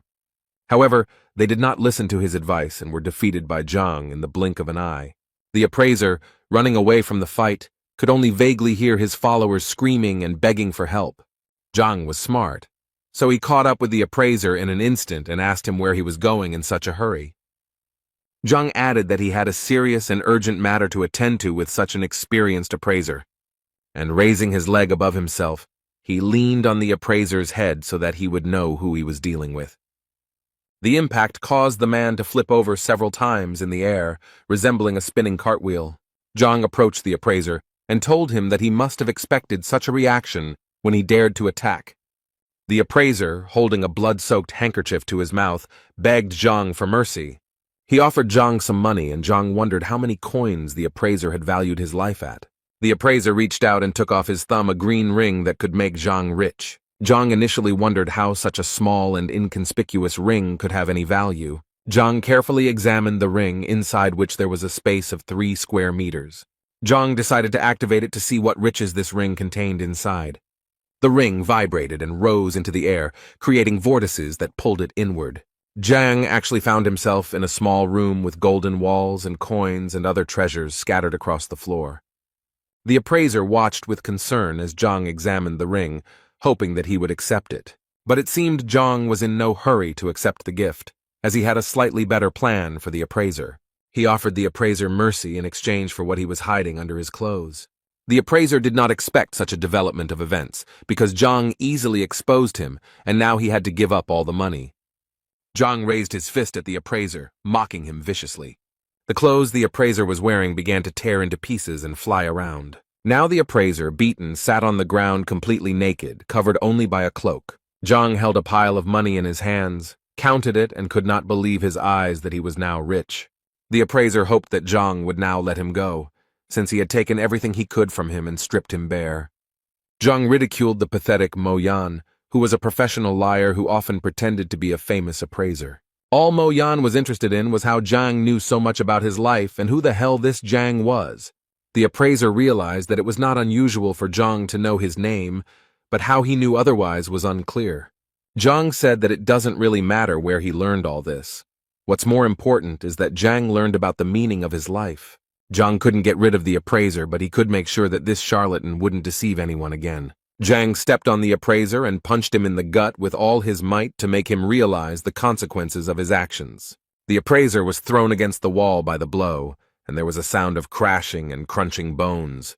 Zhang stood over the appraiser and told him that he could go and not deceive people. The appraiser lay on the ground, creaking, writhing in pain, covered in bruises and sores. Meanwhile, Shan was kneeling before his grandfather and begging him for a favor. He complained to his grandfather that he had assured him that Lev would be obedient, but everything turned out to be the opposite. After all, during the fight with Zhang, Lev was supposed to attack Zhang, but instead he harmed Shang.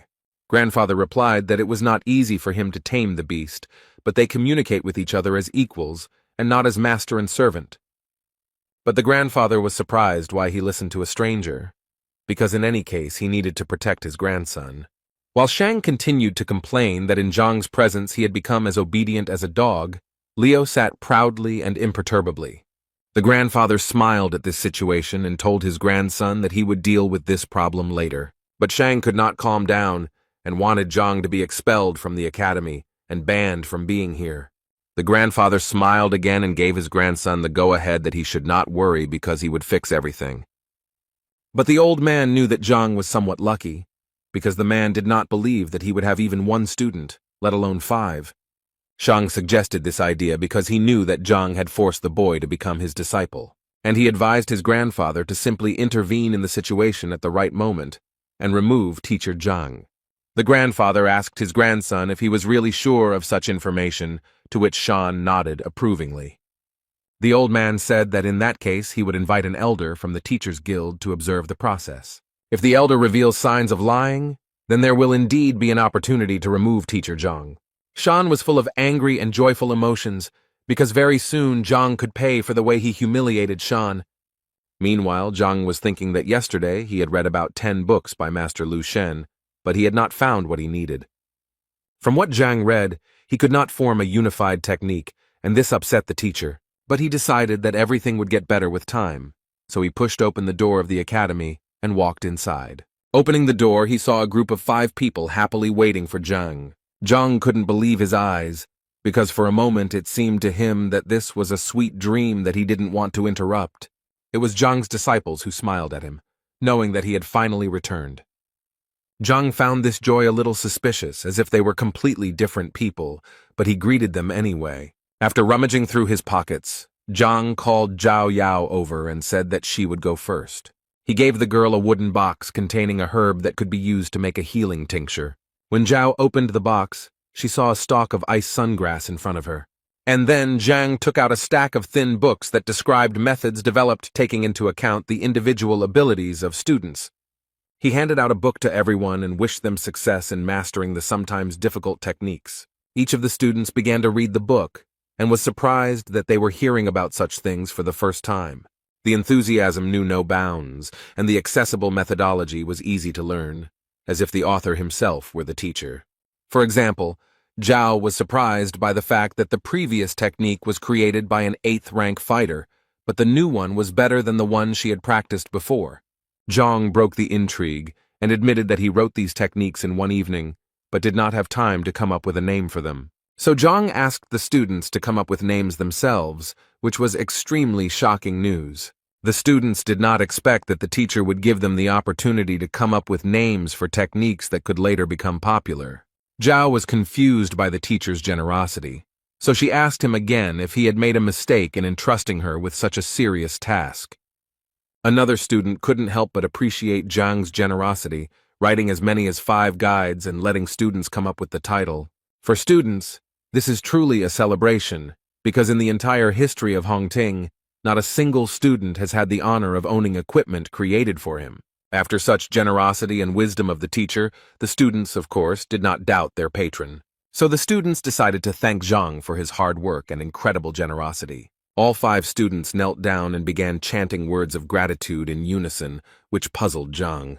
Zhao, on behalf of all the students, swore that the knowledge Zhang had imparted would not be passed on further, and that those who broke the oath would be punished.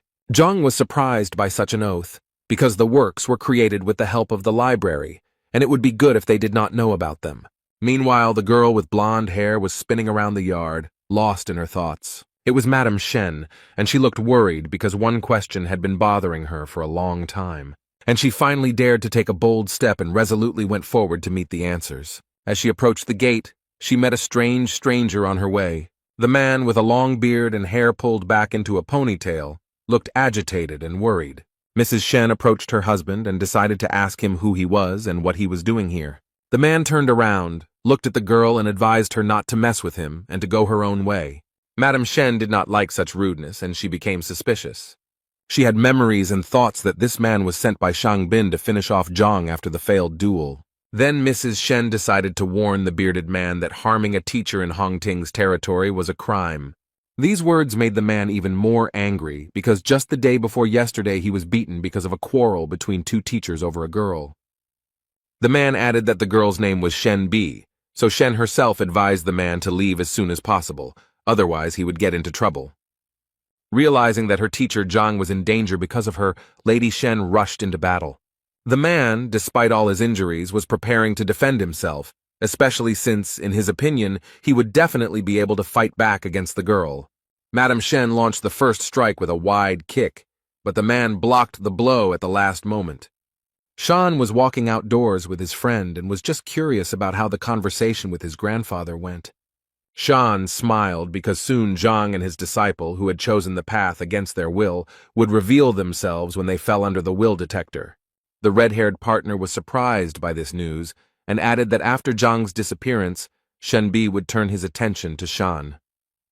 Shang remembered that awkward evening at the restaurant when Shenbi went to dinner with Zhang. Shan's partner added that he needed to be patient for a little while, and then luck would smile upon Shan in the form of a dinner with Shenbi. Shan laughed at these words, but promised his partner a worthy reward in case of success. Their fascinating dialogue was interrupted by the sounds of a fight that was heard very close to where they were walking, and the red-haired boy was the first to notice it. Shang looked closely and saw that Lady Shen was fighting with Yao Han for reasons unknown to Shang. The red-haired boy guessed that Shenbi knew that Yao Han had defeated Shang, and this guess made Shang turn pale. The boy then continued his theory, and was convinced that there were no other reasons, considering that Shen was always calm. Shan's heart began to beat wildly, as if it was about to burst out of his chest at the thought of Madame Shenbi liking him. Shan was silent for a moment, and did not take his eyes off the epicenter of the fight. This state alarmed his red-haired partner. Then Shang shouted in anger at the top of his voice that he would not allow anyone to harm Shen or make her suffer because of him. The red-haired boy wanted to give Shan advice, but he had already rushed into battle with all his strength. During the battle, Yao Han noticed out of the corner of his eye that Shang was approaching and assumed that he was in cahoots with Shenbi.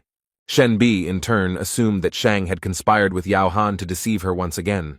After breaking into the fight, Shang threw Shenbi and Yao Han in different directions, but did not harm anyone.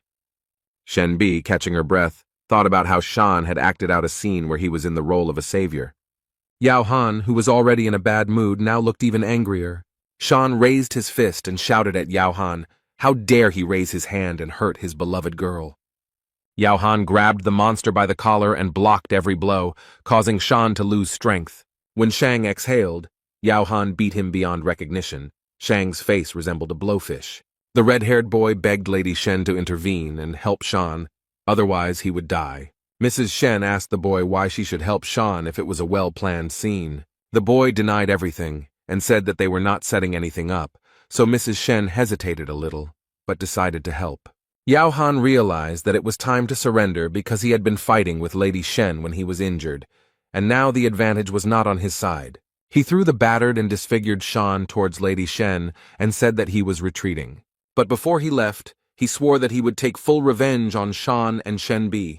While the red-haired boy ran up to Shan, trying to help him somehow, Shen stood motionless, looking after Yao. The red-haired boy was panicking because Shan had not regained consciousness, and Shen thought that the performance was delayed. Suddenly the palace door opened and a disgruntled Zhang came out and asked what was going on. At this point, Shang came to his senses and began to mumble something incomprehensible, as if threatening Zhang. The red-haired partner realized that it was difficult for Shan to speak, so he himself told everything that the will detector awaited Zhang tomorrow. After digging around in his head, Zhang began to remember all the information about the will detector, which finds out the true relationship between a student and a teacher. The red-haired boy said that if Zhang refused to take the detector test, he would be breaking school rules.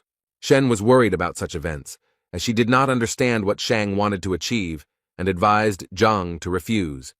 Zhang listened to all the proposals, thought for a moment, sighed heavily, and replied that he was ready to pass the detector. His answer surprised Shan and Shenbi, who expected him to refuse. It was about Yan Li, who initially regretted his choice, but now he and everyone else are ready to give their lives for Zhang. The red-haired boy assured Shan that Yan Li still wanted to be Shan's disciple and that everything would fall into place very soon. Shenbi turned to Zhang to explain to her why he so easily agreed to this adventure. When Yan Li arrived, Zhang told Shen not to worry about these events because everything was under control. But this answer did not satisfy Shen because she knew about the entire strength of the Shan family and what they were capable of.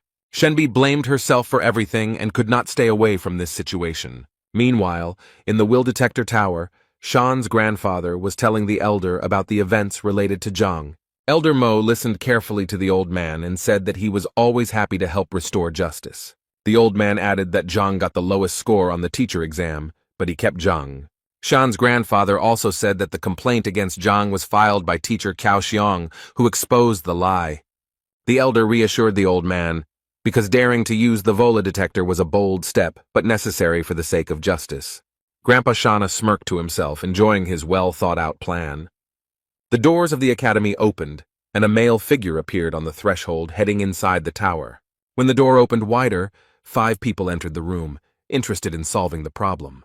When the grandfather saw his grandson Shan, he was very frightened by the fact that there was not a single living place on him. Shang quickly calmed the old man down and assured him that he was fine, so there was no need to worry about a misunderstanding.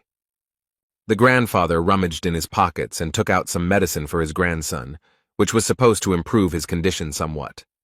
While Shan was taking the medicine, the red-haired boy bowed to the elder, begging for a fair decision in this matter. The red-haired Cao Xiong revealed that Yan Li was once his disciple, but defected to his side due to Zhang's threats.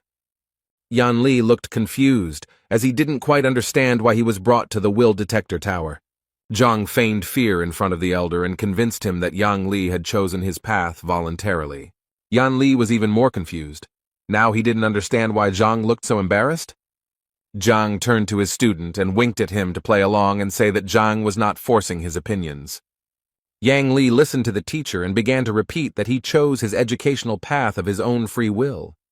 The elder was confused and turned to Zhang with a warning that the disciple could return to Cao Xiong and the detector would be cancelled. Shang and Cao Xiong, who had not thought of such a development, panicked because it was out of their hands. Shang insisted that teacher Chao Xiong apply for the will detector, and the administration agreed. Chao Xiong also stated that the abolition of the will detector was a shameful disregard for the wishes of the young disciple. The elder agreed that it was worth holding a detector with clearly defined conditions, namely that the loser would be punished by agreement of the participants. Shan's grandfather informed Zhang that if he lost, he would face the maximum punishment, expulsion from hunting. Zhang again played the role of the upset teacher and said that he had no enmity with teacher Cao, so it was cruel to kick him out. And then Zhang proposed another idea, such as canceling the license and adding a punishment of 100 lashes from God. With this statement, Zhang stunned everyone present, because it was he who found himself in a disadvantageous position, and now he was proposing such severe punishments. The elder thought that if the teacher was simply fired, he would be able to work in another institution. But revocation of the license was a different matter. Chao Xiong couldn't understand why Zhang chose such a cruel punishment in the form of God's whip, which leaves a person half dead. Shenbi's eyes were already wet because it was very clear that this was a trap, but Zhang did not try to escape from it. Chao Xiong did not hesitate to agree to the punishment conditions proposed by Zhang. Meanwhile, Yan Li admired the skill and cunning of his teacher, who pretended to be a loser in order to provoke his opponents. The elder announced that if both parties agreed to the terms, there was no point in postponing the event. The elder showed everyone present a ball of heartstone, which Zhang and Chao Xiong had to touch in turn. Based on the results, the winner will be the one who receives the highest level of trust from Yan Li. Chao Xiong was glad that after the procedure was completed, Zhang would not have a single wet spot left. Since teacher Cao had applied, he had the honor of being the first to pass the detector along with Yan Li. The ball shone with a magical warm light that illuminated every corner of the majestic hall. Thus, the Heartstone is able to put people into a state of trance in order to read their inner world. Thanks to this stone, one could find out whether the teacher really listens to the student, otherwise the latter could hate his mentor. Shauna's grandfather explained that the maximum level of trust is 100, and the relationship between a teacher and a student is usually at 30. Meanwhile, Shen insisted and advised Zhang to leave now and never come back. Shan overheard their conversation and said that it was too late to rush because everything would soon fall into place. Shang was convinced that once the results came in, Zhang would regret being born. But Zhang remained calm all this time and was even amused by Shang's self-confidence. Shang continued to mock Zhang because he believed that the level of trust between Cao and Yang would not be lower than 20. But Zhang, according to Shang, could have scored less than 10 units, and then he would have been ashamed of the entire kingdom. Shen was very irritated by Shang's comments, but she was even more irritated by Zhang's excessive calmness.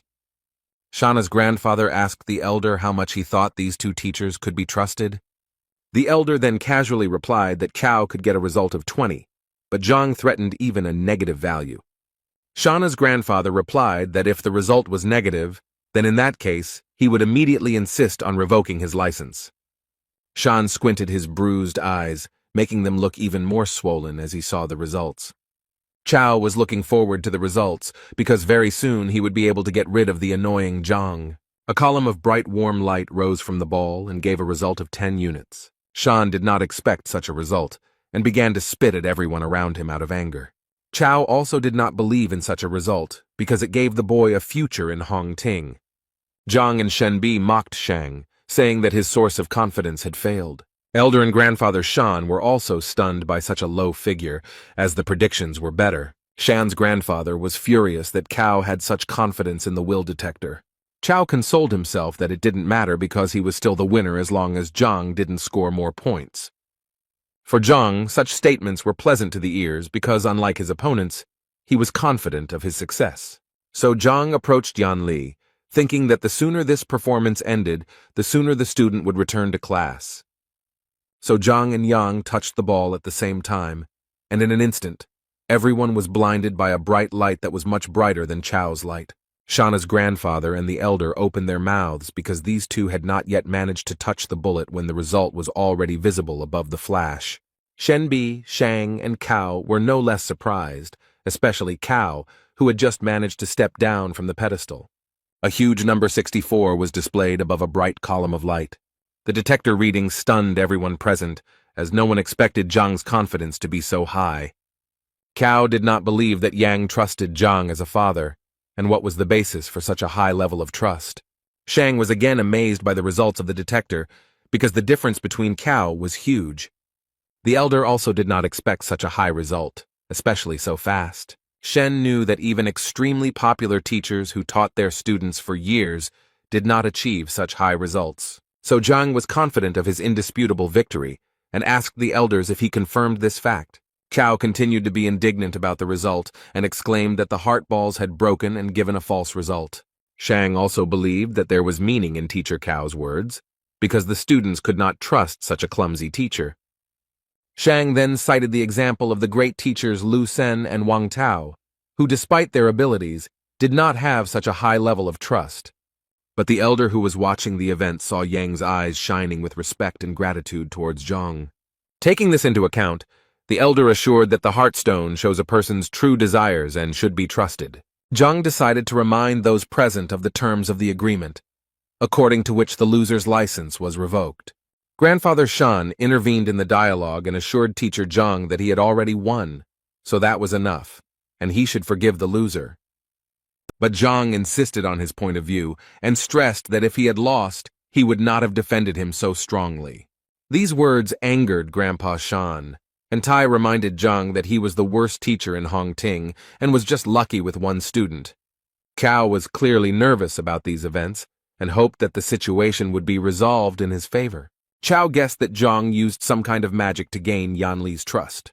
The elder listened carefully, paying particular attention to Cao's report that one of Zhang's disciples had lost his mind. Chao continued his speech and expressed concern about Yan Li, as he believed that the disciple was in danger. Therefore, Cao insisted on further investigation of the situation, as he did not believe that the worst teacher had received such high trust from the student.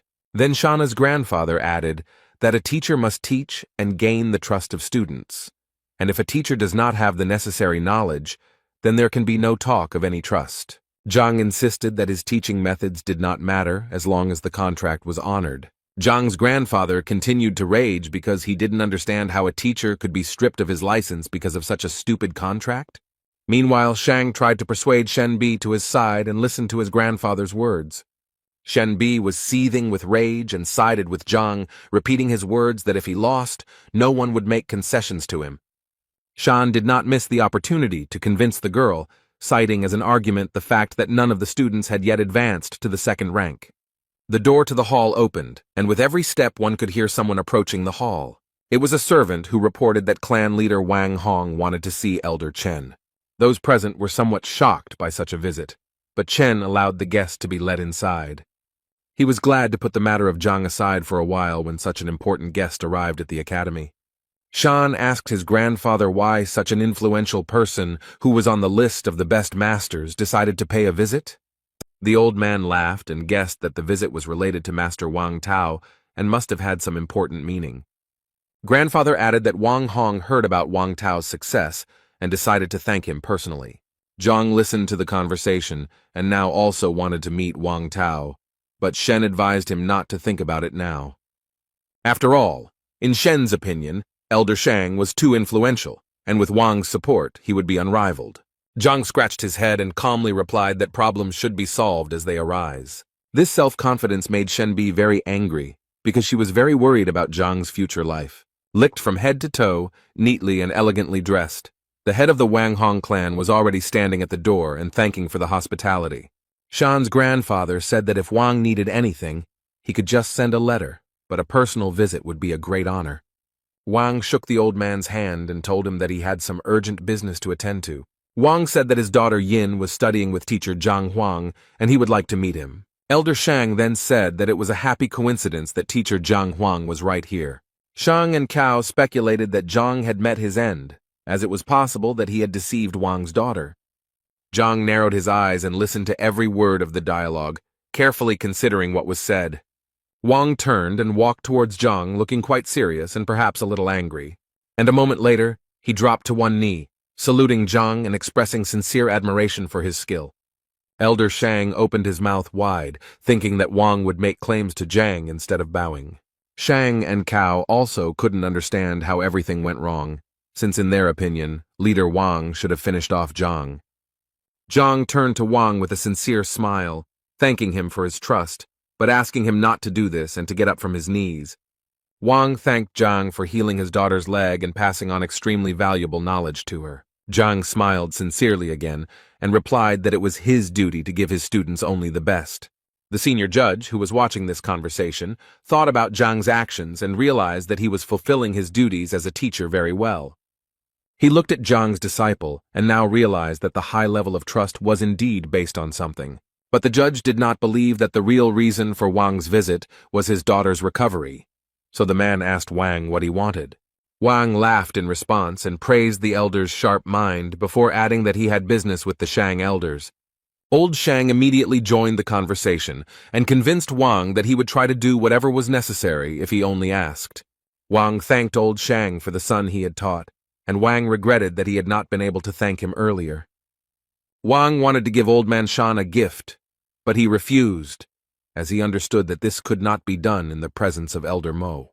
Wang noted Old Man Shan's honesty and integrity and added that he still talked about some changes in his son's practice. Wang told the old man that his son realized that he was not entirely comfortable with Master Shan, causing the latter's eyes to widen. So now Old Man Shan had to let the boy go, but it seemed he wasn't quite ready for that step. But although Wang expressed his request calmly, he was firm in his convictions. Old Man Shang had no choice but to argue with Wang, so he complied with his request. As he returned the pendant to his son, who was now free, Old Shang knew how shameful he would be for doing this. Wang took the pendant from Old Shan, and Tay assured him that it was normal for young people to have difficulty finding suitable teachers. Wang smiled back, then turned to Zhang and asked if he could take his son into his class. This request shocked everyone present in the hall because recently Zhang almost ended up in court, and now one of the best masters is sending his son for training. This request especially hurt the pride of Old Shan, who had lost a student who could have fallen under the care of the worst teacher. Junior Shang was also worried about his grandfather and couldn't understand why Venerable Wang made such a choice. Zhang smiled modestly and replied that he didn't think it was a good idea. After a pause, as if thinking, Zhang replied that he would have to refuse the offer, which shocked everyone present. Shang Jr. thought Zhang was a complete fool because a member of an influential family was asking him for patronage, and Zhang was refusing. Shenbi and Huang calmly asked Zhang if he had thought about this offer, because such generosity could not be refused. Old Shan got the most out of Zhang's answer because he was exchanged for some loser. Elder Mo wanted to change Zhang's mind, but what he created was not in his mind. In fact, Wang himself did not expect to hear such an answer, since the offer seemed tempting to him. However, Zhang remembered some events from the past, and assumed that Wang Tao did not tell his father that he had somehow attacked Zhang. However, Wang immediately began to say that his son had made a mistake and did not know about Zhang's greatness, for which he was ashamed. The dialogue was interrupted by Cao, who exclaimed that the venerable Wang did not need to be asked twice. Cao stressed that Zhang retreated not because of the attack incident, but for another reason. Cao said that Zhang had 3 ranks in martial arts, while Wang's son was at the 4th rank. Shan supported his friend, because it was unacceptable for a teacher with a lower rank to teach a student with a higher rank. Old Shang added that he respected the fact that Wang's son left his class, but he deserved a better teacher. Wang then thought that his daughter was receiving good knowledge from Zhang, but she never spoke about the teacher's rank. Cao mocked Zhang, saying that he should take off his crown and only surprise the newcomers with his 3rd martial rank. Old Shang confirmed Cao Xiong's words and added that Zhang could not teach anything without experiencing it himself. But Wang remembered one of his daughter's stories, how Zhang stopped Wang's son's sword with 2 fingers. Junior Shang said with a mischievous smile that perhaps this story was just made up to protect Zhang's reputation. In Cao's opinion, such a story seemed like a complete fabrication, since a teacher at the end of the list could not possibly possess such power. Yang intervened in the conversation because he himself witnessed these events, so everyone who speaks against Zhang is slandering. Elder Shang also convinced Wang that this story was nonsense, and that such fables should not be believed. While Old Shang was trying to convince Wang that Zhang's reputation should not be raised in this way, the servant came into the hall again. The servant reported that a young man had arrived who wanted to meet with Teacher Zhang and was waiting for permission. Old Shang reacted to this news with sensitivity and wondered why Zhang was so in demand. The servant added hesitantly that the guest awaiting an audience was King Jiangnan's son, Bai Sen. When old Shang heard who was waiting for him, he shouted for him to immediately let the distinguished guest into the hall. For Elder Mo, the events took on new colors, because the king's son is a master of martial arts, but he wants to meet one of the weak teachers. Shen Bi was surprised by Zhang's influence because Bai Sen is a very influential person in the kingdom. As soon as No Bai Sen appeared in the hall, everyone greeted him with honor, bowing as a sign of respect. However, Bai Sen seemed uninterested in those present. He noticed Zhang and waved his hand at him. Zhang asked with a picky look and a simple voice, "What does Bai Sen want?" Bai Sen ran up to Zhang and told him that he was leaving the city soon, and that he really wanted to learn all of Zhang's skills. The faces of those present reflected surprise. Why was Bai Sen communicating so well with Zhang? Old Shang became angry and advised Zhang to be careful with his words, since he was dealing with a royal person and etiquette must be observed. After this, Old Shang apologized to Bai Sen for Zhang's ignorance, as he did not understand who he was talking to. Bai Sen shouted at the old man to get out of here before he lost his head. Bai Sen Zhang was a master and equal to his mentor Lu Shen, so there was no point in dishonoring his honor. Hearing this, all those who had tried to humiliate Zhang in every possible way felt the ground slip out from under their feet. Old Shang analyzed what he heard, and could not believe his ears that a certain Zhang was of the same level as the tutor of the king's son. Junior Shang and Cao simply turned pale upon hearing this, and almost lost consciousness. Elder Mao also wondered why Master Zhang was considered so strong. Bai Sen said that everyone present heard the information correctly. Zhang's strength was 3 times greater than Bai Sen's. Bai Sen added that if anyone wants to contradict his words, they should keep their mouth shut if they want to live. Otherwise, if Master Zhang showed his strength, no one present would say hello. Those present in the hall began to whisper among themselves about how it happened that Zhang was stronger than Shan, and how he exhausted his abilities so quickly. Only Zhang stood modestly in the corner, and was somewhat embarrassed by these dialogues, since he did not really want to demonstrate his strength. Upon hearing this information, Wang began to persuade Zhang to accept his son into the class. Bai Sen shouted to Wang to hold the horses because Bai Sen also needed a teacher. Zhang told Wang that his son could come to class tomorrow as a free student, and Zhang would think about enrolling later. Bai Sen kindly asked Zhang if there was anything that needed to be settled that the king's son would be happy to help with. Zhang reminded Elder Shan that now that the will detector had been passed, it was time to pay the bills. Cao objected to Zhang and said that he could do nothing despite Cao's defeat. After all, it's not possible to simply take away a license, and the most that Cao can get is 100 lashes from God. Zhang asked why Cao was so confident, to which Cao replied that there must be good reasons for revoking the license. Cao also said that there was nothing to complain about in his teaching, and that he had never put students in danger. Zhang didn't listen to Cao very carefully because it was just chatter to him, so he wanted to know Elder Mao's opinion. Mao confirmed Cao's words, and there must be good reasons for revoking the license. Zhang wondered why he wasn't told about this before, to which Mo replied that he was thinking about Zhang losing. Mao explained that there was only one option for revoking a teacher's license. The Grandmaster or his assistant must confirm the decision to revoke the license and notify the Teachers Guild about it. Zhang listened carefully to what Mao was telling him and tried to put the puzzle together in his head. The first thing that interested Zhang was where to look for these people, and even if they were found, how to attract attention to the dispute. The servant entered the hall again and announced that a girl named Huang Yu had come to the tower and wanted to see Zhang. Bai Sen was very happy to hear that his beloved Huang Yu had also come to the castle. Elder Mao gave the go-ahead and ordered that the girl be immediately admitted into the hall. A few minutes later, a fair-haired woman in an elegant robe appeared at the threshold of the hall and thanked for the hospitality. Huang Yu greeted all the elders and was very happy to see them in full health and well-being. Finally, the girl approached Zhang and greeted the master with a low bow. Bai Sen informed Zhang that Huang Yu had just taken over the position of assistant to the Grand Master that had just been discussed. Old Shan, who was watching all this, had tears in his eyes because he could not believe that Zhang was being protected by the son of the king himself.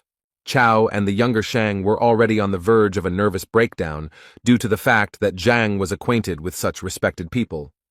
Zhang asked Huang Yu if she was really an assistant, to which the girl replied that she was just lucky to meet teacher Liu, who needed help. Zhang smiled at the girl and said that he also needed Huang Yu's help now. Zhang told Huang Yu about this fight, and she was furious that if Chao remained as a teacher, sooner or later he would tarnish Hong Ting's honor. Therefore, Huang Yu decided that Chao was not worthy of a teaching license and should prepare documents to dismiss him. Chao's legs buckled at the sound, and he fell to the floor with a dull thud that echoed throughout the hall. Losing his license meant that he would no longer be treated with respect and would be treated like trash. Cao sat and stared at one spot for a while because he had worked hard to get his license. Cao bit his lip and clenched his fist with all his might, unable to accept the fact that such a shameful outcome awaited him. He rose to his feet and shouted that the Teachers Guild would be interested to know how Zhang drove his students crazy. Zhang responded calmly and assured that it no longer mattered, since Cao should be punished according to the terms of the dispute. Cao didn't know how to respond to such words because all his arguments had simply dried up. Junior Shang began to threaten Zhang that he would not see a peaceful life after he committed such a vile act towards Cao. Old Shang confirmed Chao's words and believed that Zhang's teaching abilities should indeed be questioned. Huang Yu said that if these accusations were true, then the guild needed to check some things. Zhang was a little nervous because he underestimated his opponents, who also know how to use facts to their advantage. Zhang began to think about how he could get out of this situation dry, because now everything was against him. He saw no other way out than to confess everything, and in that case, he would at least be honest. Zhang began his speech, but before he could say a few words, Shen Bi intervened. She said that now everything was clear to her, and teacher Zhang no longer needed to make excuses. Shen reported that Elder Mo had recently asked Zhang some exam questions, to which Zhang had given multiple-choice answers.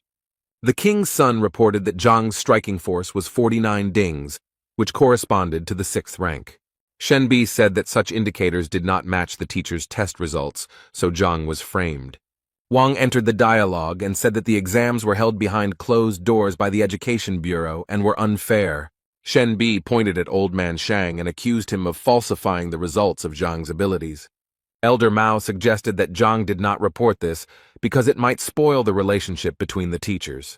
All those who defended Zhang were convinced that he silently endured all the humiliations, but did not lose the wisdom of the teacher. According to the defense, teacher Zhang suffered for the sake of good relations in the team and bore the burden of ignorance.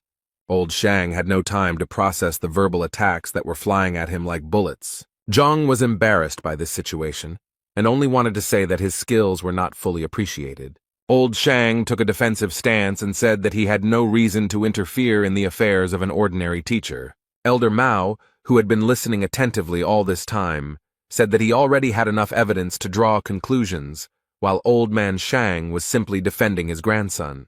Sooner or later, Zhang would stand out among the other teachers, and to prevent Zhang from overshadowing Shang's grandson, Old Shang acted preemptively. Old Shang was stunned because he hadn't paid attention to Zhang before, but now he had only turned away from him. Zhang winced, as if he was extremely ashamed of Old Shang's actions in taking advantage of his power. Old Shang tried to say something else to Zhang, but he couldn't make out anything intelligible except curses. He began to strike on the nerves, and it seemed that he was about to suffocate in his own anger. All those who stood up for Zhang no longer believed Old Shan and considered his attack a deception. Little Shang, no matter how much he wanted to spite Zhang, felt broken because now his grandfather was also in danger. Old Shang stood motionless, his eyes closed and his head raised, coming out of his convulsive state. He seemed to be enjoying his condition, and his body was in nirvana after so many trials. Suddenly, enlightenment came to him. He opened his eyes sharply and looked at Zhang. He said that the charge of falsifying exam results could not be refuted in any way. But how would Zhang explain his student's madness? Old Man Shang pointed his finger at Zhang and waited for him to explain after the accusations. Zhang understood that such accusations were serious, and it would be difficult to turn away from them now, although the student's madness was the merit of old Zhang. Then Old Man Shang asked the servant to call Zhao Yanfeng from Master Lu Sen's class into the hall. Everyone held their breath, waiting for the development of events. After all, Lu Sen was the best teacher in Hongting. From his residual memories, Zhang recalled that this young man did not show up in class after the incident. Old Shang continued to argue that Zhao was going to retire after the incident, but Lu Sen came to the rescue in time. Wang thought that if Lu Sen could so quickly restore the strength of a student who was on the verge, then this spoke volumes about the strength of the teacher. The servant who had followed Zhao returned a few minutes later and reported that the young man had arrived. As soon as Zhao stepped into the hall, he immediately bowed deeply to show respect to everyone present. Old Shang immediately asked him a question, pointing his finger at Zhang. "Does Zhao recognize him?" Zhang watched his student carefully, hoping that he would not say anything that could harm the teacher. It only took Zhao a few seconds to recognize teacher Zhang, who had harmed him in the past. Then old Shang asked the young man if it was true that he had almost lost his mind while studying under Zhang Zhao. Zhao confirmed this information, and old Shang turned to everyone who had so actively defended Zhang, saying, "What a scoundrel." Mao agreed that causing mental harm to a student was a valid reason for firing a teacher. A sad expression appeared on Huang Yu's face because she didn't expect Zhang to be capable of such a thing. Old Shang began to ask Zhang why he was silent and whether he could say anything in his defense.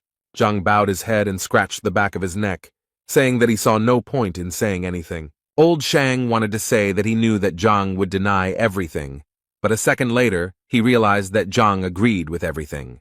Zhang threw up his hands and said he saw no point in making excuses. Old Shang continued to say that Zhang was not even ashamed of what he did. Zhang advised the old man to calm down and not repeat the same thing several times. These words made old Shang even more angry, and he said that Zhang had better start worrying about his situation. Zhang turned to his former student with curiosity. How are his lessons with Lu Sen going, and will he show any skills? This request puzzled Zhao because now everyone was thinking about how Zhang had driven his student crazy. Huang Yu also decided that it was inappropriate to talk about the student's abilities now, and that they should discuss some other details. Zhao said that teacher Lu confirmed that the technique Zhang used was not only incorrect, but also dangerous. But Zhang insisted, and asked the student to demonstrate what he had learned from the new teacher. Huang Yu agreed with Zhang Guo, and asked Tai to demonstrate some of the skills he possessed. The guy did a warm-up, focused on his breathing, and began to confidently demonstrate elements of various techniques. The elders noted that despite his young age, the boy had excellent command of the power that corresponded to his rank. But old Shang was worried that Zhang asked him to demonstrate the technique. When he looked at Zhang, he stood with his eyes closed and did not look at his student even once. When Zhao finished the demonstration, he asked Zhang if he had seen enough to appreciate what he wanted. At this moment, Zhang opened his eyes and looked at the boy with a confident gaze, indicating that he had seen enough. Old Shang insisted that there was no time to waste, since all the evidence in Zhang's confession proved his guilt. Zhang asked the old man to take his time as he needed to explain why he had asked Zhao to show him some pieces of equipment. Before explaining his actions, Zhang told everyone present that he had deliberately driven the boy mad. After such a statement, it seemed to everyone present that the ground was slipping out from under their feet, because no one expected such a development of events. Old Shang decided to use this to his advantage, and began to say that Zhang was not even ashamed of his actions. The old man turned to Huang and Elder Mo, hoping that they had understood everything and drawn their own conclusions. Zhao was seething with anger, clenching his fists. He did not understand what had happened to Zhang, that he had treated him so cruelly. Zhao was just a student, and to him, Zhang's actions looked like he was deliberately teaching the student the wrong techniques. Zhang made a dissatisfied expression, indicating that Zhao had misunderstood. Such actions made Zhao even more angry, and now it seemed to him that Zhang was back to his old ways. Zhang asked Elder Mo and Huang if they noticed anything suspicious when Zhao demonstrated the technique. They shook their heads, and then Zhang explained that Zhao had a congenital stiffness of the gaze. Huang Yu thought about this statement because people with this disorder have narrowed acupuncture point passages and cannot release qi energy. Elder Mo was very surprised by Zhang's proposal because it was a very risky move. Zhao also didn't believe it, as he had not experienced any obstacles during the training process. Zhang advised Zhao not to jump to conclusions and to think about whether the boy had encountered difficulties before he lost his mind. Zhang gave an example of how every time the boy tried to gather energy, his body seemed to be torn apart. The boy was surprised by what he heard. Wang and Shen Bi listened carefully to Zhang, and although his speech seemed stupid at first glance, they still guessed that there was a destiny of truth. Only old Shang was categorically against these judgments, because the hardness of the glasses no longer mattered. The fact was that the boy was injured. Zhang advised Shan to take his time and give him time to complete his judgment, and then asked how to characterize a person who has lost his mind. Old Shang was surprised by the question, but explained that the energy that bursts out cannot be controlled, and the person loses his mind. When the old man realized what Zhang was getting at, he became angry, and did not believe that this was designed to destroy the blocks. Huang Yu and Elder Mo wondered how realistic this tactic was, as it was very risky to use. Zhang then asked Cao if he still felt like his body was being torn apart when the qi was released. Zhao was surprised again, because when the state of madness passed, all the difficulties also went away, but the boy attributed these merits to Lu Sen. Zhang advised not to rush to conclusions and explained that the force in the fool's body is extremely powerful and capable of breaking down barriers. Teacher Zhang said that he had planned further steps that could improve Zhao's body features, but he left without saying goodbye. Old Shang was furious, shouting insults at Zhang and asking why he did not tell his disciple about his tactics. Zhang had a simple explanation. If the plan was revealed, Zhao would not agree, and everything would be in vain. Zhang added that you don't have to believe him because what he says is shocking, but Zhao is just one step away from second place. Zhao said that Teacher Lu said that if he worked hard, the boy would reach the second rank in 6 months. Shenbi and Wang were convinced that Teacher Lu's evaluation was quite high. But Zhang had a different opinion. For him, 6 months was too long a period, which could be significantly reduced. And when Zhang started talking about layoffs, he offered to move to a second position in just half an hour. This harsh statement caused a stir among those present, as in their minds it was an unrealistic term. Old Shang said that training is not like hunger that can be satisfied in one sitting. What is important is consistency and time. Zhang, confident in his words, saw completely how those around him did not trust him.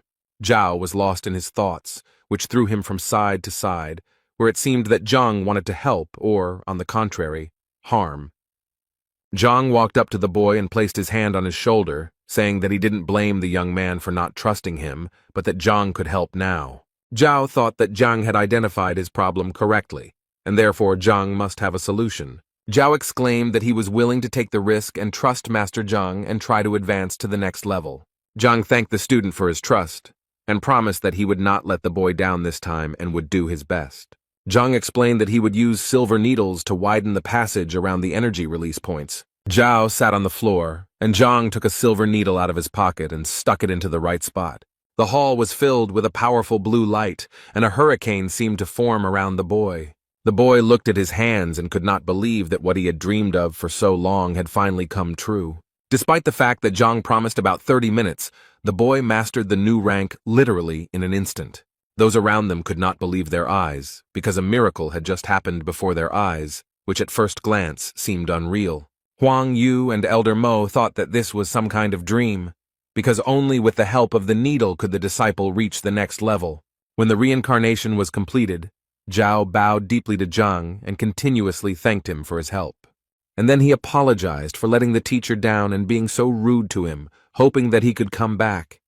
Wang, who had been watching the transformation closely, remembered how much effort he had put in to reach the next rank, and the boy had done it in an instant. Wang told Zhang to forget about the request with his son, because now he also wanted to become Zhang's disciple. Bai Sen shouted at him to get in line because the king's son was also very eager to learn from Zhang.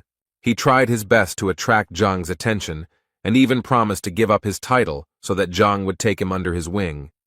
Zhang, who could barely get a word in edgewise, asked everyone to speak more slowly and promised to talk about it later. The teacher then turned to Zhao, wondering if he had made a mistake this time.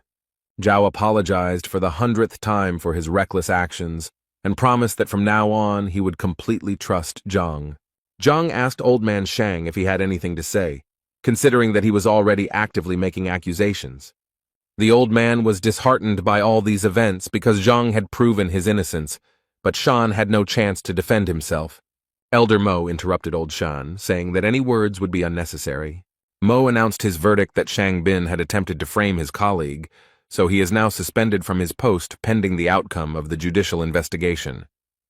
Mo also added that Cao Xiong had deliberately defamed Zhang and would now be removed from teaching. Elder Mo reminded Old Man Shan that he had been removed from his position as the school principal for falsifying the exam results. Old Shang fell to his knees and felt completely broken just because he had given in to his grandson's pranks. Mo apologized to Zhang, but promised that in the future, he would no longer be bothered by unworthy people. Zhang assured the elder that everything was fine, adding that difficulties sometimes arose. Elder Mo ended the conversation by saying that after the verdict was given, Zhang would receive a message from the guild. Zhang and his defenders were leaving the tower where they had experienced many turbulent events over the past few hours. Junior Shan and the old man sat on the floor and were literally broken in every sense. Now Zhang has new plans for his life, to become a famous teacher, that is, a grandmaster, but to do this he must first become a student. Zhang returned to Huang Yu and asked the girl how he could become the great master's disciple. The girl said that everything is arranged quite simply. No tests are needed for this, just to catch the eye of the Grand Master. Zhang asked Huang Yu how she managed to run a store and be a student. The girl smiled and replied that she lacked life experience, so she chose a crowded place to observe the world and society. Zhang remembered the requests that Master Lu Shen had made to Zhang from Huang Yu and Bai Sen. Bai Sen explained that Lu Shen had a painting called The Ruler's Canvas, which he would give to the winner of the competition. Zhang mentally analyzed the painting, which was painted by Master Mo Chenzi in an exquisite style. Bai Sen and Huang Yu were very happy to receive this painting as a gift because it really touched their hearts. That's why they turned to Zhang, who they considered a very good artist. Zhang was confused because he only understood the paintings thanks to the Library of Heavenly Path. Meanwhile, at Hongting Academy, the entrance exam was taking place in teacher Lu Sen's class. The man with long gray hair and beard praised Lu Sen and emphasized that the students are willing to do anything to get into this class. Although Lu Sen was pleased to hear this, he responded modestly, but the old man continued to flatter the teacher. After receiving several compliments, Lu Sen asked Elder Hong Hao how he could help. Hong Hao replied that he was a good friend of Lu Sen's father and enjoyed watching Lu Sen's development. Lu Sen asked not to mention his father's name in his presence and to get straight to the point. Hong Hao then revealed that it was a young and annoying teacher named Zhang Huang. Lu Sen wondered how the boy with the worst test score could cross his elder. The elder explained that the whole thing was due to the pogrom of the restaurant that Zhang had carried out, after which the business became unprofitable. Lu Sen assured the elder that Zhang was just a loser who would be fired sooner or later. The elder agreed with this statement, and added that he heard the administration give him an ultimatum to fire him if Zhang did not have any disciples. That's why the elder asked Lu Sen to lure all of Zhang's students into his class. After all, it is difficult to teach a teacher who has students, but if Zhang has no students, then everything will be easier. The elder insisted that Lu Sen cast aside his doubts and recalled the incident of poor Zhao, who had almost lost his mind. Lu Sen listened to the elder and replied that he would announce a new recruitment of disciples today. The elder said that he would not be indebted to Lu Sen and would thank him with a delicious meal at the restaurant. The conversation between the two men was interrupted by a fair-haired boy who dodged teacher Lu before making his request. Lu Sen asked what Wang Yan, the grandson of the Wang clan leader, wanted. The boy tried to say something, but it was obvious that he was shy and afraid to voice his desires. Lu Sen convinced the boy that if he had any problems with his studies, he could share them with him. The elder did not miss the opportunity to praise Lu Sen once again, and assured the boy that he would receive an answer to any question. Wang Yang knelt down and announced that he intended to leave teacher Lu Sen's class. Lu Sen didn't expect this development, because people want to get into this class more than anything else. Lu Sen wondered what the reason for this decision was, whether anyone had offended the boy, but Wang Yang insisted on his initiative. Lu Sen tried his best to keep the boy, so he said that if he left this class, no other teacher would accept him. The boy said that if he left this class, he would have the opportunity to listen to teacher Zhang's lectures. This news shocked Lu Sen greatly, and after becoming Zhang's free listener, the boy punched Lu Sen in the nose. The elder was also extremely surprised by this decision, since Zhang's reputation was not the best. Lu Sen asked the boy if he knew of the case of a student who had lost his mind while studying under Zhang. The conversation was interrupted by Zhao Yanfeng, who was told by Lu Sen that Wang Yan wanted to go to Zhang's class. Lu Sen asked Zhao to tell Wang what Zhao had gone through while studying under Zhang. But Zhao also knelt down and asked Lu Sen to let him into teacher Zhang's classroom. Lu Sen now didn't understand what was going on at all, because the disciple who had suffered under Zhang was now also going to Zhang. Zhao explained that Zhang was a good teacher, and now Zhao regretted his mistake. Lu Sen turned pale at this and couldn't understand why Zhang's thoughtless actions turned into good deeds for Zhao. Without thinking twice, Lu Sen agreed to let the boys go, believing that they had thought about their decision. The boys were very happy that they would now be able to listen to lectures from such a talented teacher as Zhang. Before Lu Sen could finish speaking about what the boys looked like, the spirit disappeared as if they had never been kneeling. Now Lu Sen was very angry with Zhang because he had somehow taken away his 2 disciples. The anger burning inside Lu Sen made him act immediately and decisively, so he called Zhang Hong for help. The boy, who looked like the embodiment of evil and hatred, was already standing next to Lu Sen, waiting for instructions in a moment. Lu Sen ordered his disciple to go to Zhang and give him a letter declaring war. The elder was surprised by the decisive step of declaring war on the freshman competition. Lu Sen was extremely angry, and now if Zhang was so impudent, he would have to answer for his actions. Lu Sen was also going to conduct an evaluation of the teachers, and when Zhang lost, Lu would take the students to his place. Before these events, Lu Sen wanted to attract the Grandmaster's attention at the novice competition in order to become his assistant, but his plans changed. Meanwhile, in Zhang's class, the students were discussing their upcoming classes with Zhang and what unforgettable experiences awaited them. The conversation was interrupted by the sharp sound of the door flying into pieces. The red-haired boy stood at the door and broke the door of Zhang's class. He barely touched the ground with his fingertips, and all he cared about was Zhang's whereabouts. The students of Zhang's class were outraged by this development and were already ready to defend the honor of the class and their teacher. One of the students recognized the red-haired guy as Zhu Hong, who had placed 4th in the entrance exam. Holding the envelope addressed to Zhang, Zhu Hong was glad that he was so popular. He told a student in Zhang's class that the envelope contained a letter from Lu Sen calling for Zhang to be examined by his teachers. Zhu Hong threw the envelope at the feet of the disciples, adding that Lu Sen was angry after the recent events and therefore declared war on Zhang. Zhang's students were confused by this statement, as they believed that Zhang was the best teacher. Zhu Hong was about to leave when one of Zhang's disciples decided to stop him. Zhang's student accused Zhu Hong of disrespecting their teacher and smashed the classroom door. Zhu Hong laughed at the boy, especially at his apology for his actions. In an instant, Zhu Hong, like a butterfly, began to reproduce his graceful and decisive fighting technique. After that, he punched Zhang's disciple straight in the face, but he was not ready to block the blow. The boy flew several meters at lightning speed, his face touching the grass near the classroom. Zhu Hong, who had not a single scratch on him, stood proudly and declared that Zhang and his disciples deserved no mercy. Such remarks had a strong effect on Zhang's student, and she decided to teach him a lesson in good manners. The girl was the first to attack Zhu Hong, but he immediately blocked her bold strike. And the next step, he counterattacked the girl, and so quickly that the student did not have time to understand anything. Zhu Hong's blow was precise and powerful. He also kissed the girl on the face, and she flew away with a cry of pain. The boy who wanted to help the injured Zhao Yao didn't have time to look back before Zhu Hong was already behind him. He deceived Zhang's disciple and also injured him, leaving him no room for counterattack. A pink-haired girl from Zhang's class ran up to her injured colleagues and tried to help them, but Zhu Hong approached her like a ghost, preparing to cause irreparable damage. A moment later, Zhu would have carried out his plan, but Zhao stood up to defend himself, blocking the aggressor's blow. He tried his best to resist Zhu, but it was not easy because Zhu was quite professional in his technique. Zhu taunted his opponent, adding fuel to the fire by pointing out that Zhao lacked strength and training. Zhao held on with all his might as Zhu Na dealt him blow after blow, sapping his fighting spirit. Each attack was extremely exhausting for Zhao, and he was already at the limit of his capabilities. At one point, Zhu broke through Zhao's defense and delivered a powerful blow that left him unable to stay on his feet. Zhang's students, beaten and mutilated, barely regained consciousness after Zhu dealt with each of them.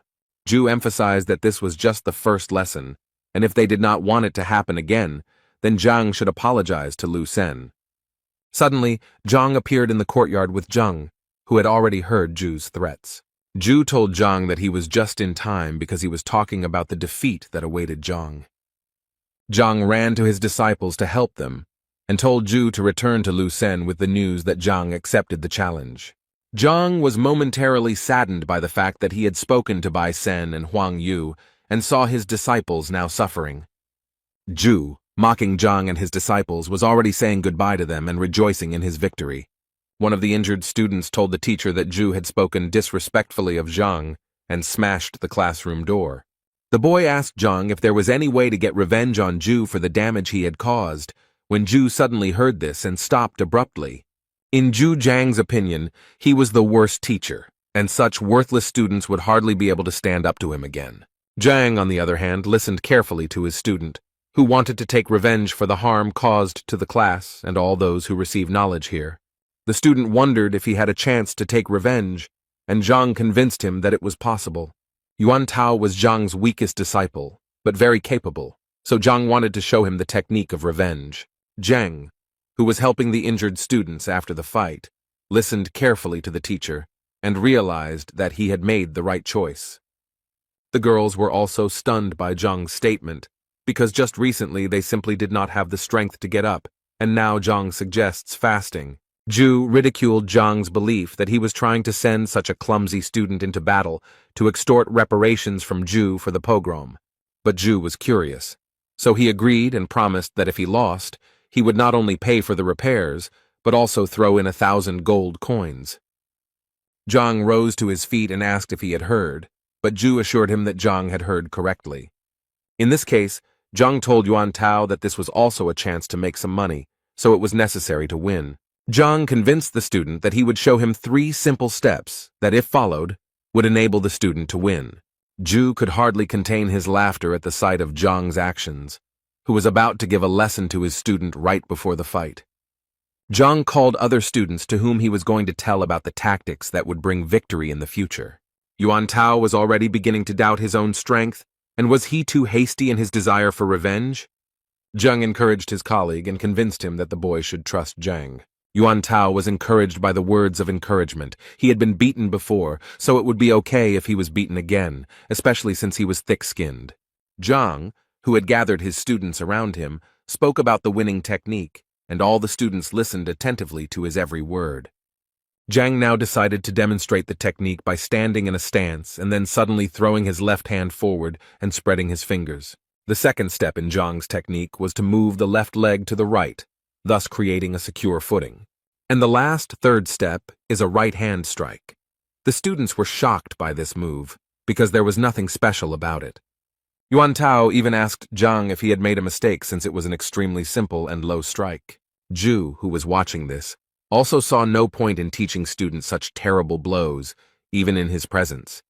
Zhang convinced his student that if he could repeat these simple steps correctly, he would easily win. Yuan Tao finally cast aside all doubts, stood up and walked towards Ju, preparing to teach him a lesson. Ju gave the boy one last chance to refuse the fight and run away as far as possible, because after the fight he would hardly be able to walk. Yuan refused, and Ju instantly rose like a hurricane to launch his lightning attack. Yuan was momentarily confused, but then he heard a voice speaking to him, and it was Zhang giving him hints through the qi connection.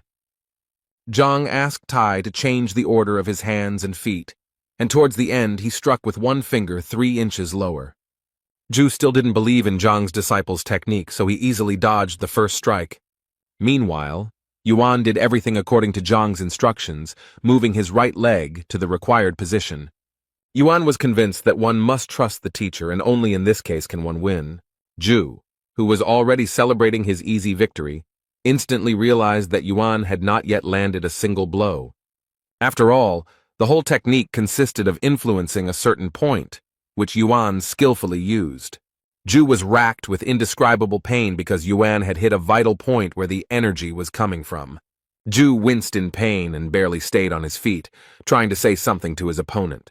Yuan approached Ju, looming over him, creating a threatening and uncomfortable atmosphere. Ju regained consciousness, covered in bruises and sores, and tried to understand how he had been dealt with so quickly.